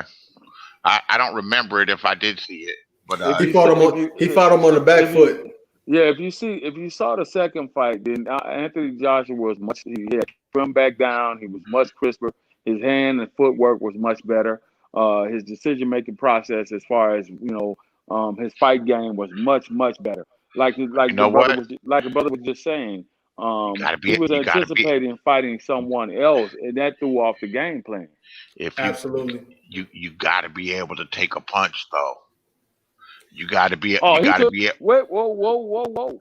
Now, when that motherfucker beat Klitschko, goddammit, Anthony Joshua was getting lit up. Klitschko was beating his motherfucking ass. It was scrapping.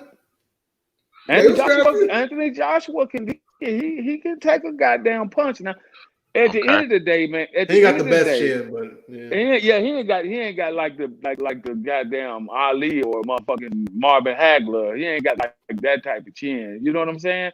But he can take a look. I pick shit wrong all the goddamn time, so I just be going without.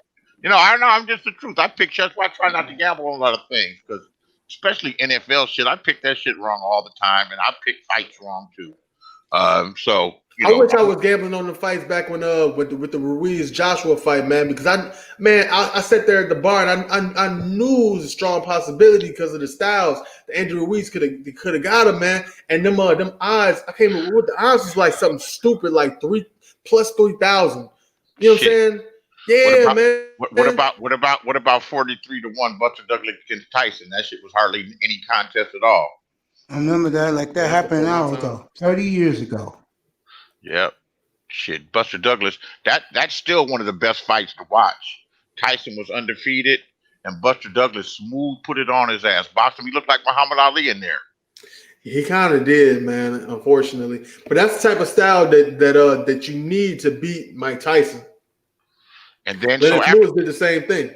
So after I saw that shit, I bet on his ass to beat Holyfield for him to get knocked out in the second round. I said, "Fuck this shit." I think I stopped because I get hyped up. I was like, "That motherfucker beat Mike Tyson. Can't nobody beat Mike Tyson."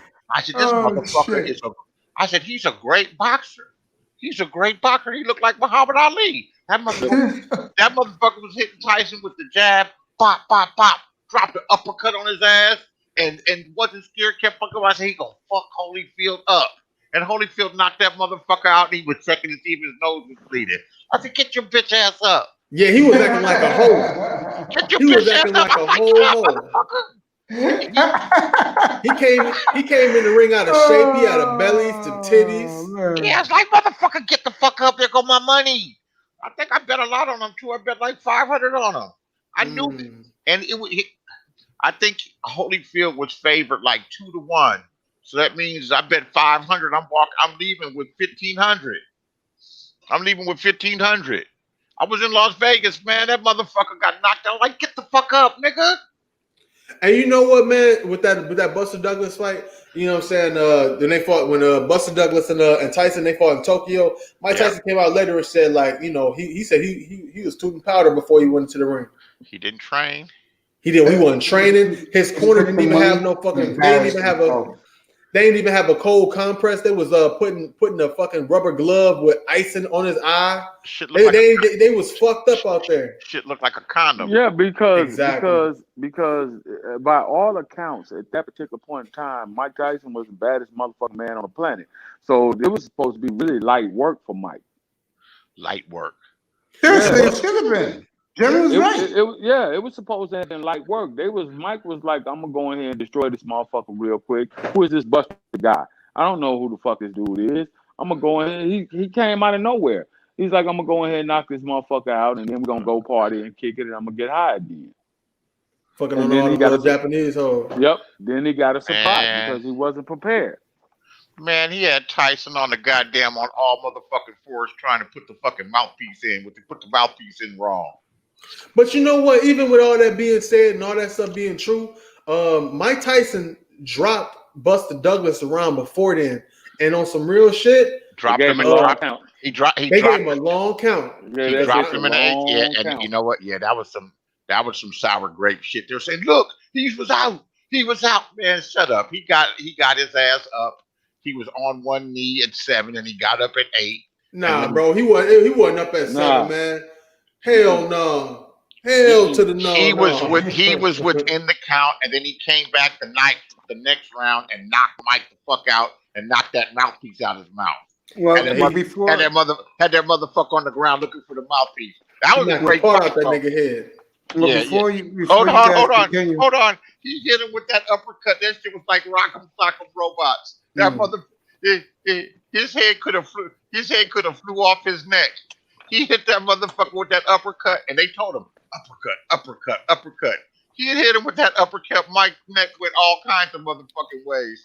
They said they got on the plane after the fight, and Holyfield was on the same flight as Tyson, and said, like, man, are you okay? Yeah, I'm all right. All right, fuck yeah, okay. So fucking Hey, Mace, man. Hey, Mace, is there a way you can close that other Mace you got up there? Because I can hear the echo. The funny thing is, Tyson never fought Buster Douglas again. That's okay. Yeah, man. unfortunately. No, it's a fucking rematch. I'm not fighting that motherfucker no more. Fuck that shit. You fight Yo, him. I touch. What's up, bro? Yeah. You fight him. Yeah, I'm bro. not fighting him. He said, Buster Douglas. Yeah, Hold on. Do you remember? I know I'm talking a lot. Go for it. But do you remember? You old motherfuckers, right? Remember? Do you remember Living Colors, the weigh-in show that used to be? And they had that motherfucker that he was making.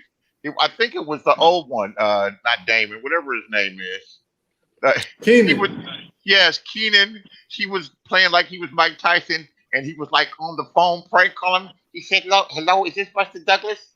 Yeah. Never mind who this is. I'm gonna go find Yo, that. I touch. Add wherever you want. Boxing. He said, "Yeah, is this Buster Douglas?" Yeah, who's this? Never mind who this is. See, they was doing that whole Fruit of the Loom shit with the Ali, Tyson, and Leonard. Hold on a second. Keenan Wayans. It was Keenan Wayans, Tommy Davidson, and David Allen Greer. David Allen Greer, an ugly motherfucker, man. That's a big old rock-headed ass nigga, man. His whole head like a toe with a fade on it. I touch. You got anything to say about it? I don't know. What y'all doing? Talking boxing, bro. Oh, I don't fuck with boxing. Well, stick around anyway. Yeah, we was chopping it up, man. Shit. Yeah, stick around, I touch. If we want. Just to stick around, my brother. Let me read some of this, because my man Dante S. What's up, Iman? Dante S. has been commenting a lot with the boxing. He says that Wilder did Mark Breland's trainer dirty. You remember that? Yeah. Mark Breland is the guy that he fired. Just passed away. God bless his soul. Who that just was passed my away? guy. That Mark Breland. Now that was my guy. Yeah, Mark Breland died like in April. Yeah, Mark Breland was my guy, man. Hold up. I'm gonna go on mute for a second. Yeah, go ahead, Itus. Oh no, man. I'm chilling, man. I've been chilling all day, yeah. What's up? Ruiz fat ass don't even care about boxing anymore. Why you got that? What the fuck happened? I was like, what the fuck happened? Like, what do you mean? As your title. Oh, I was gonna talk about this election, but guys Oh. came in and they were all into the boxing, so I let these guys rock boxing, bro. What's up with boxing? Well, Like, there's a title fight going on or something? No, these guys this talking about some of the fighters of right now and yesteryear, man. It's good stuff. I mean, I'm not into boxing, but I'm enjoying all these guys' conversation. Got well, it. right now, as far as the election is concerned, shit done got tight in Georgia. Oh, really? Yeah, shit done tighten up down there in Georgia, and Tomorrow, it's tightening up in Pennsylvania. tomorrow it'll be Yeah, over though. he's not giving up that seat, It won't be over, but it'll be, and it won't be completely official. But tomorrow, Nevada checks in. If Biden wins Nevada, it's 270, and I can't see any court in the world overturning that shit. Hell no. And Trump's gonna whine and cry, and the Manosphere is just gonna have to find a way to live with it. Well, What if it happens? in Georgia right now is 49.7% Trump and 49.1% Biden. So Biden has closed the gap. Because In Nevada what- is 49.3%, Biden is 48.7% Trump. It's a wrap, Well, bro. Nevada gotta Pennsylvania, go But to what if Trump. he wins? and No, but Pennsylvania, what if he wins? Pennsylvania is 50.7 to 48.1 Trump. yeah, I'm looking. With- Pennsylvania has 11 more percent. Nevada has 25 more percent. In Nevada, Biden's only 8,000 votes ahead. Actual votes. Yo, I can ask y'all a question. Yeah, go ahead. Why y'all voted for? I was just having this discussion with my home. Why y'all voted for Biden? Like, I'm assuming everybody here voted for Biden. Not No, me. no, I ain't vote for Oh. nobody. I didn't vote for either one. Okay, so why do I you think? Go ahead. Yeah, why do you think the overwhelming support this guy is getting is from the black community? Is as far as what they're saying? They're saying that everybody's out in the black community to vote for Biden. Like, why are they pushing us to vote for Biden? It's Because your not mama said so. it's not and it's not and that helps. That helps because my mother shaped my political view until I got old enough to start thinking for myself, and even then I'm still leaning toward a lot of the things that she taught me. But it's not so much a pro-Biden vote; it's an anti-Trump vote. The real question to me is how all these brothers on here can convince themselves that Trump is actually the answer when he's obviously leans towards his base, which are racist white folks, and he. But why? Go ahead. You believe that, Beasley? Finish your point. Listen to what I said, and listen to what I said precisely. He favors his base, and he makes talking points towards his base, which are racist white folks. I didn't necessarily say that he's a racist. I'm thinking he's playing the game, and he probably and he knows how to tweak those people. He knows that that's the majority, and if it wasn't for COVID, he would have got reelected. Night City, as we speak, is showing the riot right now between the white supremacists and they're rioting now. Yeah. Where? Stay right Phoenix. there, yo. All right, What's stay up? right there. I don't believe that, Beef. Man, Arizona right there, got what some you racist said, ass Beasley. white people, man. Yo, Go ahead. I'm sorry. Beezy, stay right there. Yo, I really think this nigga not gonna get out that office, yo. Like you said, let's say he's playing a role. He got these white people on standby, fool, for him to fuck shit up. And so remember, they're on standby, bro. Remember, you know something? That's some frightening shit.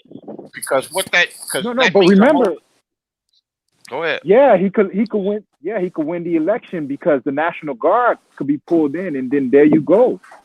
This was They planned can't. from They the can't. jump. Man, Go ahead. no. Um, I would say that both sides they had all kind of alternative plans to put into play, all the way to a plan G. Plan A, plan C. What do we do if this happens? What do we do if that happens? But no, if they're kicking up dust in Arizona, I'm telling you, cuz he could suspend the election before it's over. This no, was he can't. always He a don't have plan. the. He don't He have the doesn't power. have the power to do He that. don't have Bro, the power I to do wish that Nick shit. Bowles. I listen, wish listen, Nick and Bowles listen. was. I wish Nick If Bowles would civil stop war saying breaks stupid out, shit. Man, the so Civil War's What are not. you You waiting know for a what? while, dog? There may be some instances, and there may be some flare ups, and there may be some real crazy wild shit to happen. But the great majority of the people are not going to get into what they call a race war or something behind this shit. And you know something? What makes it even more interesting? So, where do all the brothers in the manosphere, and I'm just speaking of them because they're the ones that are so pro-Trump, and they act like their life, like everyone's going to get locked up tomorrow or when Biden takes office. Where are they going to stand if a race war jumps off? They're going to be on the pro-Trump side over there with the KKK? Hold up. Seriously. You know what, man? I think that we take the extremes of things and we try to make arguments around it. I don't really think that a lot of brothers really necessarily are voting for Trump, but as much as they're voting against the Democrats. You know what I'm saying? And it's really only for the fact of what the Democrats mean to us in our community. You know what I'm Yeah, saying? It's well, like we trying to vote for the most part, brothers are trying to vote for something different, or at least make a claim or make a stance that we're not going for the fuck shit for the same traditionalism that we've been following in the black community for the past 30 years. All right, I'm gonna ask you a question. You that's say true. that you don't like when black people saying like what is not true about what I'm saying? If a civil war does break out, he cannot institute martial law, therefore suspending Yes, the he election. can. Yes, he can. But the election's already happened. The votes are already in. But they're not already tabulated. That's what Yeah, I'm trying to tell you. it's getting real close. And then he's I'm over just here gonna say filing. this. He's filing lawsuits, bro, to slow shit I'm gonna down. say this Yes, right now. he's filing lawsuits, and he's already lost in Pennsylvania. They ruled against him. And you want to know something? Let me tell you this: anything's possible. Anything can Exactly. happen. I just don't see it. And you don't want that to happen. You know what that means? That I means don't.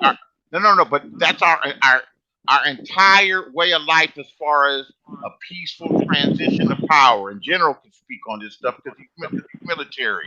That's what makes this country unique is that you don't have military overthrows of the government. No, All you right, let me think ask I you, think that since the COVID started, he's been trying to implement the military. Like the military has never been this more frequent in our country than when the COVID was around. And I there's will. many times when the riots were happening, he was trying to institute martial law. He kept getting pushed back by the different states and the different governors. But this Yeah, has been his plan since day one. Go ahead, my bad. no, I'm gonna let you get back.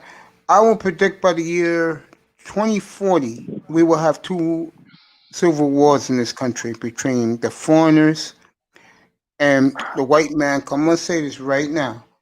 White man ain't giving up this country so easy like the foreigners and the alphabet people think they are. They're out of their goddamn minds if they think that.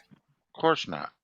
And as Trump, far as we go as black men, Platinum, get up here.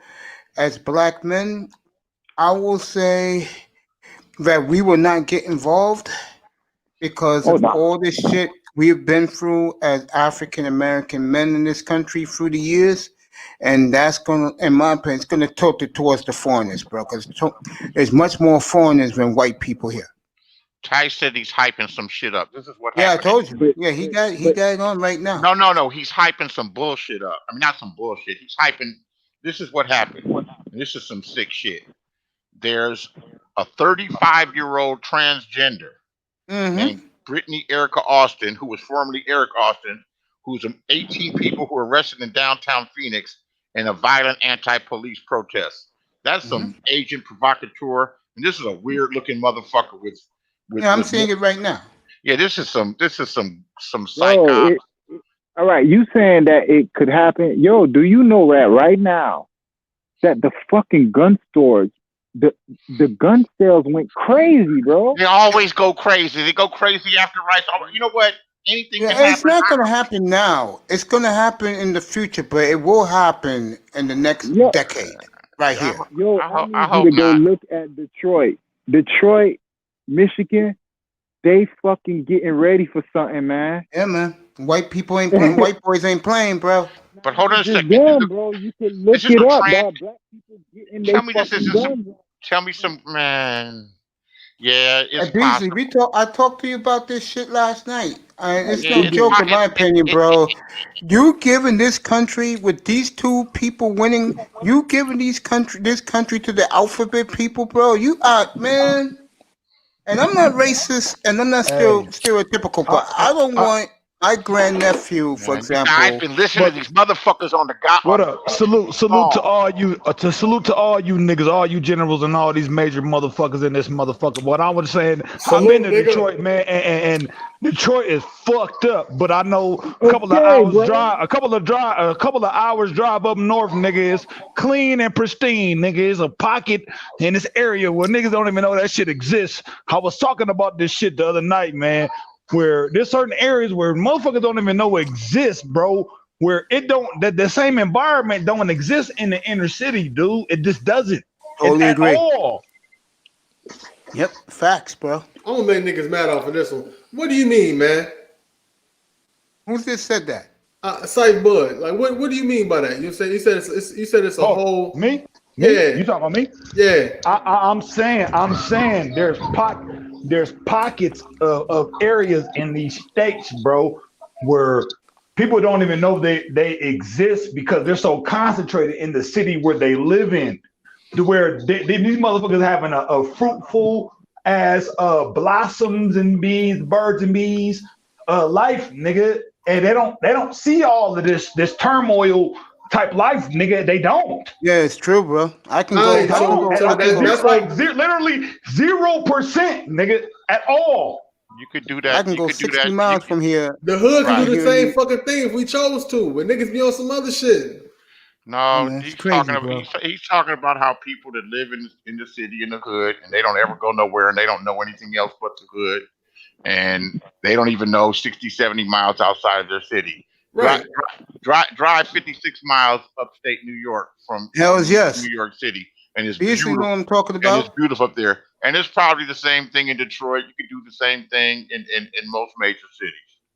Yeah, so it is what it is. And he told on himself. I knew that motherfucker was from somewhere in the Midwest. He done told himself he's from Detroit. God damn it, the worst motherfucker in the world. No, nigga. I said I'm from Nebraska, nigga. No, you're I'm not. From Nebraska. He lives in Denver, bro. I'm from Nebraska, nigga, and I live in Denver, nigga. I'm from Man, he lives Omaha, in Denver, Nebraska, bro. nigga, and I know about the same but you thing know in what? Nebraska. Salute to Terrence Look, we Crawford in we Nebraska. about to go in. We about to go in right now, nigga. We about to go in for real. I fuck You with you, gonna nigga. go. You gonna go in all by yourself because you're not breaking my vibe tonight with that bullshit. All right, whatever, nigga. I don't give a fuck. Fuck you. Yeah. But I still love you, nigga. At the Nah, same you don't. time, You don't even know me, man. You an idiot is what you are.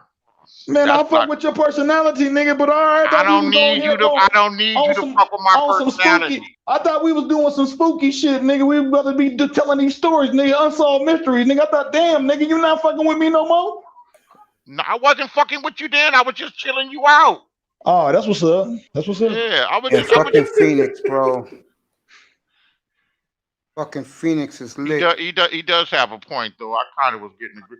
I was getting agreed with you just to chill you out, man. I know you be on some other shit, man. Some Yeah, he's hyper shit. Beasley. This my buddy here. He usually has his condo in Aruba, chilling here. He's been gone Yeah, lately. I don't get along with everybody, man. Hello, I'm sorry, stranger. mate. Yeah. Say what's up, Star. Hello, stranger. I wish I was cool. I wish I was as Probably peaceful drunk, calm bro. as you might. Yeah, Hey, drunk. when it comes to Serious. What's I'm up, a- stranger? I'm not. Yeah, Gonna ruin it. who's talking now? Cypher? I know Beasley's talking. Who Yeah, else well, talking? I'm not I am drunk, nigga. I've been drinking again, nigga, on some GTA 5 shit. Go ahead. when I'm it just comes saying to what's up to you, bro. Haven't been here in a while. God damn, I got water on my phone. Hold Yeah, go ahead, bro. Go ahead, Syph. hey, when it comes to this whole race war shit, is niggas really scared of a race war? No, Like, we're not gonna. In my opinion, niggas ain't gonna be niggas gonna be minding their business. It's gonna be between the foreigners and the white man, bro. Like I just said a minute ago, Syph. You white people ain't giving up this country easy, bro. I don't They're even not. think it's gonna be that. I think for the No, most part, no, man, they white are folks not. beefing with each They other, are man. not. That's a fact. Y'all niggas don't understand. There's so many pockets of communities of Caucasian people Hell where fucking it's a no. lot. It's a lot of these motherfuckers where I'm just telling, like Hey, I'm Tess, telling pop Trey, back up, bro. where motherfuckers I don't even got know you. that them motherfuckers exist, nigga, but they're there, bro, and they're waiting Yep. Yeah, They to are you know what? waiting, infiltrate their loaded for areas, bear, nigga. I'm bro. telling you, nigga. Oh my goodness, man. You know what? Yeah, I It's agree with you. and it shows you how simple people are. That they can let the hype of this political shit get them so riled up and push their button so much where they think they have to go to war with Because people. it's something I told you last night, Beasley. These two who are going to win, and they are going to win, they have a track record that is documented and it's facts. Man, And the only reason why the media is not hyping them because they hate Trump. Except for Fox News, the rest of the national media hates Trump. yeah, they That's do. why they're letting it go. But Fox I'm News telling be you throwing right steady now, low key too.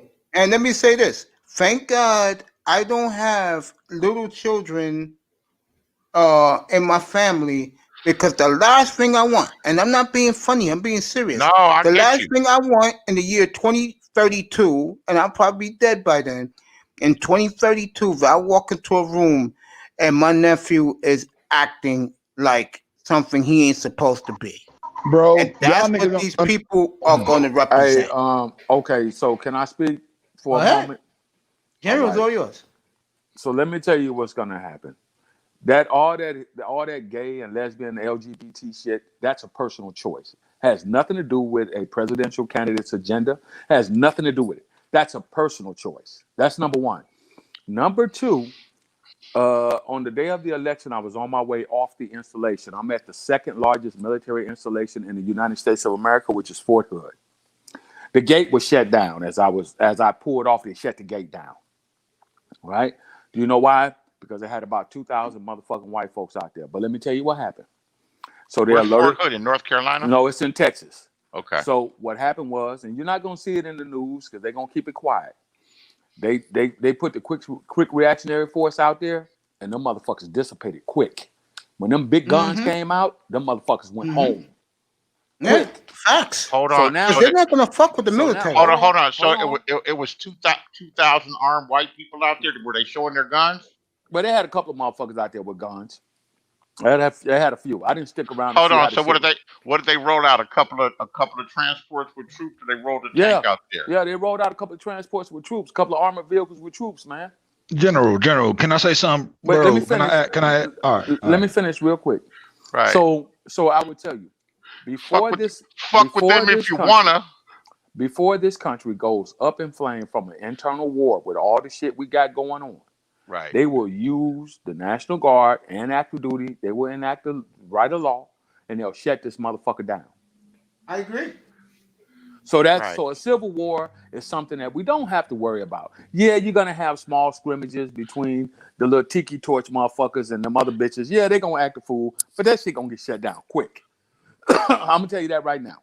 The next thing is this. You're saying you're turning the country over to fucking somebody that's pushing these agendas. Well, Donald Trump has an agenda, and the Republicans have an agenda. That's to keep niggas poor, niggas and Mexicans and everybody else poor, while the middle class stay where they at, and the rich get richer. Now, how can you tell me? I don't have faith that any white man is going to do anything that's going to change the way I live my day-to-day life. I just don't. I ain't seeing it. I just don't see it. They may do a couple of things, nigga trinkets as I call them, but I don't see either one of them making a grave impact to where it changes how black people in this country live their day-to-day life. Life is going to go on as usual. Only thing that's going to change is the party that's in charge and the color of the party that's in charge, which is blue. That's it. General, My let me final add to thought. that. My final thought is this. I gotta agree with the general. My final thought is this. If you sitting up here as a black man and you're putting all your faith in Trump to keep this country pro-male, you're fucked up and you're wrong. Because you got to think about how the Senate and how the fucking House, who's responsible for making laws. Donald Trump can't affect that. Yeah, well, let me add to what General just said, and this is something that I said to Beasley in the beginning of this show tonight. I told him, this is how I live my life. I said, do you. Don't worry about nobody else. That's how I've always lived my life. Yeah, but I told you a couple hours Yeah. ago you disagree with me. No. I disagree with you when I gave you some pushback because you started, man, I'm tired of hearing these dudes talking about it's the end of the damn world because of an administration changing. You know, your life ain't going to change that much. Exactly. You know, and I think a lot of these people, and of course, this is how I socialize. Like this is how most of us socialize. Okay, this is the way we socialize these days, social media. But I'm hearing these people that don't think for themselves, that don't take a step back, or they don't have any other reference points, and they buy into this shit hook, line, and sinker. You know, these talking points that the people are saying, and then you hear them repeating them, and it seems like they're building this world around the shit that they hear on YouTube, and there's some truth to it, but you still have some control over your life. You still have some control over your decisions. And I don't see that changing that much. And they'll tell me that I'm crazy and they'll tell me that I'm wrong. But Beasley, I second that notion, even though, nigga, I thought we was working together on some shit, but all right, nigga, but I still agree with what you just said. We can agree, and I'm just giving you some pushback, man, because I'm on a cooled out vibe. I'm over here on Mason Channel just because it's not all that arguing all the time, and I'm good at that arguing. I just get tired of doing it sometimes, brother. That's Of course all. you do. I got a question about that though. It's a really much easy, cooler vibe over here. It's a smaller platform, and there seems to be some type of, people are more respectful of one another here. You know how long I've been doing this arguing fuck shit with niggas online? For 7 years, and I'm good at it. And I'm tired of it. That's all. Yeah, I heard you got a reputation for being I don't want to do that. And I'll still. That's all. Trying to lay down my sword and shield. Nigga, I'm trying to make some money with you, nigga. Like, goddamn, nigga. Like, goddamn, I ain't know you was afraid of the bag, nigga. All right, whatever, nigga. I never say that, man. I got a question about that though. Go ahead, bro. Because I mean, like, I know Beasley is definitely, politically really astute, and same thing for the general, man. I caught a couple of y'all, you know what I'm saying, exchange stuff like that, man. And I really just keep my ears open and listen more so than talking. But I mean, one thing I can say, man, when it comes to the the whole Democrat liberal agenda, man, a lot of brothers are concerned about that because a lot of younger brothers got families and children, and the stuff that they get, their children get turned on to, man, it's a big deal because I mean you can't be with them all the time, and you can give them a foundation and things, but I have friends with younger children, and I couldn't believe what they were telling me 5 or 6 years ago, that they're getting taught about homosexuality in school. I said that's bullshit. Okay, but a slippery slope. But they were, and I'm like, dang, I stand corrected. I stand corrected. And it does. Someone just said in the chat that Biden said that LGBT is going to be his #1 priority. Yeah, it is. I ain't never heard him say that shit. He did say it. Man, he got that shit on his website, man. He got that shit on his website. Bro, I got a problem with that, dude. That shit ain't cool, man. I got a problem with that. Hella factory problem, nigga. I got an issue with that. Yeah, you should not be trying to express sexuality to motherfuckers that is not above the age of maturity, nigga. That's a hella factory, nigga. And I'll stand on that to the day I motherfucking die. I'll agree with you there. And it don't really take that much to sway, to sway it, because all it takes is a slight suggestion, you know what I'm saying, and impressionable minds to push it in a different direction. So what if they prove to you though? They prove to you with social engineering they can change the way relatively quickly in 5-10 years. That gay marriage shit, that shit was hit the news 15 years ago, roughly 15 years ago. And I should say this is a non-issue. There's gay people that are together living, and if they want to get married, what's the big deal? And then they pass it, and it's a big deal. But it's really like they want more than that. They want people to be able to say, I can go to either bathroom. Or All then right, you got the National Guard marching in Portland, Oregon. Yeah, I was in. Oh, my fault. Go for it. My fault. No, Hey, man, and then so and then it's a concern, and there probably is an overall push to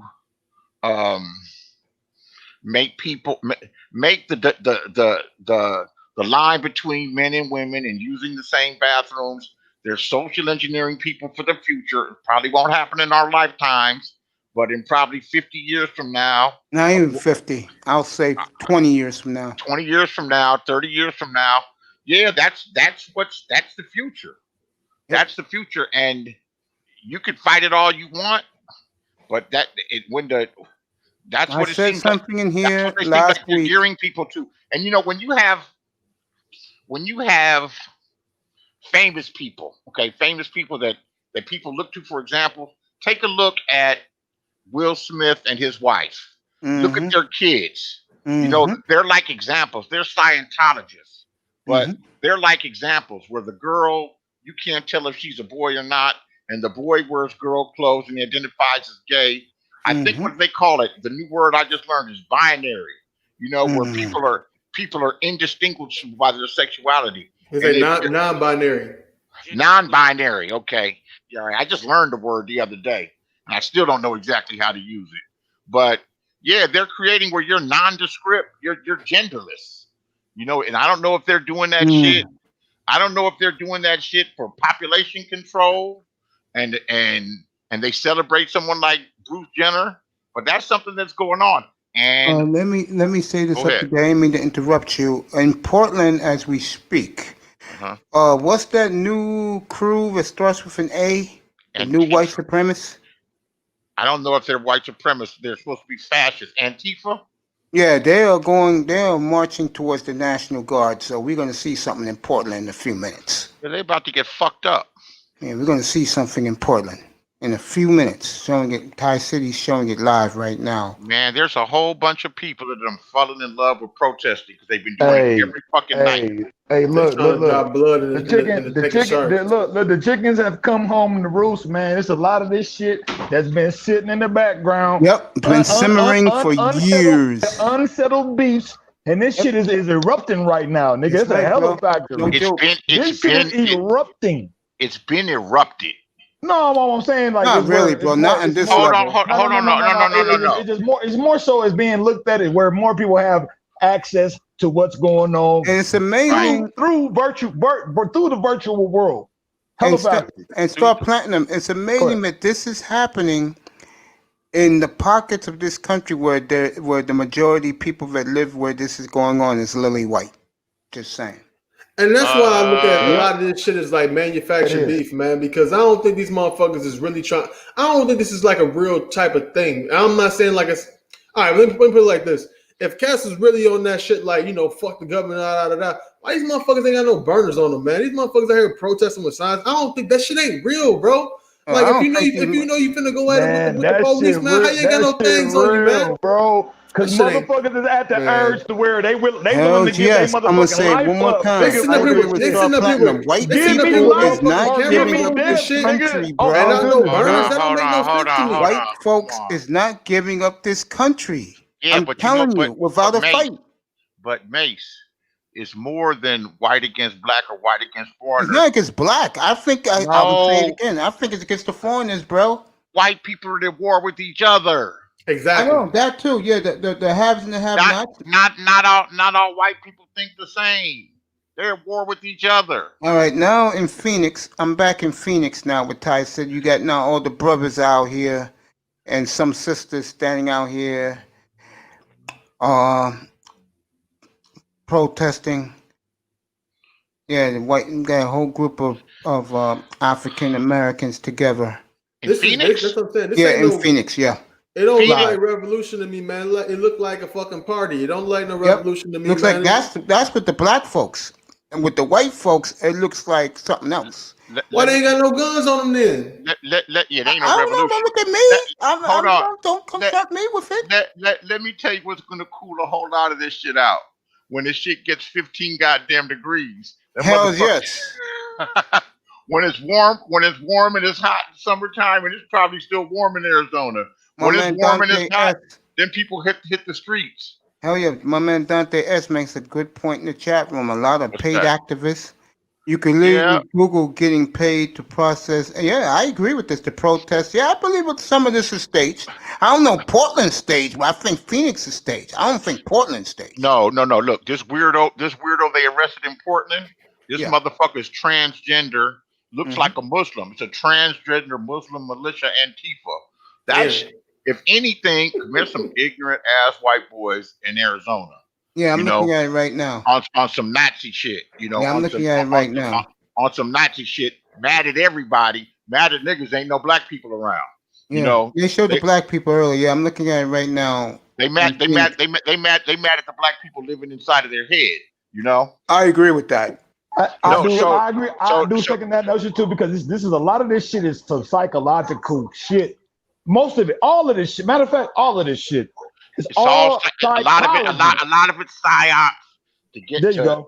Go ahead. It's agent provocateurs. They've always existed to get motherfuckers to act out, to set some shit off, probably to lock a whole bunch of motherfuckers up. But look at how many a transsexual Muslim? That's fucking an oxymoron. Ain't no Muslim. Hella oxymoron. It's identity politics, man. They trying to make identity politics. They trying to trigger motherfuckers into doing something. I agree with that. And those might be government fucking agents doing this shit. This is a weird motherfucker right here. A transsexual Muslim militant Antifa was arrested again in a violent far-left protest in Phoenix. This was just, man, this shit's weird. Yeah. This shit's weird. Man, I would just tell you, if you ain't, you know what Bob Dylan said? I don't really like Bob Dylan that much as far as his music. But Bob Dylan had a song called Blowing in the Wind. And the Black Panthers adopted that song because they listened to him. But Bob Dylan says some deep shit. He said, when you ain't got nothing, you got nothing to lose. What time is it in Phoenix? Hella Factory. Go ahead. My fault. Go ahead. No, so what you're seeing out there 11:15 is a bunch of youth and other people that don't have nothing to lose. They don't feel like they don't have no investments in this shit. And nothing to do with themselves. Nothing better. They got service jobs. They're not educated.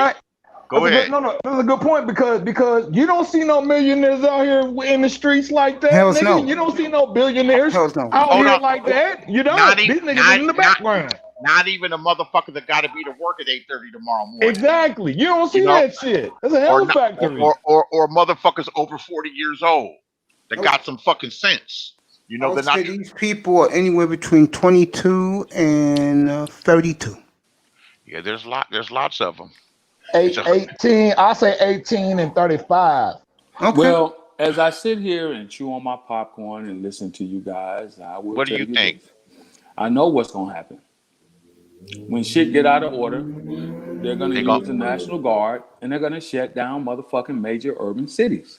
Period. I agree with that, General. Period. I agree. So it really doesn't matter. I agree with that shit too. It really doesn't matter. Like here in New York, what General's saying, he's right. New York is okay. So quiet. let me give you some now. Let me give you guys some non-classified motherfucking information. Non-classified. When 9/11 happened, you know what the military's contingency plan was for fucking the city of New York, the city of the city of Dallas, Atlanta, Pittsburgh, Los Angeles, your major metropolitan areas. You know what the contingency plan was? What? Containment. Stop anything from going in, anything from coming out, shut down the water, shut down the power, and contain it. And they shut down the air. They were gonna that had to do with something else. They were gonna contain. They were going to contain. Hold on, General. Speak on that though. With the air, hold on. No. Let The air by. the air. They shut down the air because they flew the planes into the towers, and they didn't know whether they supposedly didn't know where the attacks were coming from, so they didn't want anything off the ground. That was standard operating procedure. But the containment plan was for the cities they were going to declare martial law in most of your major urban metropolitan cities. And they were going to contain the cities. They were going to shut down anything from coming in, anything from going out. They were going to cut the power at certain hours, and they were going to contain everybody. If they needed to. Right. But it didn't get that far. You know why? Because motherfuckers was like, hold on, we got some shit going on. We need to unite. And one final thing. They got busy and rounded up went to every single mosque and infiltrated if they didn't already have people there, and they started interviewing and checking the FBI and everything. They got busy and started talking with everybody. That's facts. Yeah, and checked people and arrested people and did all kinds of shit. So you guys have got to understand that civil war in this country is not an option. Period. You will never see, not in our lifetime. Let me say it like from my position. I don't see a civil war happening. I see little scrimmages happening, and I see the shit getting shut down real quick.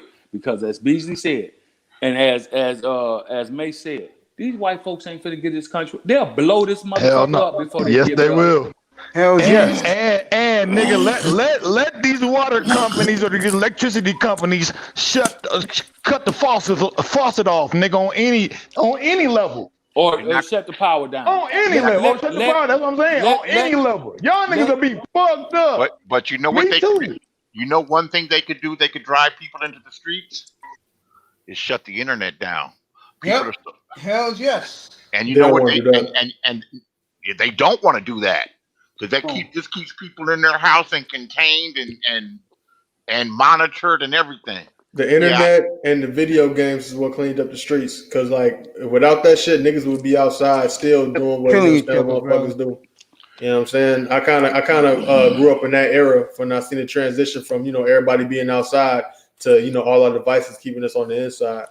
Well, I'm just trying to tell you that if you don't think that the DOD, Department of Defense, if you don't think that they have a contingency plan, they've had this contingency plan from when President Trump took office. General, they even got a contingency plan for an alien attack, nigga. Yes.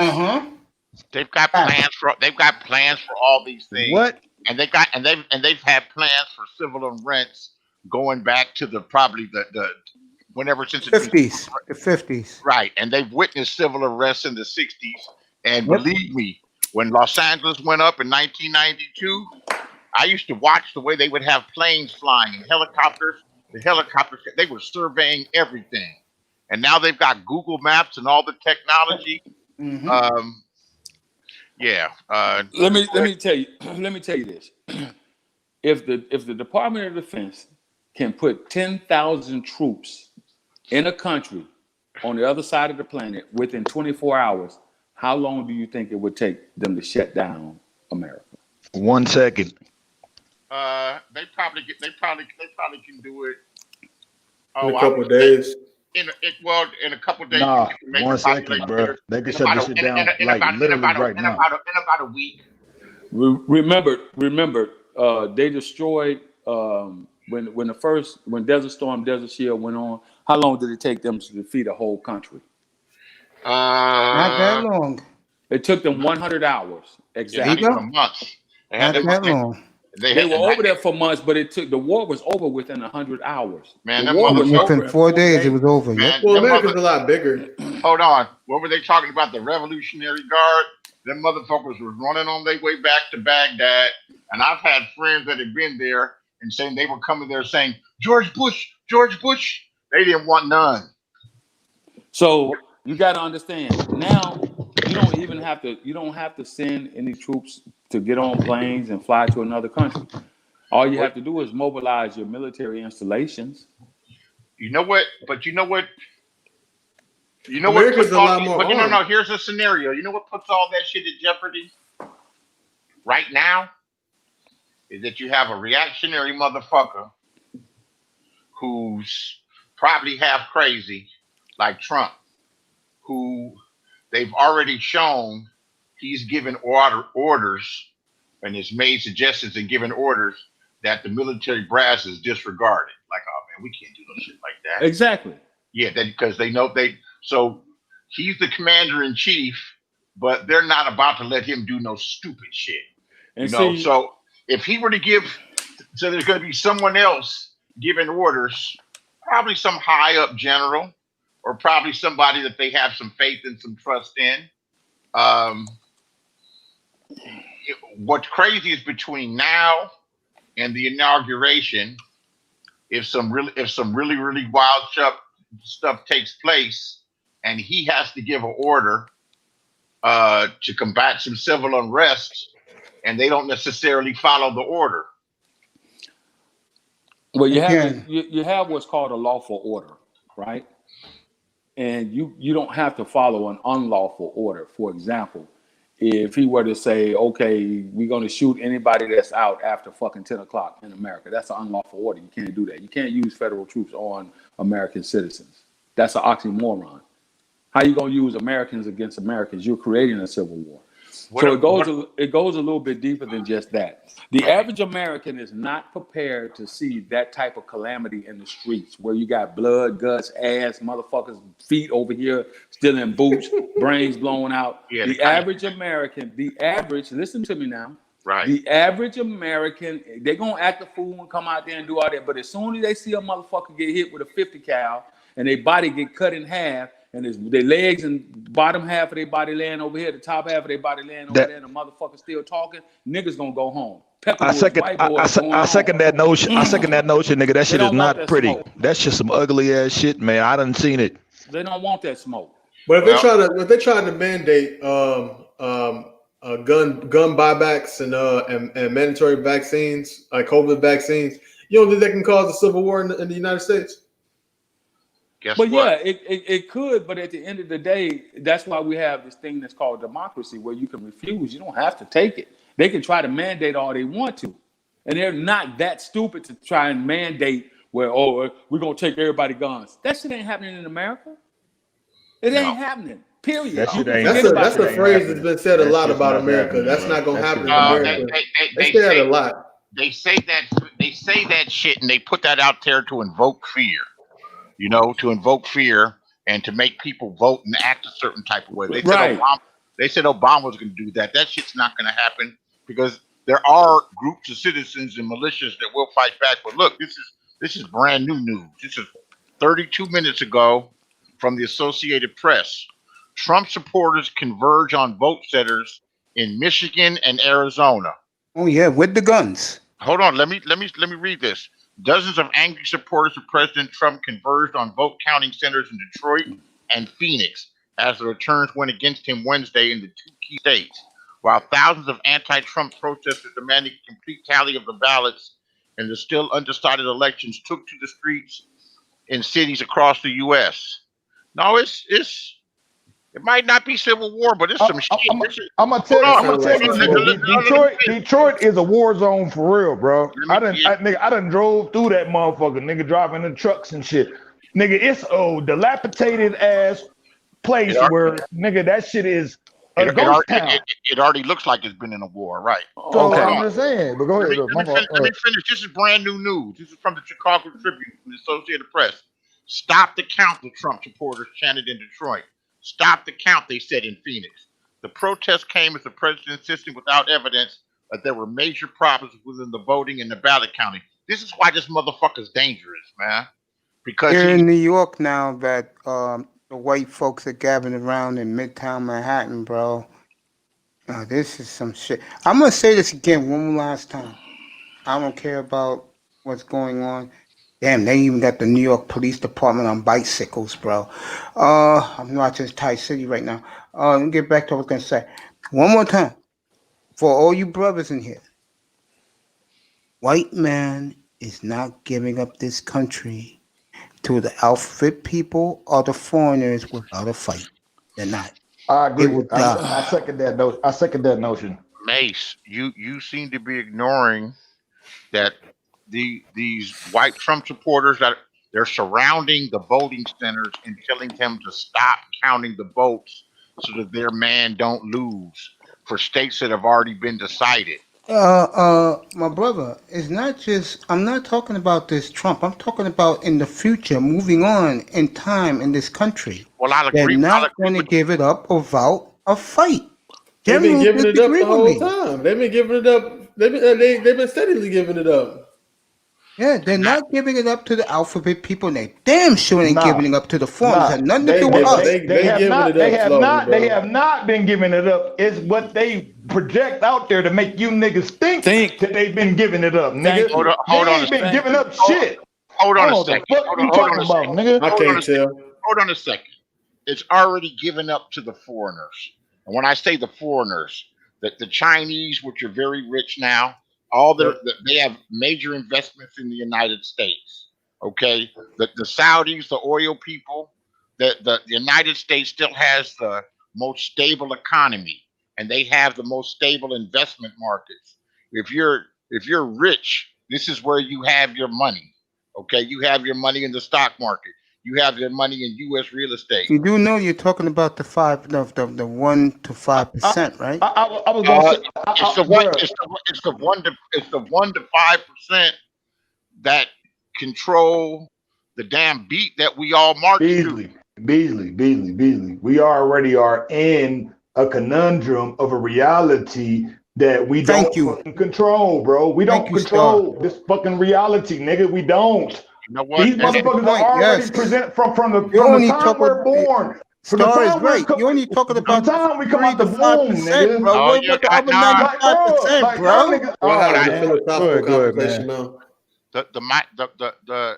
Come on, man. Money makes this whole thing go around. Oh yeah, if that's the case, how come Trump is going to lose?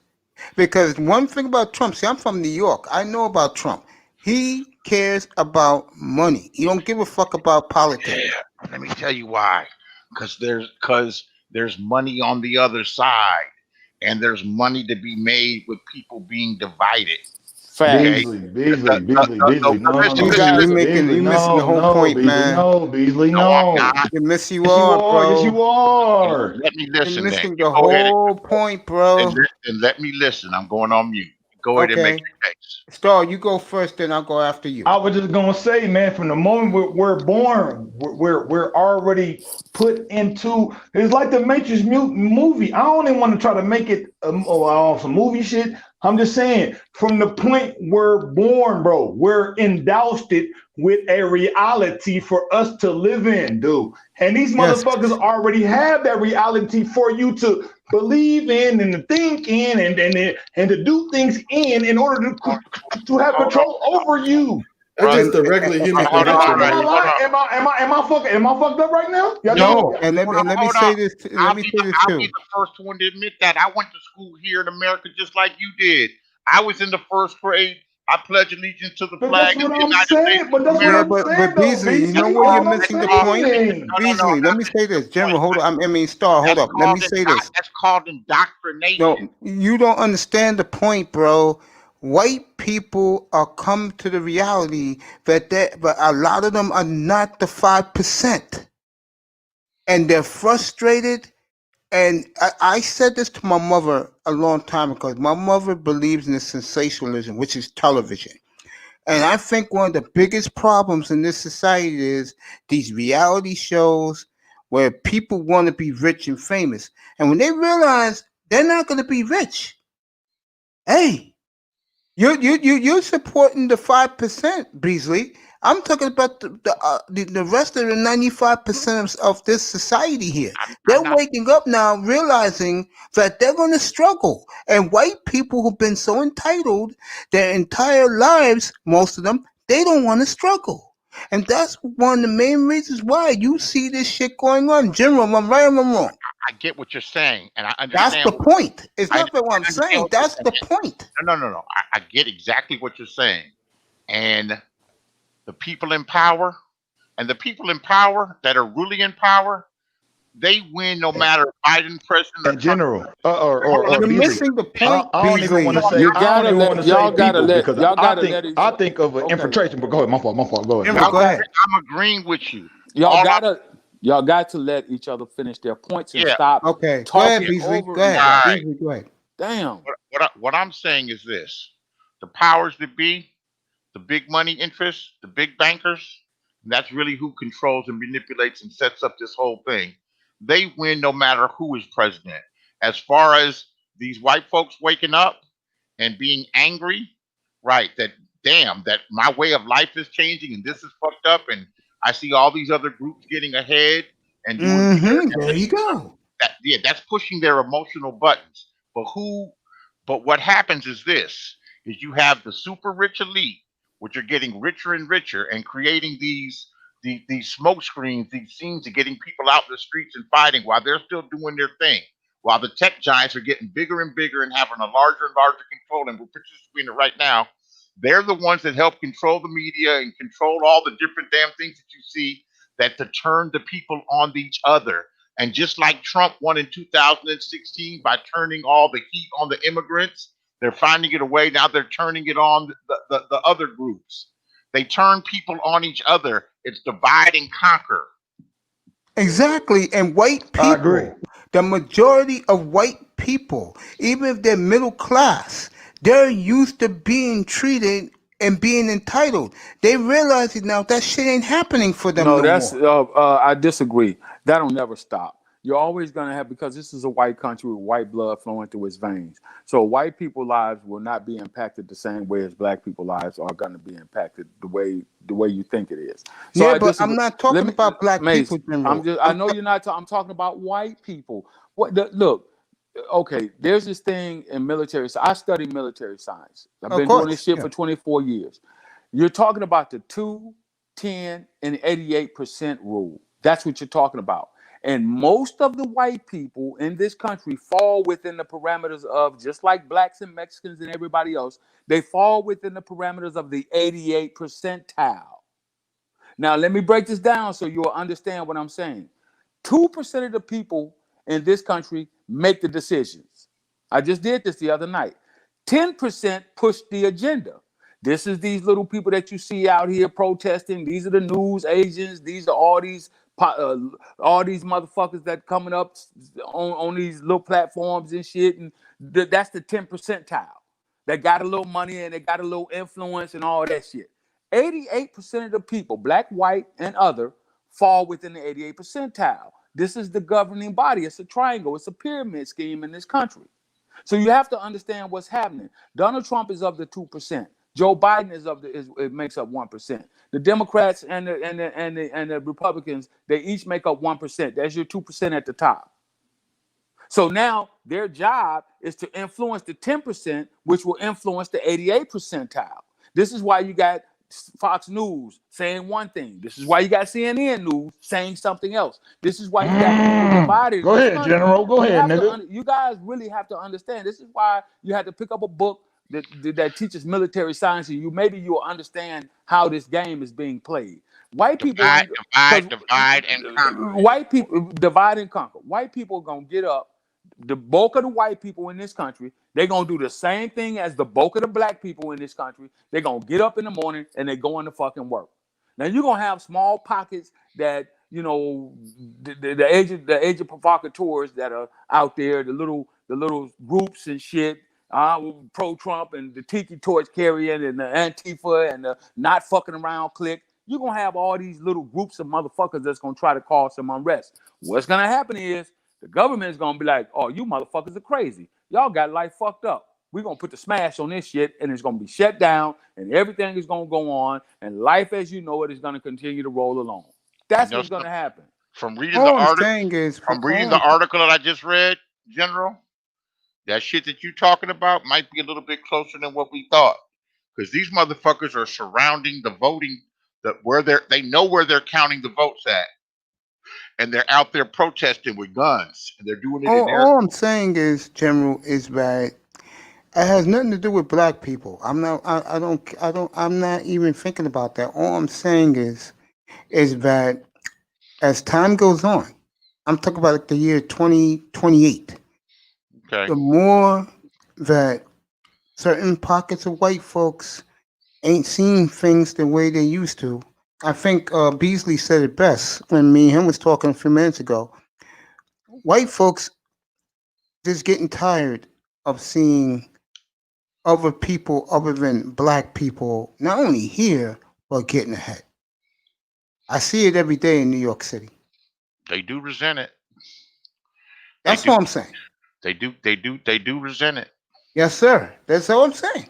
They That's do. it. I'm not They, even talking about black people because I hate to say what I'm about to say, but to most society, we're nothing. they ain't worried about black folks. Hells no. They worried about the We Mexicans, supposed to be the Asians. permanent underclass, nigga. Go ahead. That's right. It's true. Hey, you That's don't what have I'm to. saying. You Thank don't you. have. Me and Beasley finally agreed tonight. No, we agree. You just have to put it in a time thing. You acting like Yeah, that. I'm not That's thinking what's going about on. You know what? 2020. Let me tell you something. Yeah. I know too much about people, and that I don't buy into lumping whole racial groups together. Because I know within that racial group, look, you got well-to-do black folks that think just like white people with money, and then you got people on the bottom socioeconomically, and most of them think a certain way. You Yes. have Latin. It all depends on where your station is, socioeconomically, of how you think and what your interests are. And like I said, when you don't have nothing, you got nothing to lose. And those people out there in the streets, believe me, they don't have to be to work at 8:30 in the morning. They're feeling real pressure and uptight, or they're just fired up. I Um, agree. I agree with and, that. yeah, and some are willing to go the extra lengths. Some they get so fired up by this shit, they're willing to go the extra length. Meanwhile, the truly powerful people, yeah, this is by design. They're letting this shit happen, and they'll shut it down when it gets out of control. Like the general said, the military has the ultimate control. You know Yeah, when you're going to see the big problem? And I know General shit. could roll his It eyes. looks like we seeing it right now. I've never seen no shit like this after an election where Yeah, people. New York, bro. They got the cops on I ain't never bikes. seen no shit like this either, man. That's a hella factory, man. Yeah, I ain't Yeah, seen no man. shit like this, and I don't. Again, and who's most of the people? I don't see too many blacks out here. I see mostly white. Right. And hold on. And guess who? And they're man, when that dude in Wisconsin, the little 17-year-old, and I didn't even know that much about that until I saw the video. It was white people on the other side of YouTube that had to correct me. I thought he just lined up and shot him some motherfuckers. Shot him some white protesters. They were fucking him up, hitting him with skateboards. He was on the ground before he let them have it. So I was wrong. But still, for that 17-year-old dude to be walking around with an AR-15, what the fuck's he doing? He should be at home playing video games. For him to Well, good.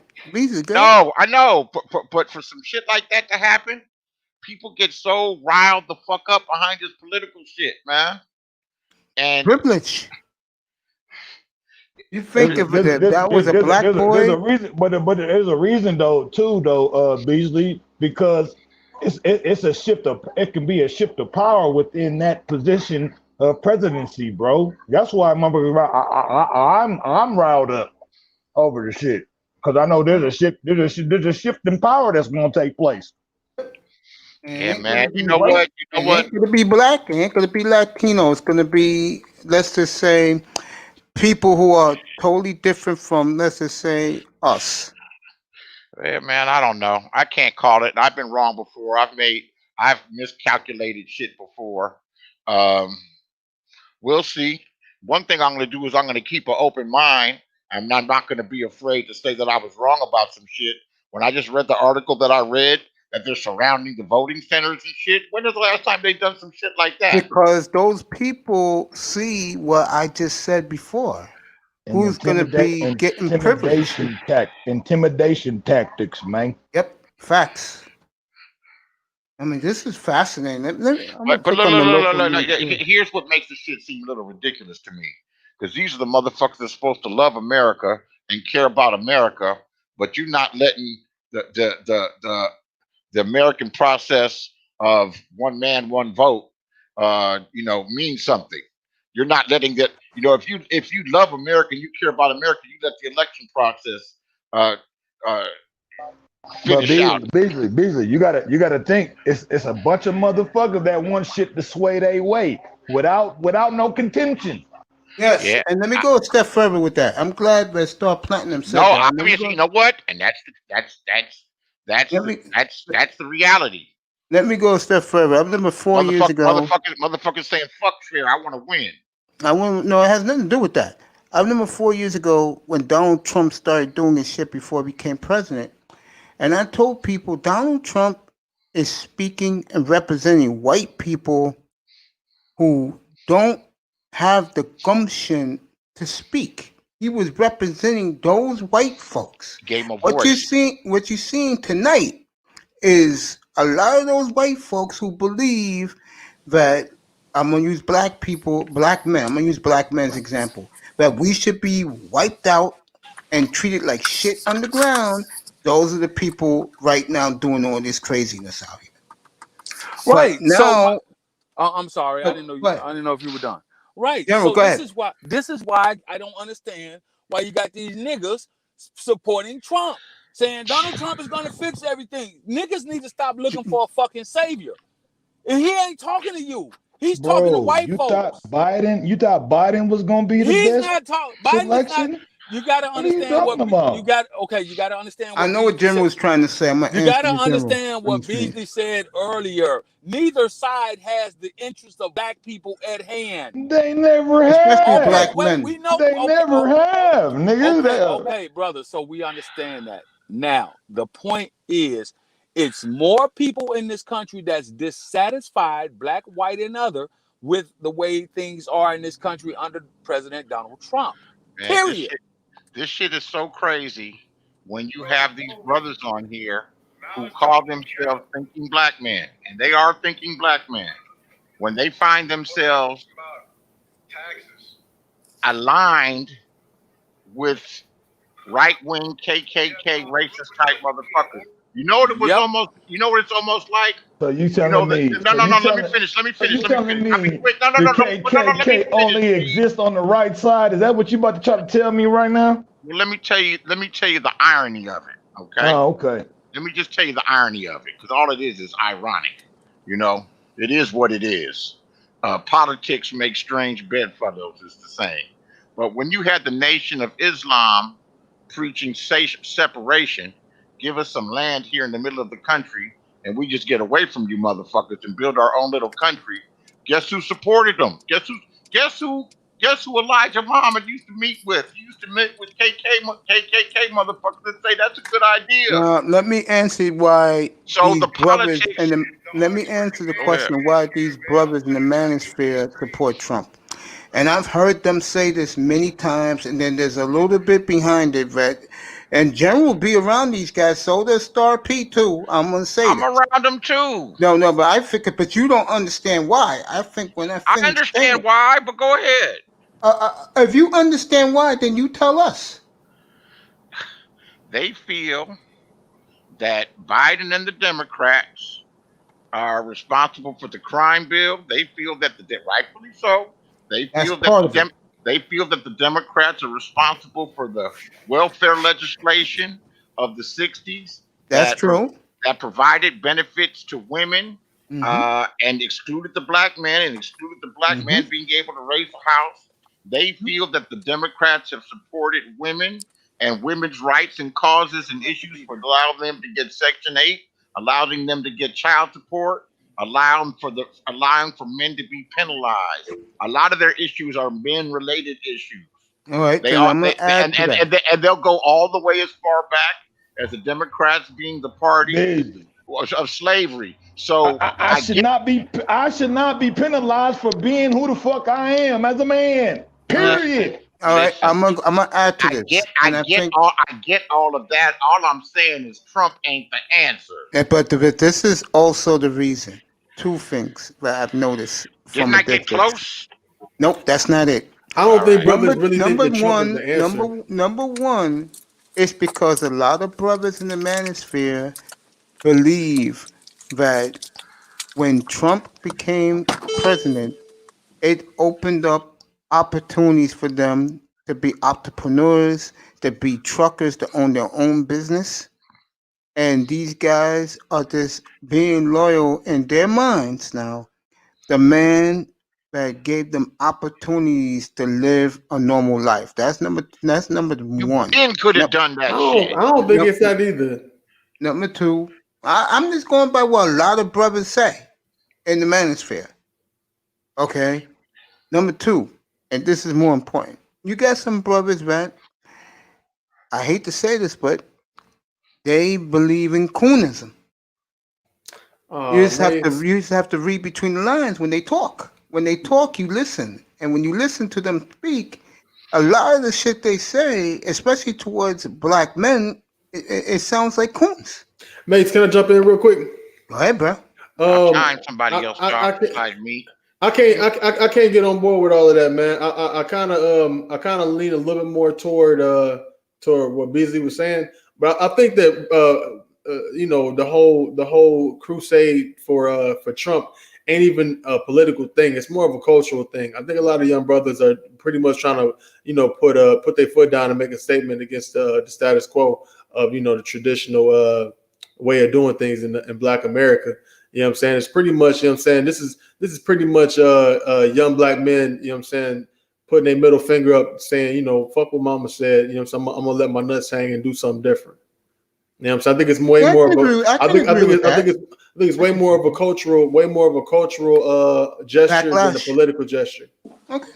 I can buy that. Okay. All right. You can say what you want to say. But I've heard a couple of the main manosphere brothers speak. And what they all say is, Biden's gonna fucking die, and we're gonna have that black bitch in office. Well, it's like this. I think it's the same thing. I think it's the same thing if how people look at Trump and they say, well, if you let Trump be in office, he going the quote unquote white extremists are gonna be emboldened to act out. And a lot of niggas be looking have at they it not like, wait. But it's funny to me because none of us know none of these motherfuckers. Man, I ain't worried about them motherfucking white extremists. Be honest with you, man. You can see the motherfuckers but see but you can see the people that be emboldened by Kamala Harris if she did become president. But they'll be right there in the bed with you. Oh my right there at fucking the table God, with you. man! Would you please stop that bullshit? You can see the How's white that folks bullshit? Because you can see where have you been for the last motherfucking 4 years? Have you not seen all these white folks stopping niggas from going into the apartment complexes where they live at, trying to keep niggas out of the because park? of Trump. Have you not seen all of that shit happening? Yes. Okay, Yellow flag on the plate. Yellow flag on the plate. That shit. Listen, I lived in a luxury condominium building for years. I got some raggedy ass fucking cousins. I'd say come on over and hang out. One of them circumvented the security door because my line was busy and I didn't answer the line. So he came up. I got one raggedy ass cousin. So he made his way up there. He had two of my white neighbors there breathing hard. I said, he's cool. This is my cousin. And they let him in. That shit's always the fuck happened, man. Right. I'm not. Beasley? Let me finish. You can't pin that shit on the president, man. White people have been doing racist ass, fucked up shit, no matter who's the fucking president. And I agree. The problem is it has become a larger problem. Like I know, would not a Peckerwood would not have dared step to a white man back in the early 90s. You know that like I know it. You mean a nigga? You mean a nigga? Yeah, a nigga. Okay. A white man with a white woman especially a white woman, she wouldn't have dared ran up on nobody talking about, do you live here? Why are you here? Nope. You know that like that's the whole point, man. That's the whole point. That's why niggas is putting their foot down. Hold on a second.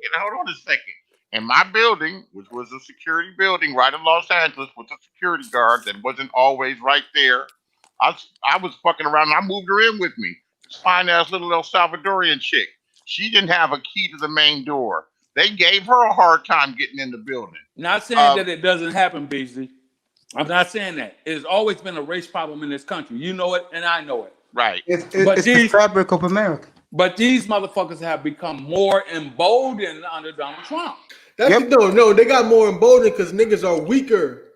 That's part of the truth. But Donald Trump gave them the what you call it, the guts, the gumption to come out of that. They ain't got nothing to do with Donald Trump, man. Everybody in the world can see with their own two eyes, man. All right, for example, hold man. on. Let I ain't never been weak. I always, brother, you from a whole different generation, brother. We're not talking about you. Not just a generation. I'm not no fucking punk. And I don't let nobody. My point, but you from a different. No. I don't let people push me. I don't let people push me around. Brother, I you keep on talking about and yourself. Beasley, we're from an older generation, but we don't let niggas push us around. This is what I'm saying, man. It's just that I'm not intimidated by them motherfuckers. You keep on talking about yourself, Beasley. We're not talking about you, brother. It's only all we always talk about is our own experiences. I know. I'm trying to get. All right. Well, that's not even true. Let's look at it from a third person point of view, man. The whole point is like this, man. All right. For example, man, you know damn well we talking about boxing earlier. You don't see walking down the street and see 5 Marvin Haglers walking down the street. You know what I'm saying? You see a different breed of nigga walking around here, man. Mm-hmm. And you know what I'm saying? The fact of the matter is, human beings are animals, and when you smell weakness, as a human being and any animal, your instinct is to attack. Because you don't respect weakness. Don't nobody respect weakness. You know what I'm saying? Like you said in 1980s, 1990s, a white woman wouldn't dare, you know what I'm saying, step up to a big 6'4" nigga talking about where you coming from. Cause she knows. What's up, Pete? You look at that bitch and be like, bitch, who the fuck you talking to? But these niggas ain't like that. These niggas ain't built like that no more. Nope. You know what I'm saying? You might have a point. That's what it's all about. And the whole point of young niggas voting, rallying for Trump is pretty much when you a young man, you like 13 years old, and your mama go grab that belt, and this time you like fuck that, you grab the belt, like no fuck that. She'll look at you crazy like what? But the whole point is, young niggas is grabbing that belt, that proverbial belt, and saying no, we're not doing that. You know what I'm saying? You still in your mama house. She can still put your ass up. And if if you 11, 12 years old, she might be able to fuck you up if she try hard, if I grab a weapon or some shit. But the fact of the matter is, you know what I'm saying, you become your nuts is hanging at this point. Come on, you know what I'm saying? Come on back, General. You know what? It just the light just popped on in my head. Young black men are not being perceived the same way that we were perceived, generations ago. I second that notion. My fault, nigga, but yeah, I second that notion. That's hella factory. You're right. Folks are different, but I remember the same type of shit going on that now gets all this publicity in the news, and the light just came on in my head. Look, and I fuck around in the manosphere, and I enjoy the conversations, but a lot of times, Pete, sleep well, buddy. But a lot of times, I don't speak up because I don't feel like fighting with everybody. Because the motherfuckers is a bunch of they start thinking alike. But let's face facts. These motherfuckers see black women as more of an enemy than the white system, and vice versa. By the way, black women, the gender war motherfuckers. The black women see black men more of as an enemy. That ain't the white man. They sleep with the white man. So what's up with that? Man, look, man. Brothers been sleeping with white women forever. All right, y'all get in the weeds with that one, man. No. Let me say that again, because you guys didn't seem to get it. You guys didn't seem to grasp it the way that I wanted you to. And maybe and tell me if I'm wrong. Go for it. But they seem to see black women. That's who they're complaining about. They're not complaining about the system and how it's stacked against them. They're stacking how the black woman hasn't supported them, and how they're down with white women in this feminist shit, and how they don't give brothers a pat on the back for anything, and constantly grinding on them. They see black women and women as a whole as more of an enemy than the system. That's because betrayal from a friend hurts way more than an attack from any enemy. Facts. Say that again. You know what I'm saying? These niggas, all right. Say it again. I'm not sure. You say you want you to say it again. I agree with that. Go ahead. From your closest ally hurts more than any attack from your known enemy. And that's so motherfucking real. These niggas don't just feel betrayed by the bitches they fucking. A lot of these niggas feel betrayed by their fucking mama. You know what I'm saying? They feel betrayed by their motherfucking by the women that brung them along and all this type of shit, man. People that they trusted the most. You know your mom's come from a different crop of woman than a lot of these because most of them didn't warn us about how these motherfuckers could be, because they were just like them. Let me Okay. read this real quick from Dante S in the chat room. I'm more anti-liberalism mindset than pro-Trump. I don't care about black women either way. I agree with that. But All there right. go, So let me. but there goes the sentiment that I was talking about. Oh, I'm Okay. big anti-black woman, big time. Okay. So let me. Man. So let me straighten this out for you. Go ahead. All right. I'm gonna attempt to straighten it out, and I expect pushback because I know it's coming. If number one, if black men would stop but- worrying, Let him Yeah, finish. Jim. if black men would stop worrying about pussy and getting bitches and focus on themselves and take their rightful place in society, then you wouldn't have anything to complain about. I 100% A agree. bitch, a woman does not make decisions for me. Never have, never will. If I am on about my business, and this is my program that I have for how I want to live my life, or how I want to raise my kids, or how I want to have a family. If you, as a black woman, are not in agreement with that, it's off with your head, and I move on to the next. This is what black men have to start doing. We want to blame everybody else, and then when you look at the motherfucker, they want these motherfuckers want to lay up and live off women. I didn't come from that type of generation. Me neither. Right. All right. This but- 50-50 shit. If you want to be the boss, it's an old cliche saying that's out Pay there. the cost to be the boss. If you want to be the boss, pay the motherfucking cost. I You agree. can't have a woman in your house. I'm gonna stop using the word bitch. I'm trying to tame myself back off of that.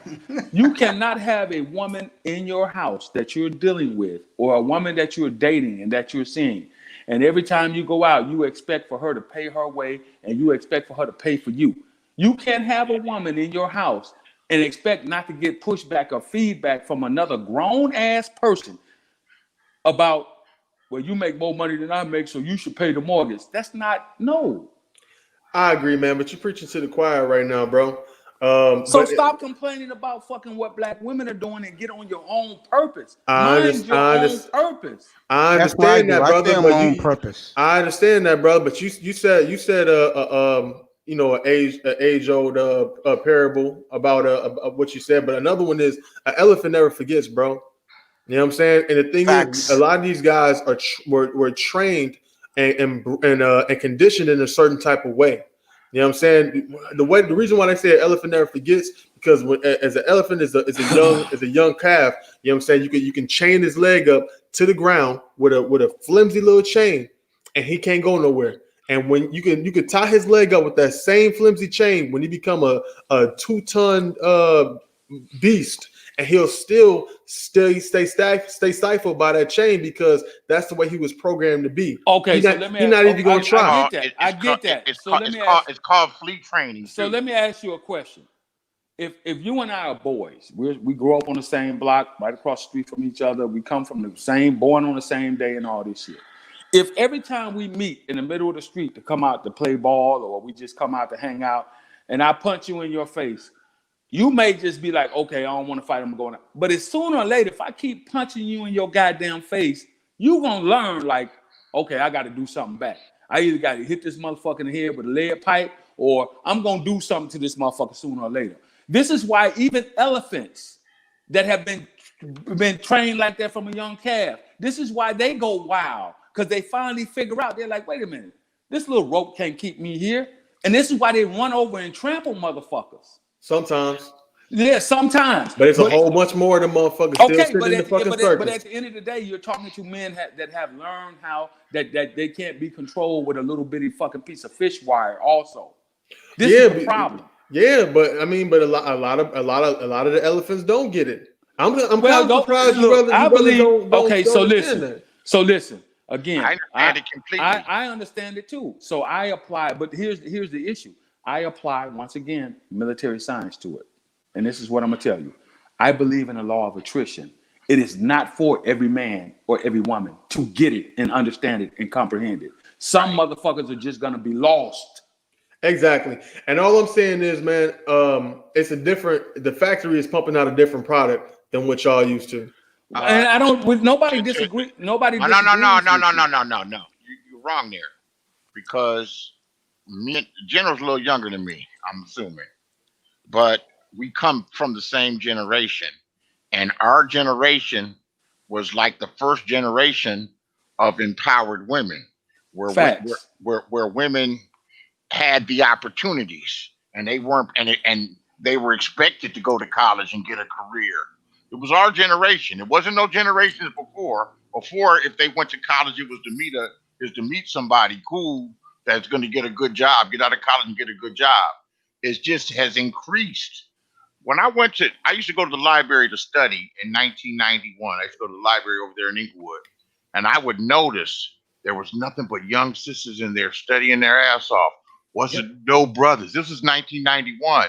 And I noticed then, I was like, damn, these ones in here studying, they're going to be getting ahead, and they're going to leave a lot of these knuckleheads behind. So, fast forward 20, 25 years, a lot of brothers took to the streets or took to everything else, but the Huxtable route.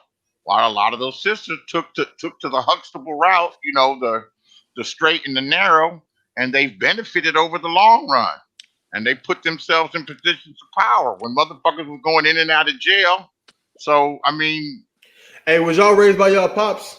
Yeah, I was. Man, not only did I have a father, I had a stepfather and uncle and a grandfather. All right. But at the end of the day, at the end of the day, you know what I'm saying? It was a man. It was a man that was the head of the house or whatever. But a lot of these cats, man, they role model was their mama. That's why they end up in jail. My mother was still my role model, and she was the one that was the primary, spent more time with us and teaching us and everything. But the man was there as an example. And we're not talking about that, man. A lot of these cats, they mama ain't even have no motherfucking pops. You know what I'm saying? The whole idea of manhood is a foreign concept to a lot of these niggas. That makes a big difference. That makes a big difference. I couldn't even relate to that shit. You guys don't even know how to. Even my mother helped me with how to be a man with certain things. How to look somebody in the eye, how to give them a firm handshake. But a man teaches more by leading an example. Exactly. Your mother teaches you things, but a man really teaches you by leading an example. My stepfather, he took time to teach us things like how to do chores and everything and how to do work. But most that I got from him is I watched the way he handled situations. That motherfucker stayed calm under. That motherfucker stayed. The concept of manhood is different. Hold on, bro. Let me get this one thing off, and I'll be quiet. Let me get this one thing off, and I'll be quiet. You just jumped in and cut me off, Star, and I'll finish.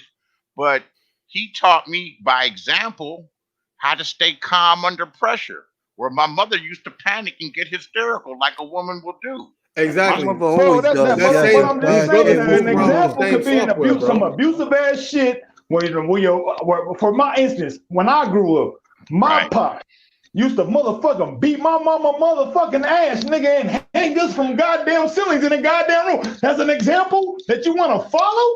For real? That's an example. What are you talking about? Even seeing the man do the wrong thing. He didn't say that was an example that you want to follow. It's I'm just saying. But even seeing the lead by an example. What? Sometimes niggas are fucked up and bitches are fucked up. Even seeing the man do the wrong thing. Even seeing a man do the wrong thing and failing is still a better example of not seeing it at all, because you see what his pitfalls were and where his faults were, and you can add on and you can add on and correct those things in your own life. But when you don't have even a concept of what a man is, period. I remember Dr. Francis said she said the difference that a child understands from holding their parents' hands and crossing the street. What's the brochure of the man? Okay, calm down. Bro, what is it? Dr. Francis Cress Welsing said, she said, a child understands. I'm down. Go ahead, Cypher. Conceptualizes the difference between a father just by holding their hand crossing the street. When you hold your mama's hand as a little kid and you walk across the street, it's a different type of energy you get from holding your father's hand walking across the street. You know what I'm saying? A lot of these cats don't even have the concept of it being a difference of father and mother. You know what I'm saying? A lot of these cats is lost, man. And then, you know what I'm saying? A lot of them cats, they just gonna perish. But imagine the stronger brothers who figured it out on their own. Because eventually we got to become our own man anyway. You know what I'm saying? Whether you was raised by a man or not. You know what I'm saying? If you're gonna become a man, you got to become your own man eventually. Of You know what I'm course. saying? So at the end of the day, a lot of these, when motherfuckers figure out, oh well, damn, this shit happened, and then you start realizing how these things happen, and the things you've been taught and indoctrinated with, and it's like being pulled out of the fucking matrix. Motherfucker might be upset about that shit, and that's what a lot of these, that's what a lot of the manosphere niggas be on. I don't know how we related my experience as to learning how to deal with pressure by staying calm and dealing with the pressure with the way that his father used to beat his mother's ass. I don't know how the fuck that relates. He was just saying that just having a father ain't gonna be the savior of yourself, basically. It ain't gonna be the savior, but there's some behaviors. Okay. But you know something? You should have learned from that experience. That's what I think. DJ Moss, welcome back, bro. But you should learn from that experience in the same respect. I say that you know something? I use myself as an example. I didn't learn from that, bro. But I'm not putting my hands on nobody like that. Exactly. You learn from that experience. It's like, this is the shit not to do. Well, I'm gonna say this, man. I'm gonna get back to something I said before and something that was mentioned a few minutes ago. Yes, there's a lot of animosity towards the black woman with these guys in here, and not in this room, but in the manosphere. And believe it or not, I agree with that. You know, because one of the reasons why, and I know Star Platinum knows this because he's up here a lot. One of the reasons why I avoid black women is because, in my opinion, they're our biggest enemy. Like Cypher said about they're supposed to be our allies, they're our biggest enemy, bro. They will sell us out to the man because they worship the man and less than the New York second. And if you don't believe that, then I don't know. I don't know what to tell you, bro. Well, I'll say, if anything, she's your closest enemy. She's possibly your closest enemy. If she ain't your, you know what I'm saying? No, because I was gonna say something too. About the psyche, about the mind, man. If this shit goes right back to the mind, her mind, she don't recognize the battlefield that, you know what I'm saying, as far as her position, as far as when it comes to supposedly genetically her man. Same thing with us. A lot of times we don't understand our position when it comes to dealing with her. Like, bro, this ain't no one-sided shit, man. But there is a more leaning perspective because of the dynamic of our reality. Man, I'm just saying it's fucked up. It's fucked up, but I mean, this is what it is. Not all of us have the same experience. I've had a bad experience with some sisters. I've had a sister take a case from me before. You know, I've had sisters hide me out from the police. I've had sisters do all kind of shit to my benefit. You know, some of that. I have to. Yeah, so some of that depends on who you are. You know, and who the broad is, and some of it has a lot to do with you and to deciding and figuring out the kind of woman that you're around. I think most of it depends on you as a man. You know most of it, you know what? They're unpredictable and they're liable to do something. But once a motherfucker gives you them signals that this bitch ain't shit and she'll sell me the fuck out and she's all about her and she don't give a fuck about me like that, yeah, it's up to you to extricate yourself from that motherfucking situation because you're putting yourself at risk. I agree with that. Yeah, so I mean, so you know, a lot. What's the saying? You know, ain't no victims in life, man. It's volunteers. Yeah, we as human beings, man, we work on the whole build and destroy, you know what I'm saying, system. You know what I'm saying? Like, I feel like I believe that, you know what I'm saying, as men, it's our natural inclination to build. You know what I'm saying? To build, sustain, and protect it. You know what I'm saying? And the reason why, you know what I'm saying, we provide and protect women is because you protect the women that belong to you, basically. That's why you said it's my wife. That's why you give her your last name and all that type of shit. You know what I'm saying? Like, protection's a two-way street. I can't I can't protect you if you're not gonna look out for my interests. Exactly. You know, what I'm saying? And once and you if go you don't rogue, she out of it. and But my thing, and in the same respect, I could see being young or being any type of age actually, but particularly being young and looking past somebody's fucking faults or how ratchet a bitch is or how fucked up a bitch is because the sex is good. right, or good to you. But when I was talking about the whole building and destroying, I mean, like as a man, it's our inclination to build. As a woman, it's more of our inclination to destroy. You know what I'm saying? But the same way fire can destroy. But you know, us being men, it's up to us to facilitate the fire. Are they destroying or are they just constantly poking at you? It's the same. It's the same thing. They poke at you. They poke at you and poke at you to make sure that you man enough to back up the shit that you say. You know, it's the same thing. You know what I'm saying? They pretty much. How many times have y'all been with the woman? She'll say, "I thought you said this. I thought you said that." That's actively destroying. You know what I'm saying? Well, yeah, but you know what? Because they're testing you. You know, they're testing. I'm not saying it's necessarily a bad thing because that's naturally what it is. They trying to poke holes in the shit that you said because they run into so many motherfuckers that don't stand on the right, shit brother. You agree. And then a lot of times, what I'm saying. You getting edged. Yeah, you getting edged like a motherfucker. When you can prove to them, I'm everything that I say that I am, biatch. You know, and if I don't buy that. It's up to you to facilitate. It's up to you to facilitate the fire, bro. Because you gotta kind of what I want to call it. You gotta gauge that shit, bro. You gotta see if what the fuck. It ain't no one-sided way where she poking you, but you're not poking her. You're not poking her to test her. But it's both ways. Both ways. Oh yeah, it's both ways, bro. It ain't just she get to test, and you don't get to put her to the motherfucking test. Of course you can, but they are more inclined when things are going smooth and things are cool. They're more inclined to try to upset the apple cart just because that's just how a bitch is. Whereas when everything is going to cool, you're not really looking to rock the goddamn boat. No, you're enjoying it.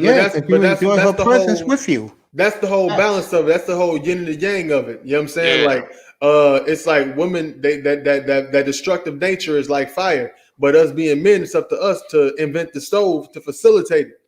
You know what I'm saying? We gotta gauge it. You know what I'm saying? Like, you can't let the shit get all out of hand.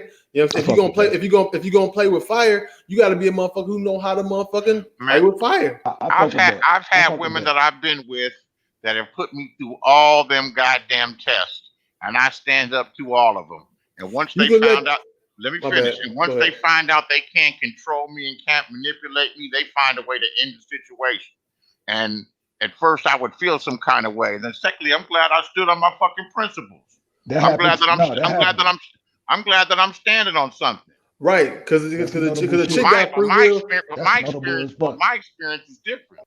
A chick got free will just like how we got free will. You know what I'm saying? We got free will to build. They got free will to destroy. Now, if a bitch, if a female, well, I'm gonna call her a bitch because if she don't have the sense to understand that, you know, where her bread is buttered, then she is a bitch. She's an outside bitch. You know what I'm saying? But if you got a domesticated female, you know what I'm saying, AKA a lady, you know what I'm saying, then she gonna know that. Okay, I want this fire to stay on the stove and not to let it get on the floor and burn the damn house down. I'm gonna tell you. I think what bothers brothers more than anything else, and we see it here. I see it here in New York every day. No joke. Right. What you guys just said about the woman trying to destroy, being different when she rocks the apple cart and everything, she rocks the boat. When she's with a man of another race, she doesn't do that. And that's what turns brothers off. And I agree with that. I agree with that, man. Anything else. When she's with us, she pulls that shit test and all that bullshit. A guy like me, I don't have patience for that. I just said, fuck black women altogether. Man, It go back to basically saying that we the gods, though. I'm just saying, like, nigga, we the motherfucking gods. We the mightiest of motherfuckers, but we just don't realize it. We're already been told the young niggas we can take over this. We can take over this motherfucking government, but niggas don't be want to play the position of certain parts. Don't want to work together. I'm just saying, nigga, we can do this shit, bro. Oh, you keep saying this shit. But if you notice, man, a lot of times, that's why that happens, bro. If you notice, a lot of times when a black chick do get with with a white dude or some shit like that, a lot of times they do be miserable because they don't necessarily redirect that destructive nature. They just turn it in on the inside with themselves. And they just burn it on the inside. You know what I'm saying? These bitches be motherfucking. They still make their ways to black male spaces. And still, you know what I'm saying, and still put their 2 cents in. It depends on the woman.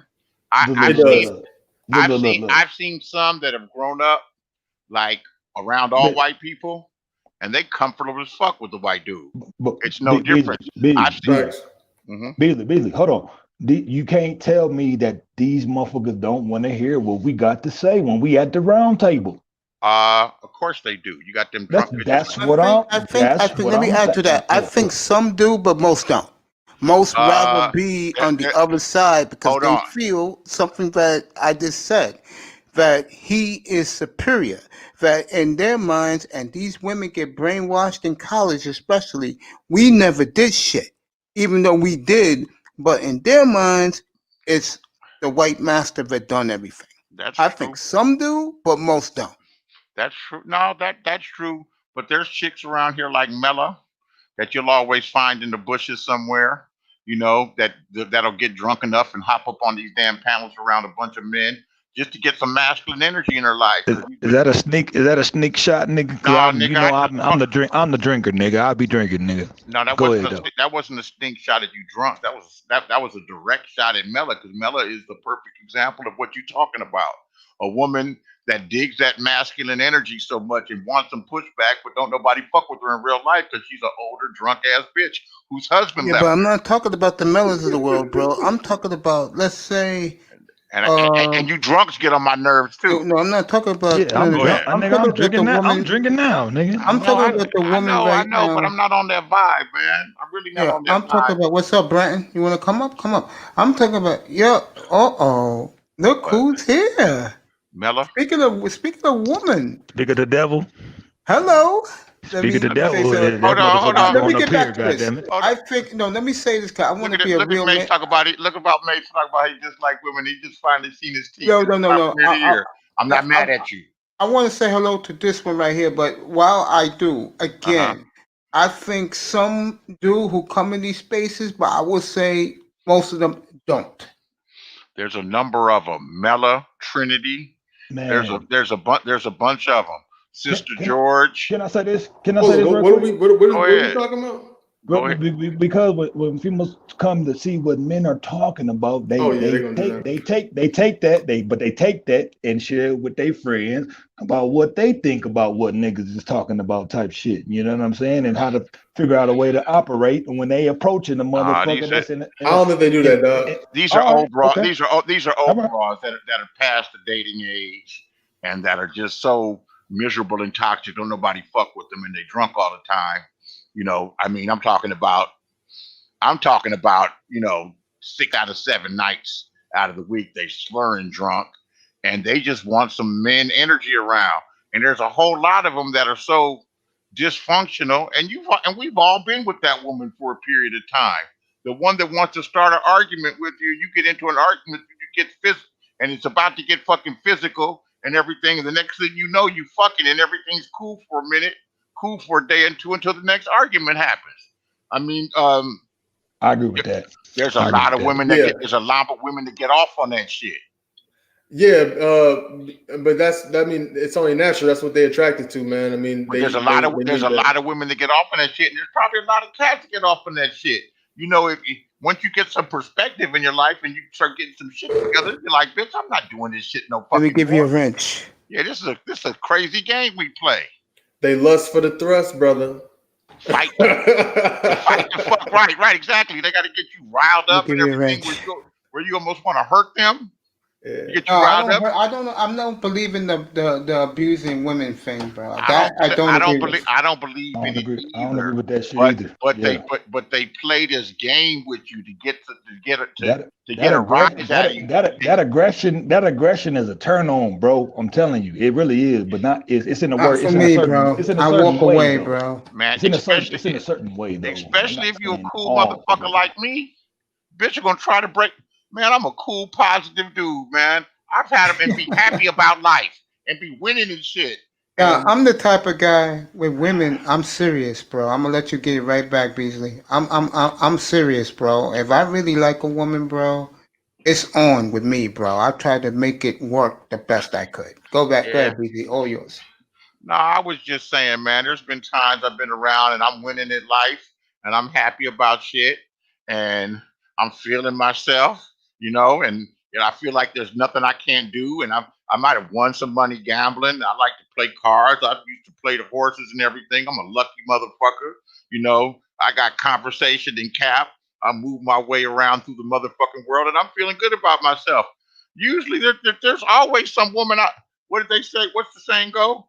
Behind every successful man, there's a woman behind him telling him he ain't shit.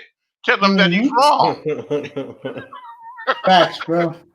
Some of these, a whole lot of them just like to rain on your parade and don't like to see you happy. And Man, they want you to check their ass. That's all it really is, man. yeah, but you know something? Sometimes that gets old.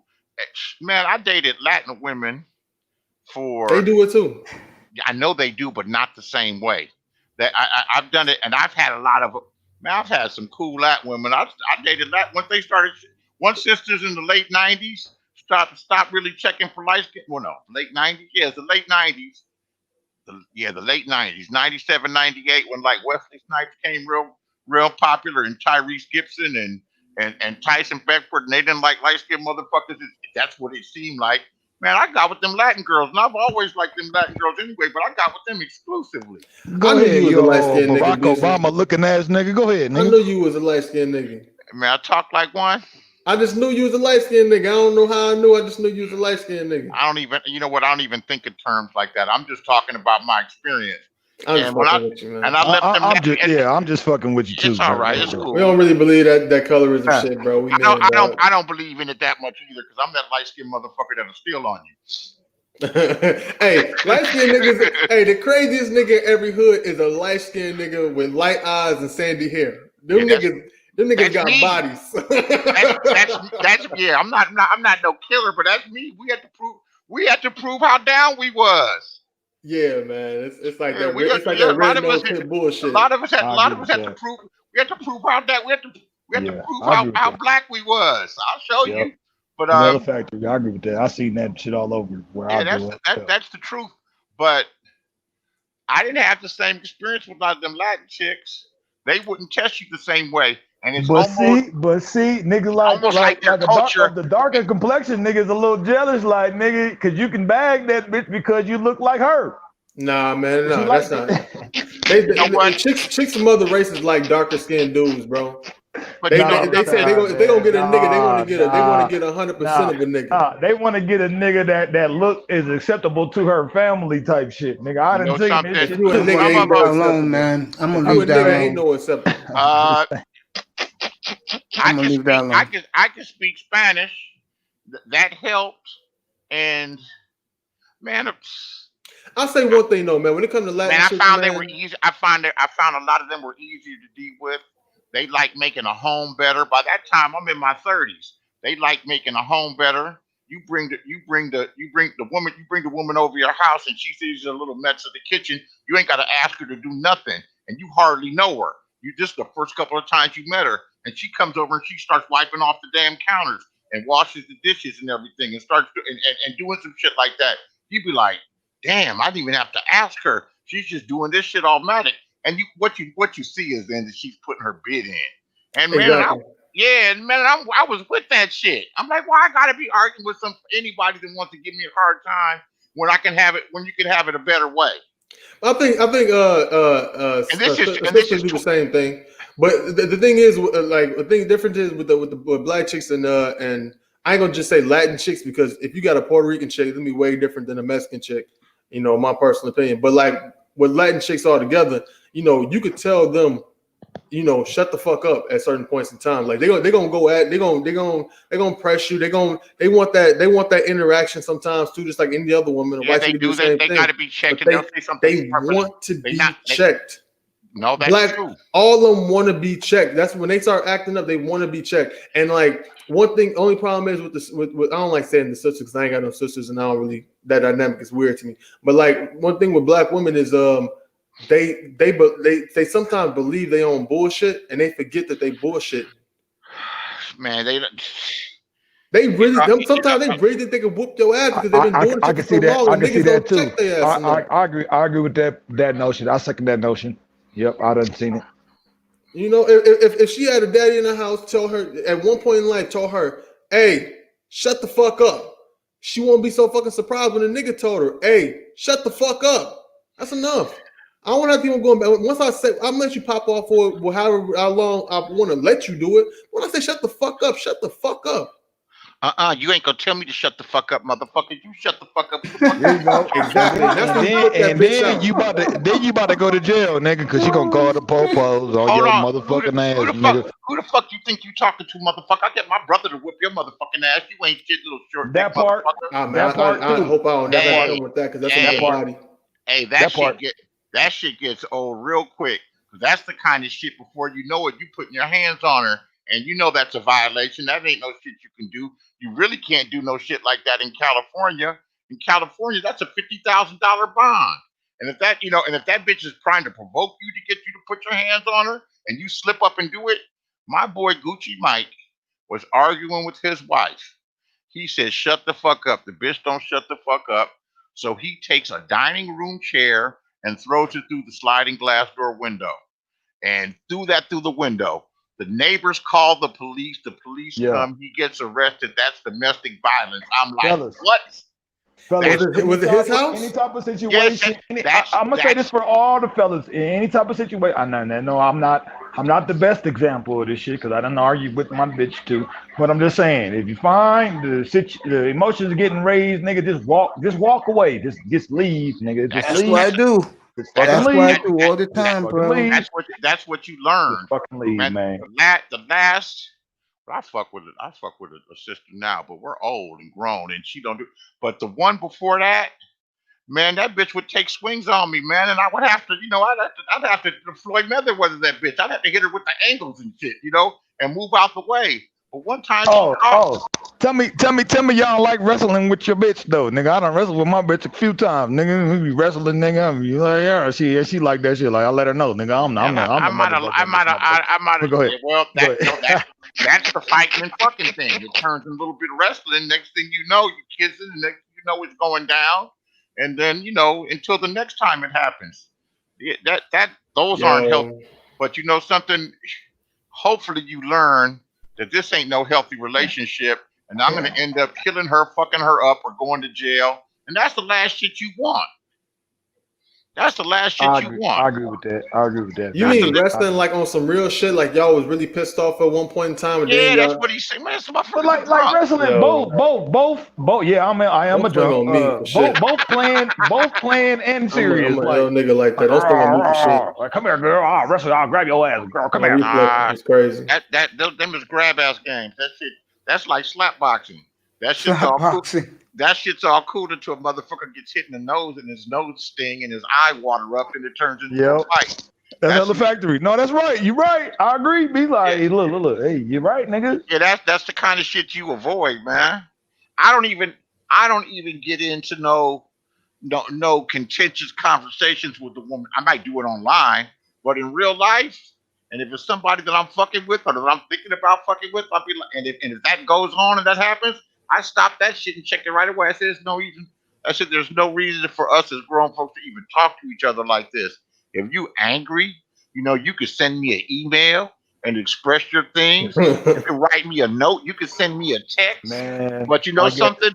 I'm not gonna talk to you like that, and I'll be goddamn if you're gonna talk to me any kind of way with some kind of tone. Bro, I don't even deal with I might have a mental like health I'm issue, one of your nigga, because I motherfucking don't give a kids. fuck, nigga. Like I don't I'm even ready to deal go. with a chick if What's she's happening? not trying to impress me, bro. If she's not actively trying to impress me, then you gonna fall off and you playing yourself out of position. Man, some All of right, these last weekend, man, it's this chick in particular, bro. Like, you know, I was kind of fucking with her for a couple weeks or whatnot. You know what I'm saying? And she came over. brand new, right? Yeah, I got a lot of shit going on. So I mean, I was fucking with her and shit, whatever. And you know what I'm saying? So she came to the crib or whatever. And you know, we kept it kind of friendly. You know, so I was hitting her or whatnot. Like I don't know, man. She I don't know, she kind of just got like real, just kind of just extra with the mouth. Like she started saying like bruh and dude and shit like that. I'm like, I don't like all that shit. You know what I'm saying? But I ain't really tweak over it or whatever, right? Long story short, I ain't trying to get too X-rated on this shit, man. But like, you know what I'm saying? I'm saying she wasn't trying to get a motherfucking head up and shit. You know what I'm saying? Like, I'm thinking like, look, you know what I'm saying? I ain't trying to get too X-rated, but you already know what we getting into. You know what I'm saying? So hey, I like getting my dick sucked, basically. You know what I'm saying? So like, you know what I'm saying? I'm thinking like, okay, she was shit like what type of shit like that. I'm like, oh, I ain't gonna argue about it. Okay, I fucked the shit out of her and kicked her the fuck out the crib, bro. You know what I'm saying? I'm like, okay, well, I don't need to be fucking with you. Like the thing was, it was late. You know what I'm saying? And she thought she was going to spend the night. She didn't ask to spend the night, bro. She just thought she was going to like kind of just talk a little crazy, come over, kick it, and shit like that. I don't like that assumption. I don't like that assumption shit. Yeah, Just like how you assuming gonna that spend a the nigga night? is How you gonna be spend the night okay and not with even it. getting no head? I'm like, you got me fucked up. You think I'm gonna spend? You just don't automatically spend the night. You ain't asked or nothing like that. I ain't offer it, and you ain't giving no. You actually turned down giving me some motherfucking. Look, bitch, yo, I gotta wake up in the morning. She's like, are you putting me out? Yeah, you know what I'm saying? You know, basically, I don't get that deep with women, man. I do, man. I wasn't even tripping. I ain't finna argue with you because I pay the bills on this shit. You know what I'm saying? It's like you ain't really actively trying to impress me, and I ain't saying you got to necessarily. I ain't saying we got to be having sex, but like if you think you're gonna be taking liberties of, you know what I'm saying, staying in my crib, sleeping in my bed, I don't even sleep in my bed with bitches like that unless I fuck with you real tough. I'm finna close my eyes in front of you. I just ain't. I don't get down like that. Close my eyes, or I don't trust you. Gotta be part of the organization to be spending the night at my house, bitch. Like you got me fucked up. You ain't cooked for a nigga. All you doing is come over and fucking bring some weed over. Like I'm straight on that. Yeah, I've had them come over and do that shit. I don't trip. Not I me, don't trip bro. either, but you know what I'm saying, hey, but you trying to spend the night though.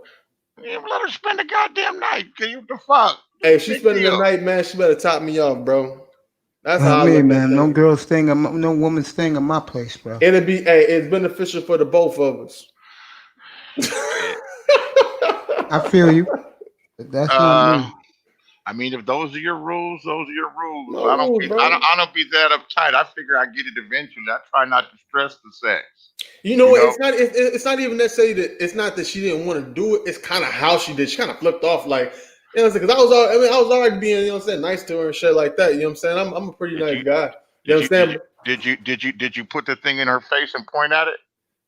Yeah, pretty much. You know what I'm saying? She was like, why don't you do that? I'm like, look, bitch, I don't even know you like that. Be trying to do, you know what I'm saying, do some shit to you. I've had them. You start to fucking around with them. They suck your dick. You fuck, and then after you finish fucking, and then like you wake up again at 3 o'clock in the morning. You go like, hey, fuck my dick and everything. They go, I'm not doing it. I'm not thinking, bitch, you just did that shit. I mean, I get up and bounce in. Would I have asked them to leave at that point? Nah, I just roll over and go to sleep and just maybe not, put her on ice for a minute. I don't know. Everybody's got my thing was just like, you know what I'm saying? Like, I always didn't like the way she was like, no, like me. I don't like that. I like the way she said it. Had she already done it? Not really. I remember we had a little session like a couple weeks ago and shit, and then like she was like acting like she ain't want to type shit. I'm like, I wasn't even tripping about it back then. I wasn't really tripping about it. I mean, you ain't my main squeeze and no shit like that. I wasn't tripping. But still, you're not gonna spend the night though. No, and man, I don't know. If you've had some women that are like, eager dick suckers, it's hard to get to the ones that, it's hard to move and get interested in somebody that's like reluctant and everything, like they doing you a favor. Yeah, let me Yeah. add to that. Let me add to that. I haven't kicked it to a woman in 8 years. Into like had some type of relations with a woman in 8 years. Okay, but the last, not the one that just recently, but the one before that. All I ask these women is three things: look good for me, come when I holler at you to come to my crib, and just cook me one little meal. And like Cypher experience with the giving him head, always resistance, bro. And I just said, yo, I can't take this shit. Enough is enough. Yeah, My thing well, is just don't be trying to ask for too much and you ain't giving you ain't paying entry. You know what I'm saying? Yeah, exactly. yeah, they gonna get. I get. You know what? And I guess your mentality ain't a bad one. I like to be a little bit more easygoing and cool. Like I'm not stressing that shit, even if I am. Um, they're gonna do what they want to do, man. You can't make them. You can't really. You can't make them enforce them and do shit. You can.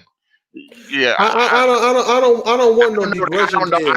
I don't know the answers, man. So I don't know. I Do don't what want no begrudging head or nothing like that. You know what I'm saying? My thing that is ain't. just like you don't really fuck with me like that. So why I'm gonna close my eyes around you like that? Like I don't know. Like if a chick Shit. if a chick be nice and you know what I'm saying, and if she be nice, she get a long way by being nice. That's all I'm saying. Shit. I've had them suck the skin off the motherfucker, and then watch him trying to get in my wallet the next fucking morning, thinking I'm asleep. Wait, what you doing? I dig that. so, I- so I can't call it. I mean, hey, you thought I was asleep? It wasn't even really the sexual thing, man. It's really more so the way she was talking and the way I don't know. I just didn't like the way she was talking to me, man. You know what, your bro? You never figured out why? Was she a black chick? Yeah, it's a black chick. Okay. Do you ever wonder why she talks to you the way? If that one talked to you the way she did, bro? She just thought she thought it was cool. You know what I'm saying? She thought it was all right. Because I mean, because for the most part, I don't think brothers have a standard of how they think women should talk to them, man. I think a lot of times a lot of women talk to Man, you brothers know how what? the fuck they want. That comes down to some self image and some self esteem Okay. and a lot of Okay. things. And go ahead. Yeah, yeah. Okay. It's on you, gentlemen. All right. So it's a couple of standing rules that I have. Number one, you're not gonna talk to me any differently than what I talk to you. I don't yell at you. I don't scream at you. You're not gonna do it to me. I'm gonna treat you nice when I'm dealing with you, and you're gonna do the same. If not, there is no discussion. I've gotten up and left bitches at the table in restaurants. Walk the fuck out. I've driven to pick the bitch up on a date, took her to a nice place to eat, and when the attitude came out, I get up, I'll be right back, and the That's bitch will it. never hear from me again. My Done point that. exactly. So, Or- so what you have to do is you have to, if you're gonna have rules, right? You gotta have to, stick to the them. same rules apply, because a lot of bitches got rules too, right? And I'm not up here catering for women, so don't want to hear nobody say no stupid shit like that. The problem is a lot of these brothers have never had a woman to actually come on to them and offer to buy them a drink at a bar. I've been to places in Manhattan, downtown, rooftop parties. Mason know what I'm talking about. I've been in rooms with women that got paper stacked on top of paper. Bad bitches, fine, bodies on point, educated, got their own money. And if you ain't shit nigga, they ain't gonna give you no vibes. If you don't have any personality, you're not gonna get any vibes. The Facts. problem is a lot of motherfuckers haven't been around a lot of women like that. I said this on Kuda's platform. It's the lack of experience. I wish that I could have had some of these brothers that talk all this shit about black women this and black women that and how fucked up they are. I wish I could have had them in some of these rooftop parties down in Manhattan just to see how they move and operate with these bitches. Man, Facts. you know what? Because a lot of these niggas, let me finish. I'm gonna finish. I've I been on here second Go that for a ahead. minute. notion. I second that notion. I second that notion. A lot of these niggas think that they should just walk into a room and bitches should automatically pull their panties off and fall to their knees and suck their dicks just because they walk into the room.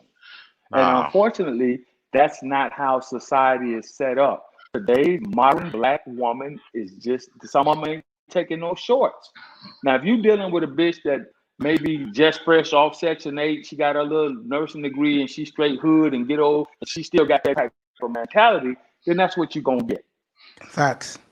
Period. And even that's what that you're going to chick, get. If you dealing with the bitch that's flipping burgers at McDonald's or she goddamn cashier at Walmart, that's what you're going to get. Facts. I'm sorry. yeah, but you catch any of them from the what do they call them? The 100 octane, the 92 octane, all 92 the way down octane. the burger 89 to flipper. 92 octane. Man, if you catch them at the right time when they fucking horny, they gonna fuck. You know, regardless. I agree Remember with what I that too. said a Big couple of facts. I days agree with ago? that too. Yeah, they I gonna agree fuck. with They that too. gonna satisfy their needs. But Remember as what I far- said, Suck, a couple of days ago, and I'm gonna say it again. For I told these clowns what General was talking about. I said this the other night.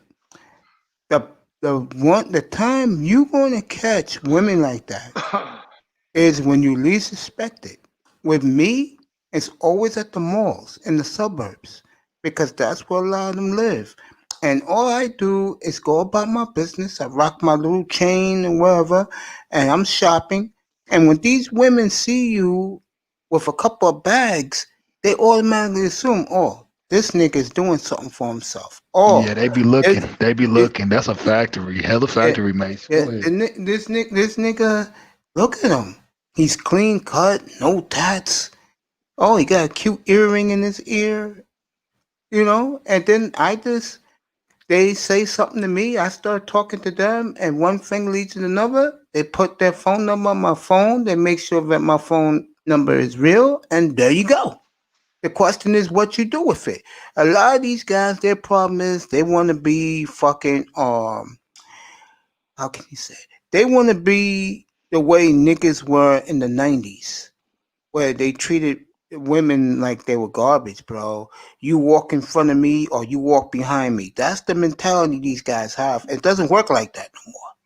They don't realize that. They just don't. I mean, with me, I was just finishing while you guys were talking. I was just talking to BAP, okay? And there was no cursing in our conversation. We was just talking as two normal people in the chat room.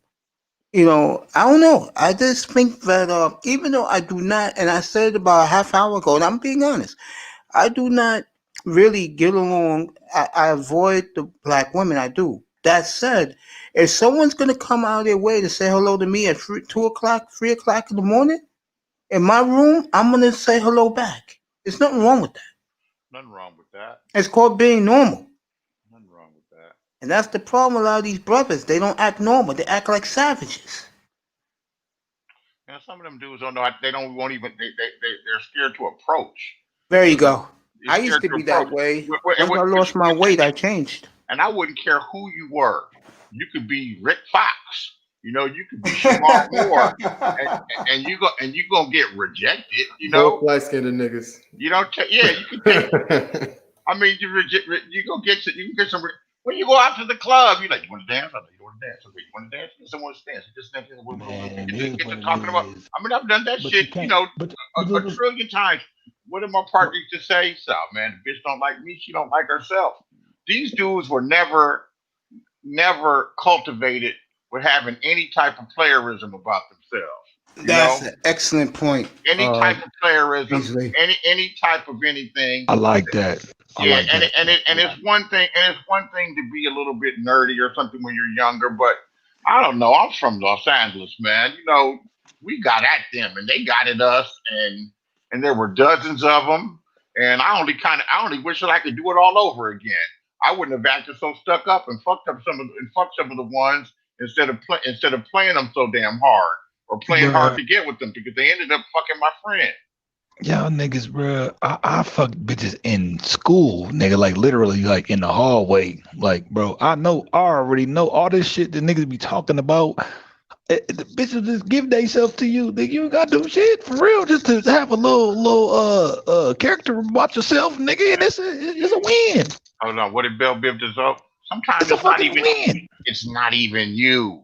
It's just them at the right time. Exactly. You know? That's why I brought up the malls. It's them at the because right they're time. alone And they don't want their homegirls to know what they're going to be wearing at night, or for the guy that they're seeing quietly, or what type of shoes they're buying. They Man, want I had an ugly partner compared to okay. my handsome ass.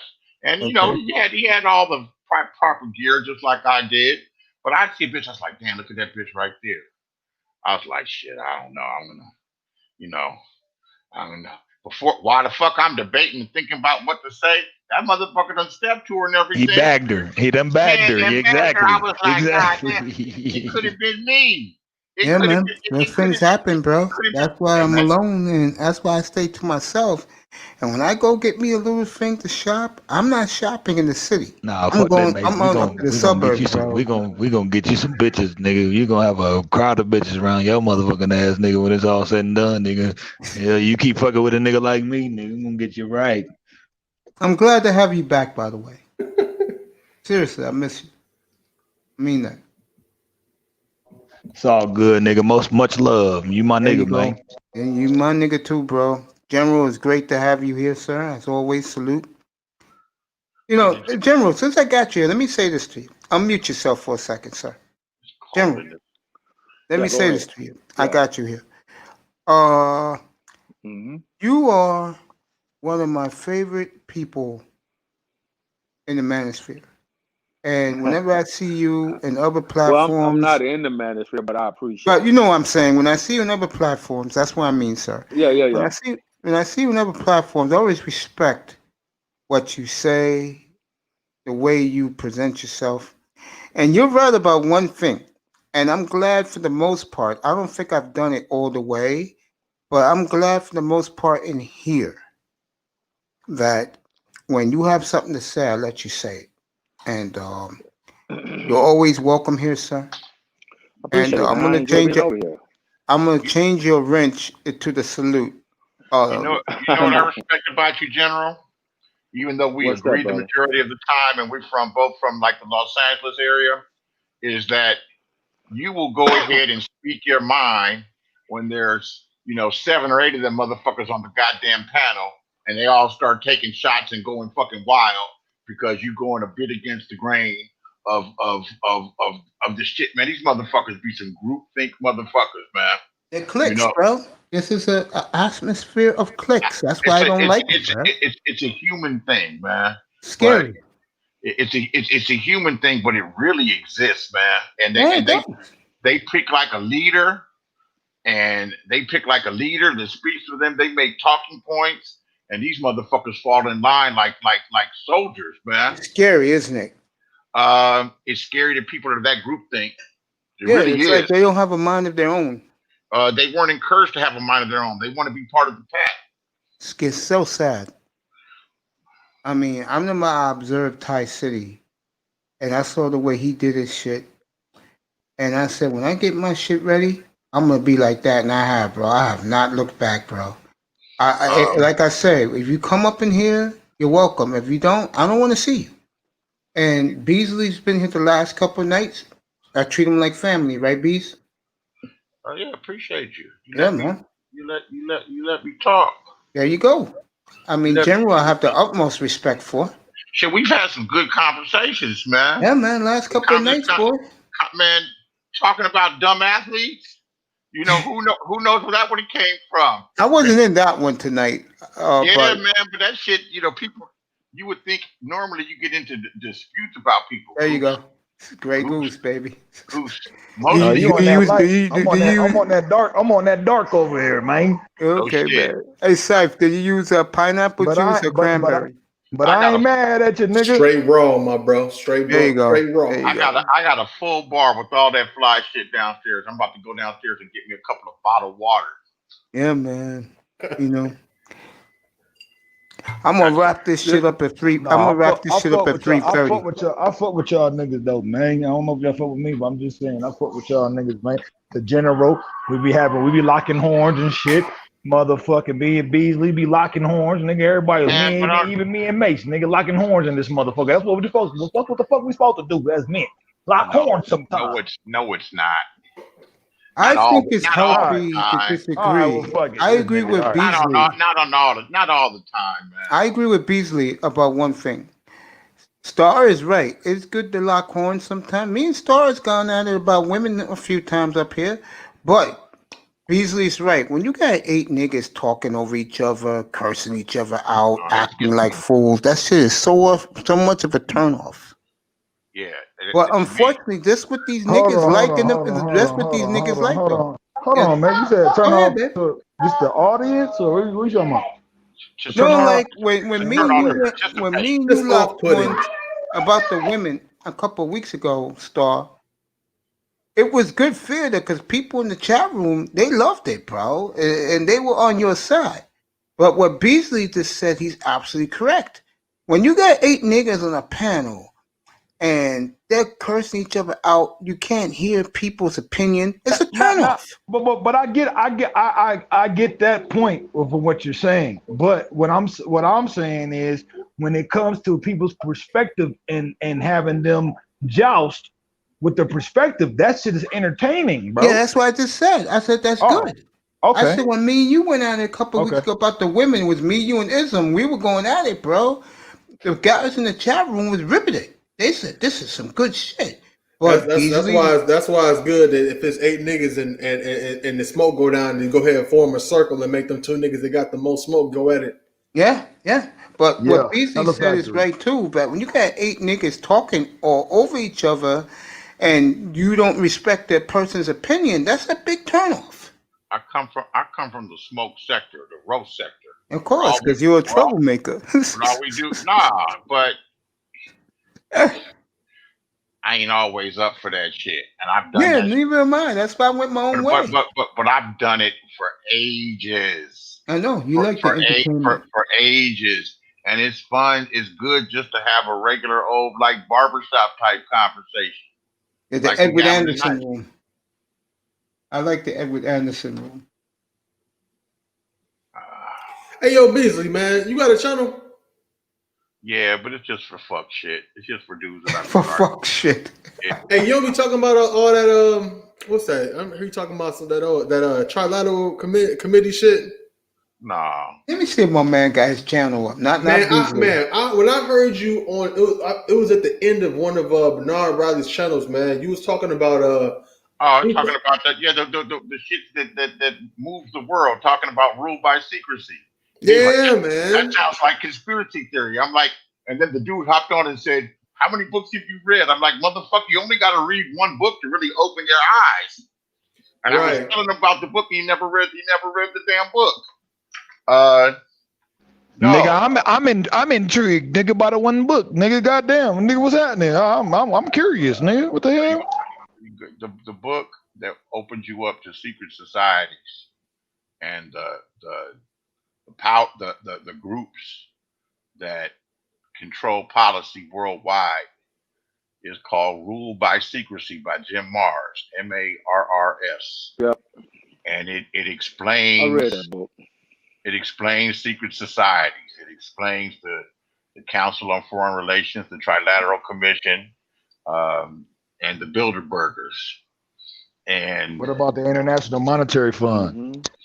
The International Monetary Fund is an agency of the United Nations. And the United Nations was founded by the Council of Foreign Relations. That's who pushed for the United Nations to exist. So these are groups that have a public appearance, which means they have websites and they have, newscasters and other public people as part of their members. But it's like peeling back the layers of an onion. The people that truly make the decisions, the elect. The book explains it. It makes it real simple. The people that really make the decisions, that dictate policy and do false flag events to control and to manipulate the masses and to also profit from it. That's the inner core of the elect, and they don't let the outside groups know what they're doing. But that's some heavy ass shit thing. I know a little bit about it because I studied law for a little bit, so I know a little something too. But go ahead. No, I got you. Go ahead, dog, nigga.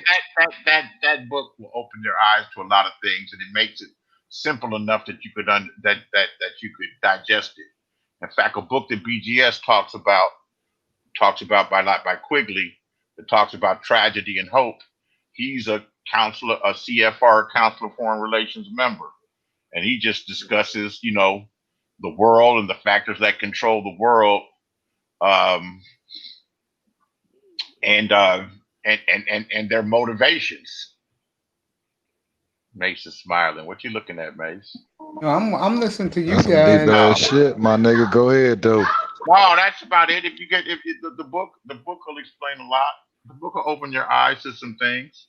I smile. Let me say this real quick. I smile sometimes because I love the way this shit is going tonight, man. It's incredible, man.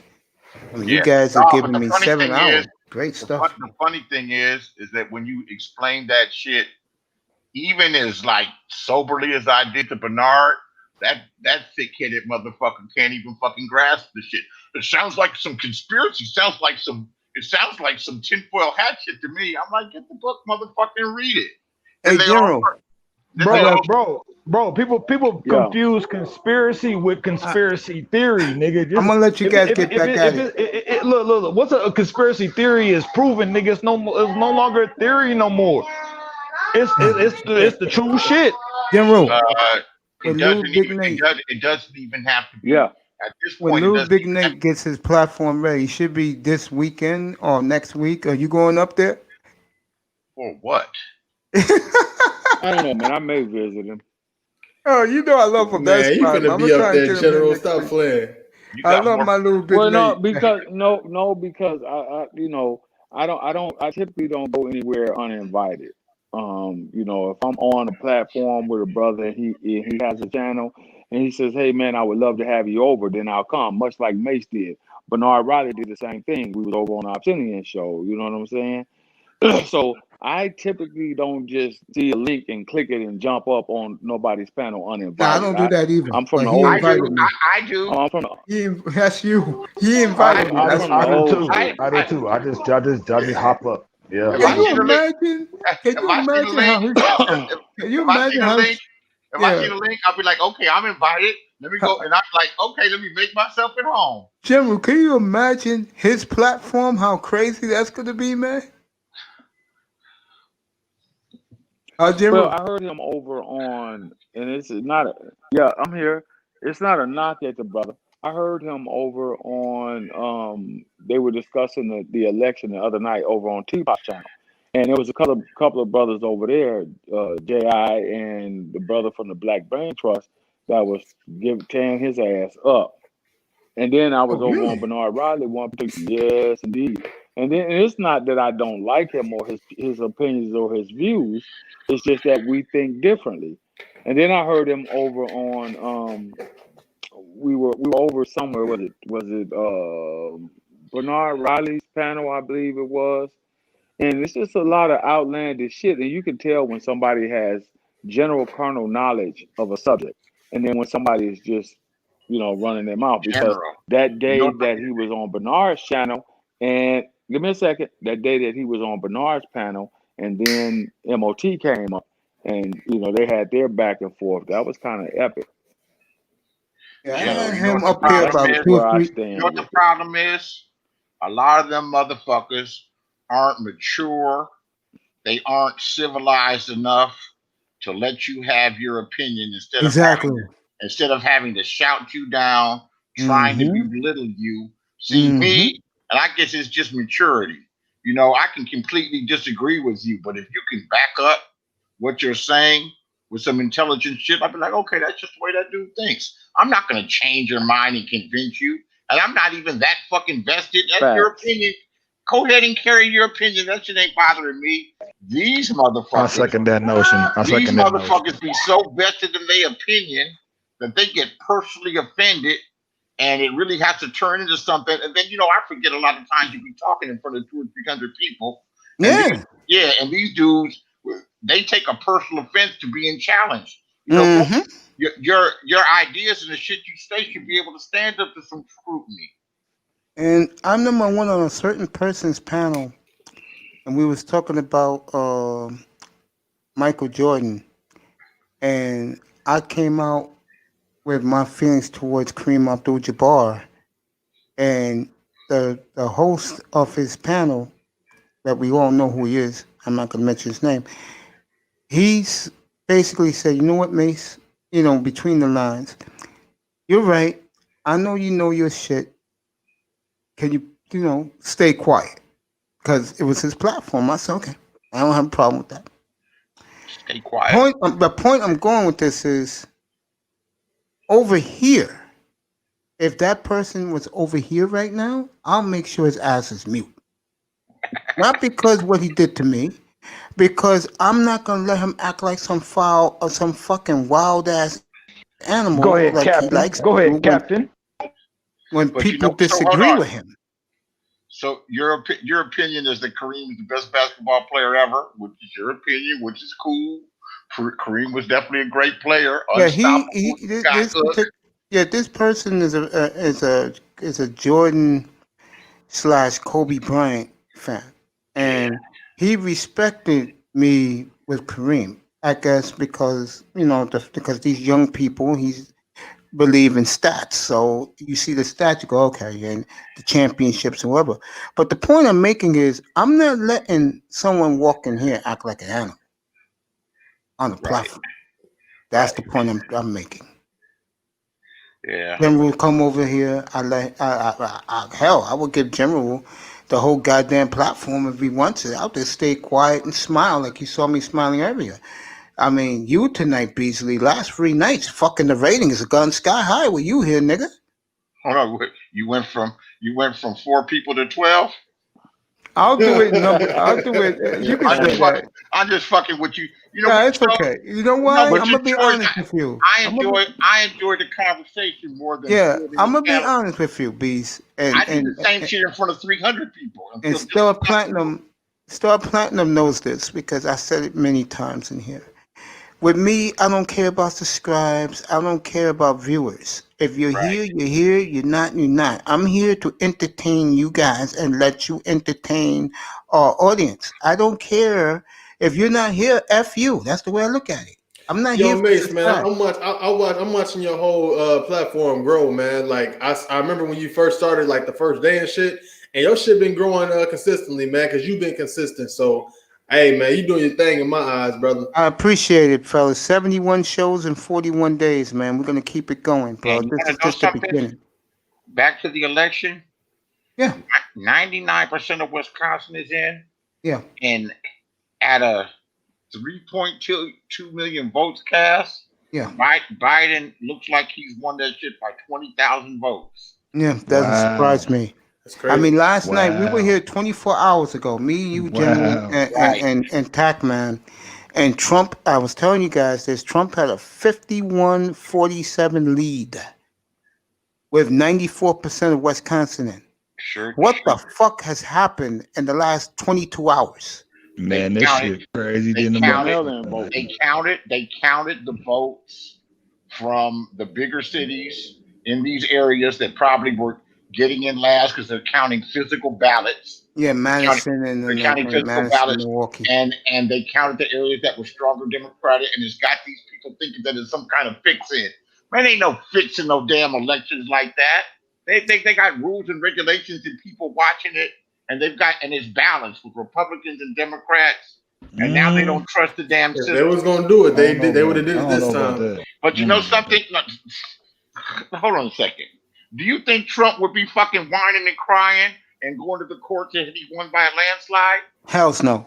Right. Well, I mean, Trump will be bragging, talking shit. He might be in a place where other motherfuckers on the opposite side got certain access that he don't have. Facts. We gotta think about this shit.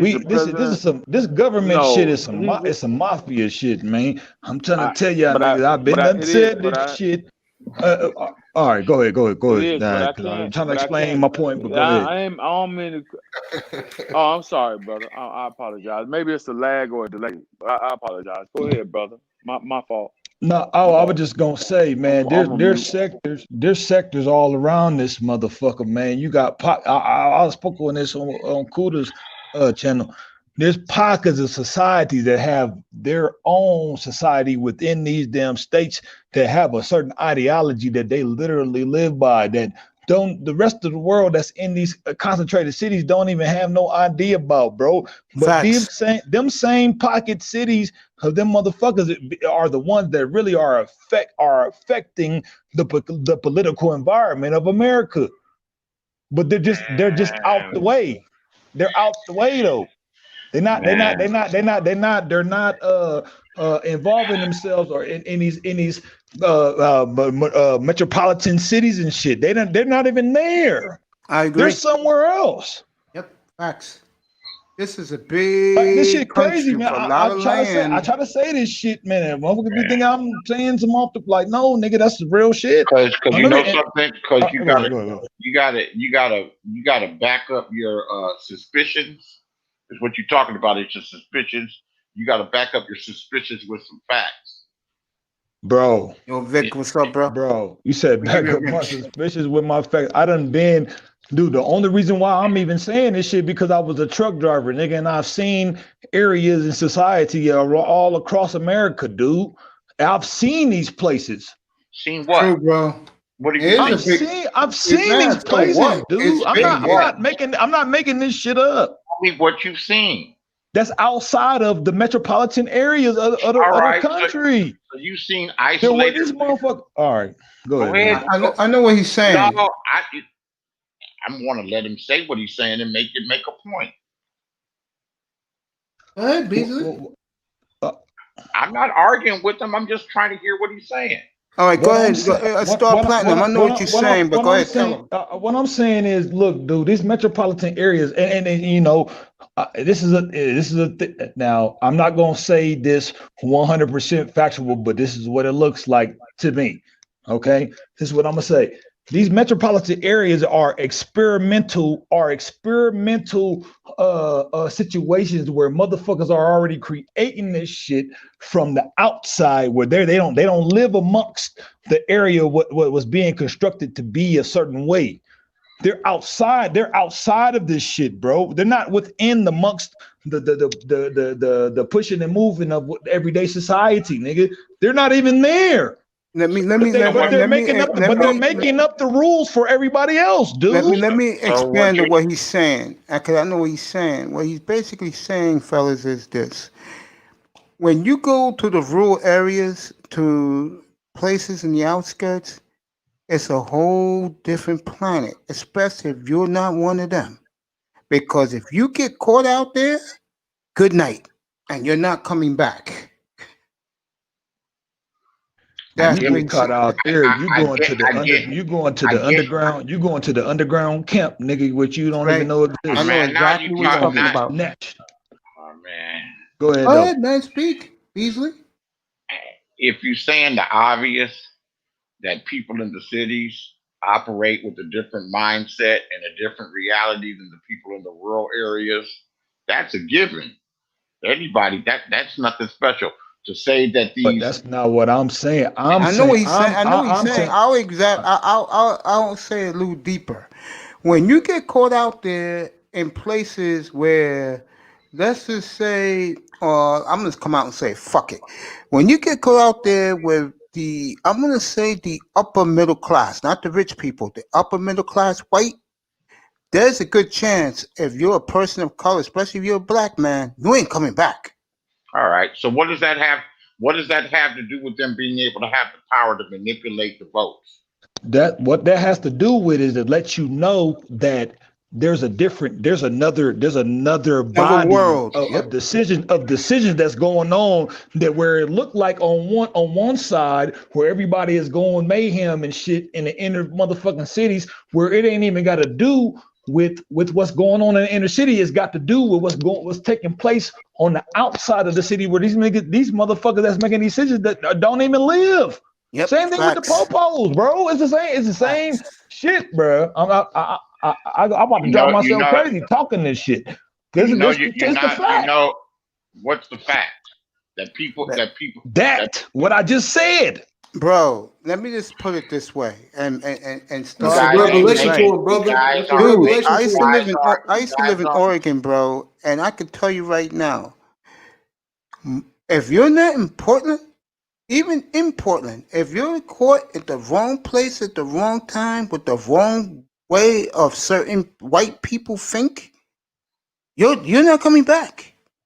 I had a friend of Okay, mine so what? that Yeah, I but had a he's white saying Okay, boy. that's so something I different than gotta. what that's something different than what he's saying, That's Mace. something different. He's, Yeah, that's what, something you're, totally you're, different. No, no, no, you're no, saying no, it's not. No, it's Mace, not. what you're No, it's saying not. is Thank you, Star No, it's Mace, not. Platinum. but Thank what you. No, you're it's saying, but not. what No, you're it's not. No, it's not different. No, He, the fuck it's I not. agree with Why him. do you No, not? I the know what fuck he's it's not. talking Okay, about. all right, No, all the right. fuck it's So not. he so can let's explain. let everybody make their point and be heard. Okay, Look, go ahead, If, you, Beasley. go ahead, if what Beasley. what you're saying is that people in the rural areas think different than the people in the cities, just looking at the vote tells you that. When you see places like Idaho, Montana, Wyoming vote 60-70% for Trump, and then Oregon. well, Oregon That's not what I'm talking about, that's though, exactly bro. We're what not you're talking saying. about the votes. That's We're it. talking about how people are. So what Star Platinum is saying, he's talking about control, and he seems to be saying, from what I'm understanding, that Absolutely. Control. Yep. Go ahead. that these people in these rural areas have control of what's going on. What I'm saying this is a fucking experiment, nigga, with these metropolitan areas where the motherfucker that's really making the decisions is creating the ideologies in the motherfuckers' mind to make motherfuckers to cause motherfuckers to react the way that they do, bro. Facts. And they're not even involved in the experiment. They're not. They're the ones creating the experiment. Who? I don't know these motherfuckers. What are you I can see talking this shit about? though. All The right, people, never mind. Fuck it. Never because mind. I'm lost, right? I'm lost, right? It ain't making no sense. Wait a minute. Let's get to the bottom of it. You're saying that the people that live in the rural areas are causing the problems in the major metropolitan areas because of the experiments that are going on, correct? No. I'm not leaving it particularly to people in the rural areas. What I'm saying, the experiment that motherfuckers that are outside of the experiment are creating, they're not a part of the idea or the response Okay, I get it. behind the madness. They're not even a part of it. Okay, I get what you're saying. You're saying that the experiments are only done in the major metropolitan areas and not in the rural areas. I ain't gonna say only. I'm saying it's a concentration. It's a concentration of the experiment going on in these massively populated areas. Yes. So what does that have to do? What does that have to do with the votes? Well, Beasley. Look Beasley. Look where these guys who you said a couple of hours ago got the guns and stuff where the votes are being counted. That's all you need to know. They're not counting the votes in the rural areas. They're counting the votes in the cities.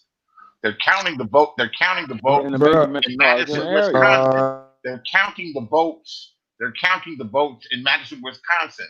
They're In counting Detroit. the votes in Phoenix, Arizona. They're counting the votes in cities. Yeah, but look who's coming to protest it, though. Who knows? It doesn't matter.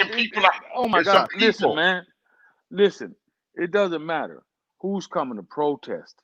It doesn't matter. These are unhappy citizens with the way things are going because their candidate is not winning. So they're trying to Intimidate, force through intimidation.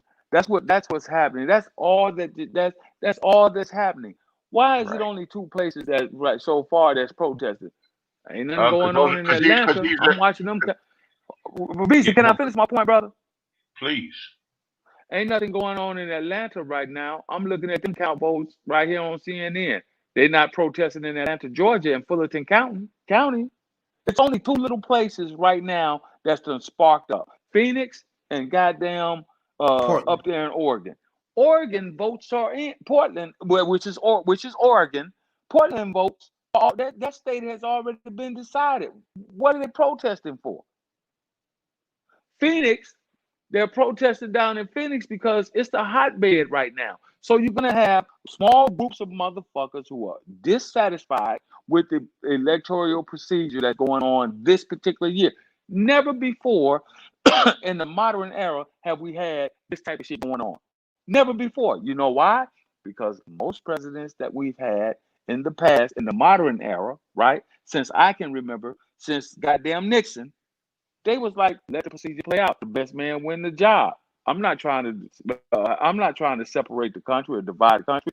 This motherfucker is. He's trying to push an agenda, and he know he has a group of ignorant motherfucking white folks out here that, and some niggas that's gonna fucking listen to him to his last word. It's a cult. That's what's going on right now. I like But general, the general makes he puts the shit in nice simple words where you could understand it, and it makes more sense. It kind of reminds me of when my grandfather used to talk. He's got good common sense, and he explained the shit exactly what it is. You got fringe groups of people, the same people that Trump said stand down and stand by, and they're activating themselves, and they're not gonna have that much effect. People see conspiracies, and people see a secret master plan where there is none. you telling me there's not? You telling me there's not a master plan? I'm telling you what you said didn't make any sense to me, is what I'm saying. Okay, That's a master plan. I'm trying to make the best sense I can of what the fuck I'm saying, because I'm a victim of the shit too. My level of information, what I have access to. So the best thing, I'm coming from like a feeling, like intuition, like type shit, bro. Yeah, this is what it seems like. Brother, I'm not saying. Look. I'm not saying this is 100%. All right, never mind. I can't bank. It's hard for me, being a thinking person. I can't think on your feelings and your intuition. If you could tie some facts to it, then it makes sense. Man, I don't see how it don't. Well, looking at the whatever world that you want to say you live in, nigga, you telling me this don't look like it's already been manufactured for you to be here? You telling me that it's not manufactured for you to go to work? Yeah, that's what I'm getting. That's what I'm getting at. Like you can't see. But niggas don't see that. See what? All but right, that's never mind. All right, that's the bro. way All right, man. Okay. Let me see if I can. This is why lineage is so important. All right, but that is the way the society in which we live in is set up. I explained it to you earlier on. The 2, 10, and 88% rule.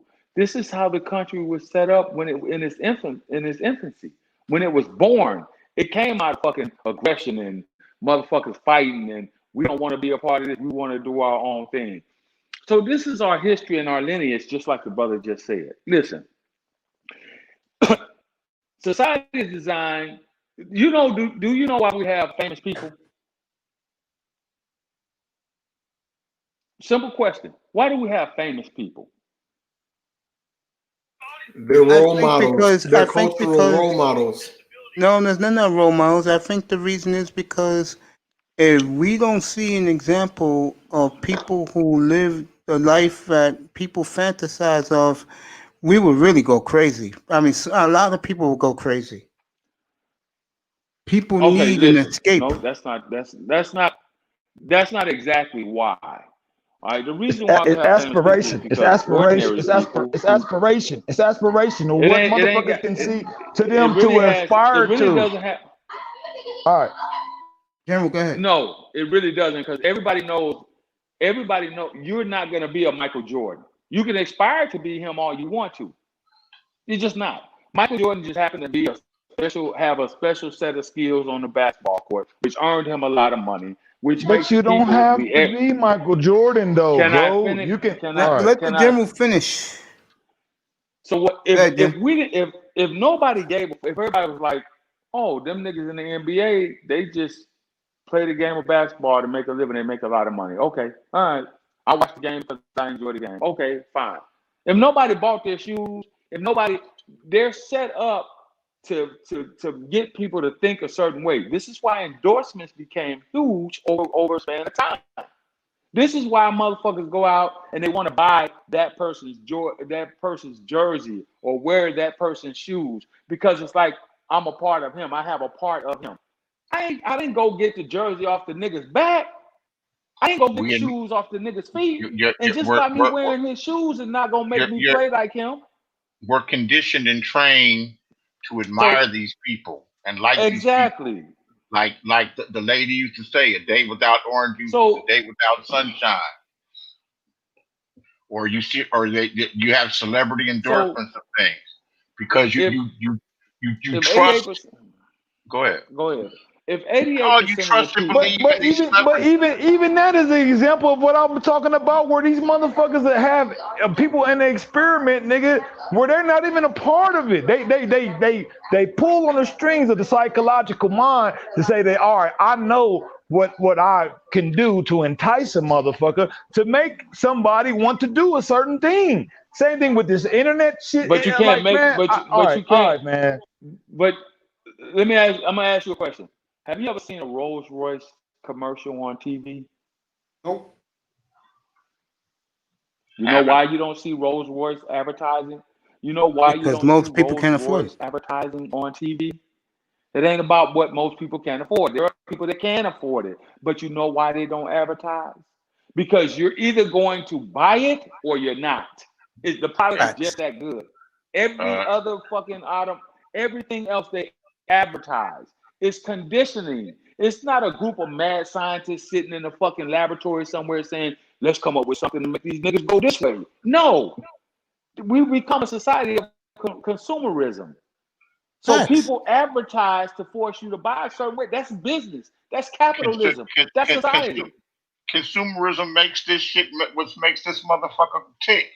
Yeah, this country move. That's absolutely correct. Okay, let me give you something. Commerce, you know, nigga. back in the day, right? Back in the days of the Roman donations, motherfucker. Get my cash back out. In the days, policy, nigga. Back in the days, it's the democracy. Fuck these bitches. Back in the days of the Roman Colosseum, when they would have the gladiators. Yes. Do you know that all the citizens except the royalty that were in the Roman Colosseum, they all had an equal chance to sit at the very front? Everybody was equal, except for like the king or whatever, the king of Rome or whatever. Everybody else, all the citizens, when they went into the Colosseum, they were equal. It wasn't no like they got now. You got to pay $20,000 to have a courtside seat, and then you got to pay $20 to sit in the nosebleed. It wasn't like that. Everybody was equal. The Romans figured it out a long time ago. This is why the gladiators, even though the gladiators were slaves, they were held in such high regards to the everyday average citizen. Yeah, because they fought every day to kill to survive. Right, and so you look at that and you like, oh man, that motherfucker, he's a bad motherfucker. He didn't kill 30 motherfuckers out here in the room. He didn't fought lions and tigers and shit, and he's a bad motherfucker. So the average citizen that couldn't do it looked at that person as being special. If they didn't look at the gladiators as being special, they would have been killed. They would have killed them all.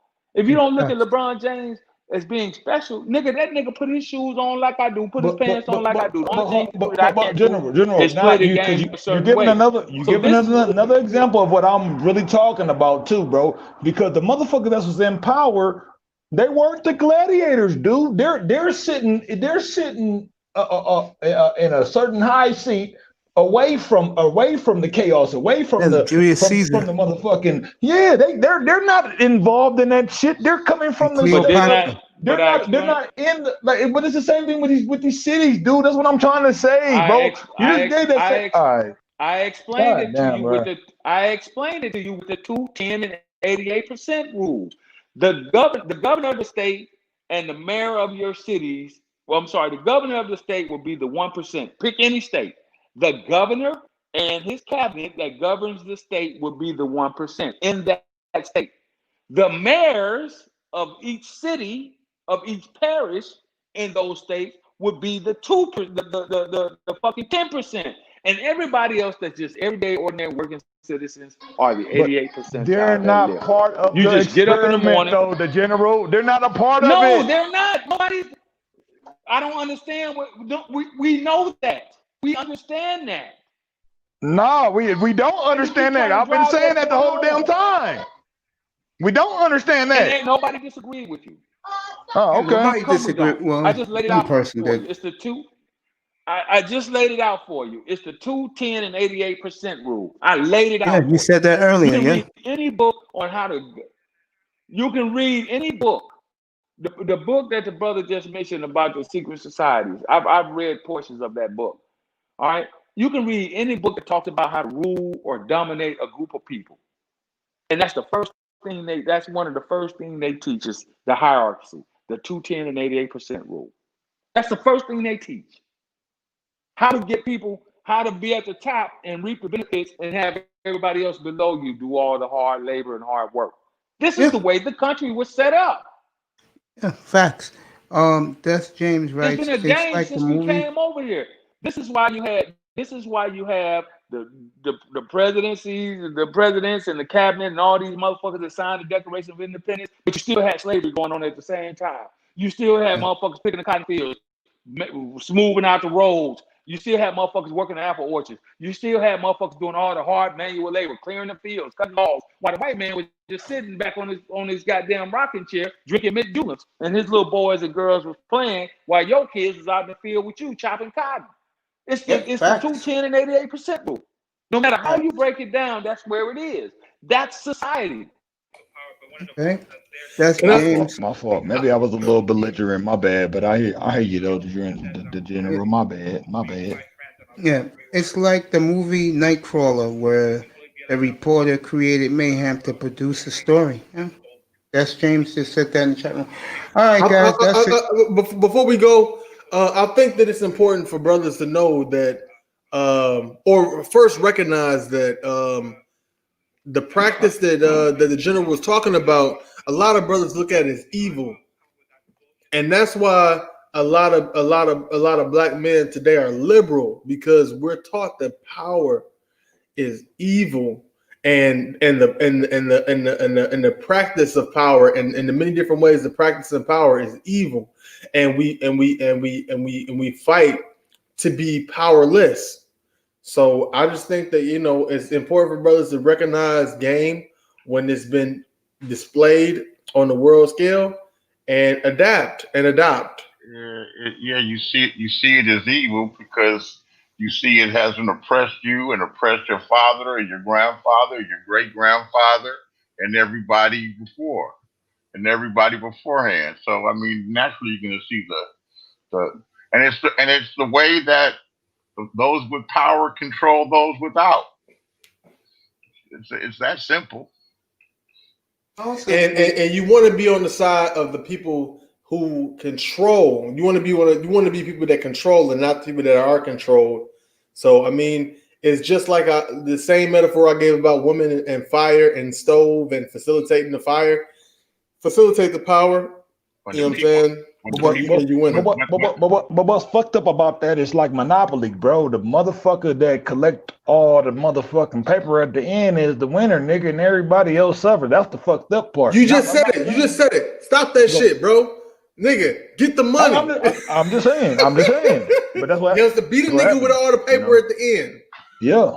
It ain't nothing wrong. And the people, the motherfuckers who ain't got it, fuck them. Or just have your share. Try to live good. If you want to treat them right, if you want to feed them, over again, feed them. Nigga. But it's on you. It's gonna be slavery. It already is that shit. Matter of fact, it's already slavery. Yeah, it's already slavery. It's gonna always be slavery. Wage slavery. All right, I'm done. All right, man. You got final words. Go ahead, Cypher Bud.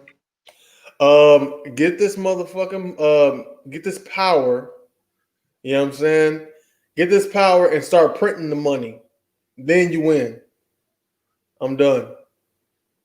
Thanks for coming tonight, man.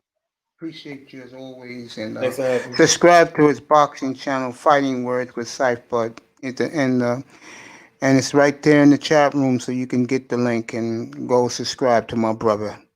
One of the best, most knowledgeable boxing guys I know. Go ahead, Beasley. Final words. All right, no, I done said enough, man. I'm good. I enjoyed the interaction.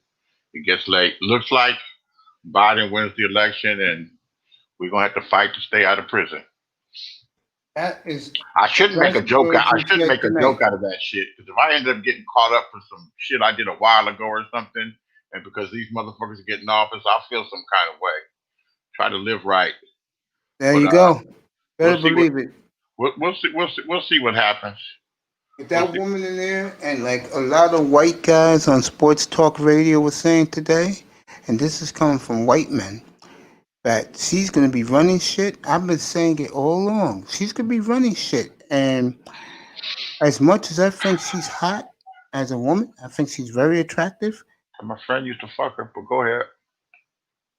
Oh, how was that, by the way? I never asked him how the pussy was.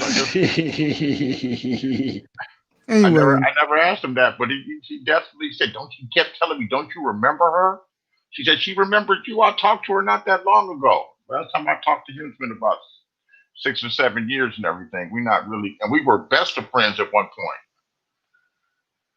how did she look when she was young? She probably looked good in the motherfucker. She looked good now. She's 50-something years old. I know. That's why I'm crazy about her. Yeah, she's good looking. Yeah. I disagree. She's a good looking woman. And I know that she knew that he had a woman and she was pregnant and she was still fucking her. But Steve had it like that. Who y'all talking about? Talking about Kamala Harris. I'll fuck that bitch. And you know what the funny thing is? I ain't gonna say I wouldn't fuck, but y'all niggas dragging it out with this looking good like that. For real. They older niggas though. They older niggas. If they see her at the motherfucking Denny's, they gonna pull up on that bitch. Hell yeah, that bitch can wear a pair of panties, bro. As good as any woman ever seen in my life, man. No, they wouldn't. I can't fuck you. You represent the democracy. You gonna try to lock us all up.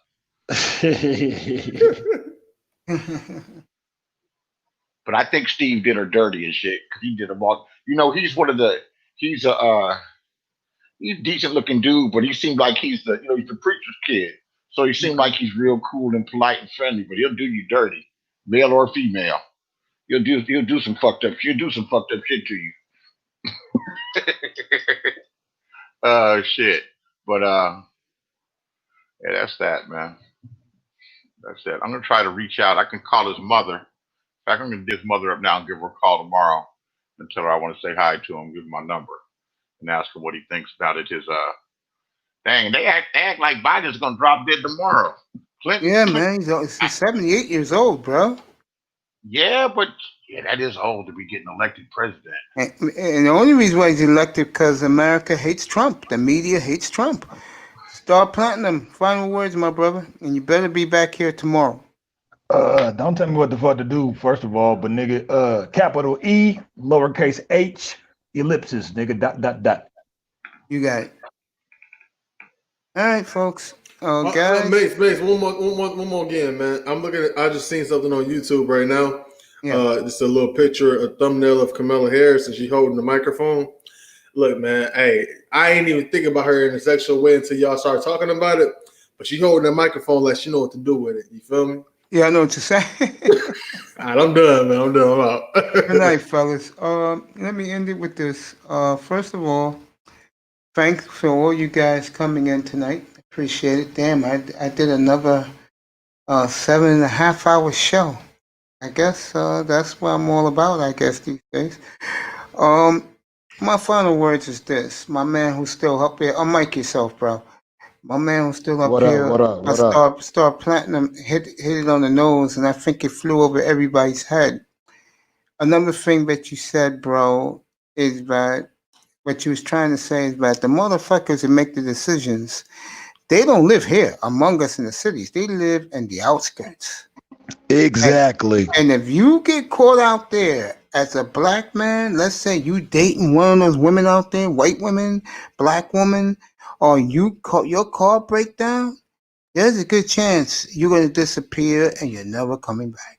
You're going to get snatched up and your organs are going to be missing, nigga, and they going to tap it to your melanin, nigga. I'm a motherfucker superstitious nigga like a motherfucker, but that's what that looked like to me out here in this motherfucking world. And none of them knew what you was trying to say, and I knew it. No, they didn't. They're not at all. Still to this point. At this point now, they still don't know what the fuck I was talking about. I lived in Salem, Oregon, which is like, I'm gonna say about 60 miles from the big city, which is Portland, bro. And if you get caught, especially as a black guy, if you get caught, and the rule out there, when you see the shit that's happening out there tonight with the Klan and the other gang, militia group, what we all organs are gone, everything of us. Bro, you know what's fucked up, bro? I wouldn't even known about these outskirt places if I didn't drive trucks, nigga. I wouldn't even have known about this shit at all. Yeah. If I would have lived my life in the metropolitan areas where I grew up and where I'm living right now, if I didn't drive them damn trucks, nigga, I wouldn't even know that this shit exists, bro. A hell of a factory, man. Facts. I mean, these guys don't realize that, man. Stay right there. Do not drop. Stay right there. No, I like to say, folks, no drinking, no partying, no clubbing, no sex, no women. Good night from the Oasis. Star, stay right there. I'm going to continue this conversation.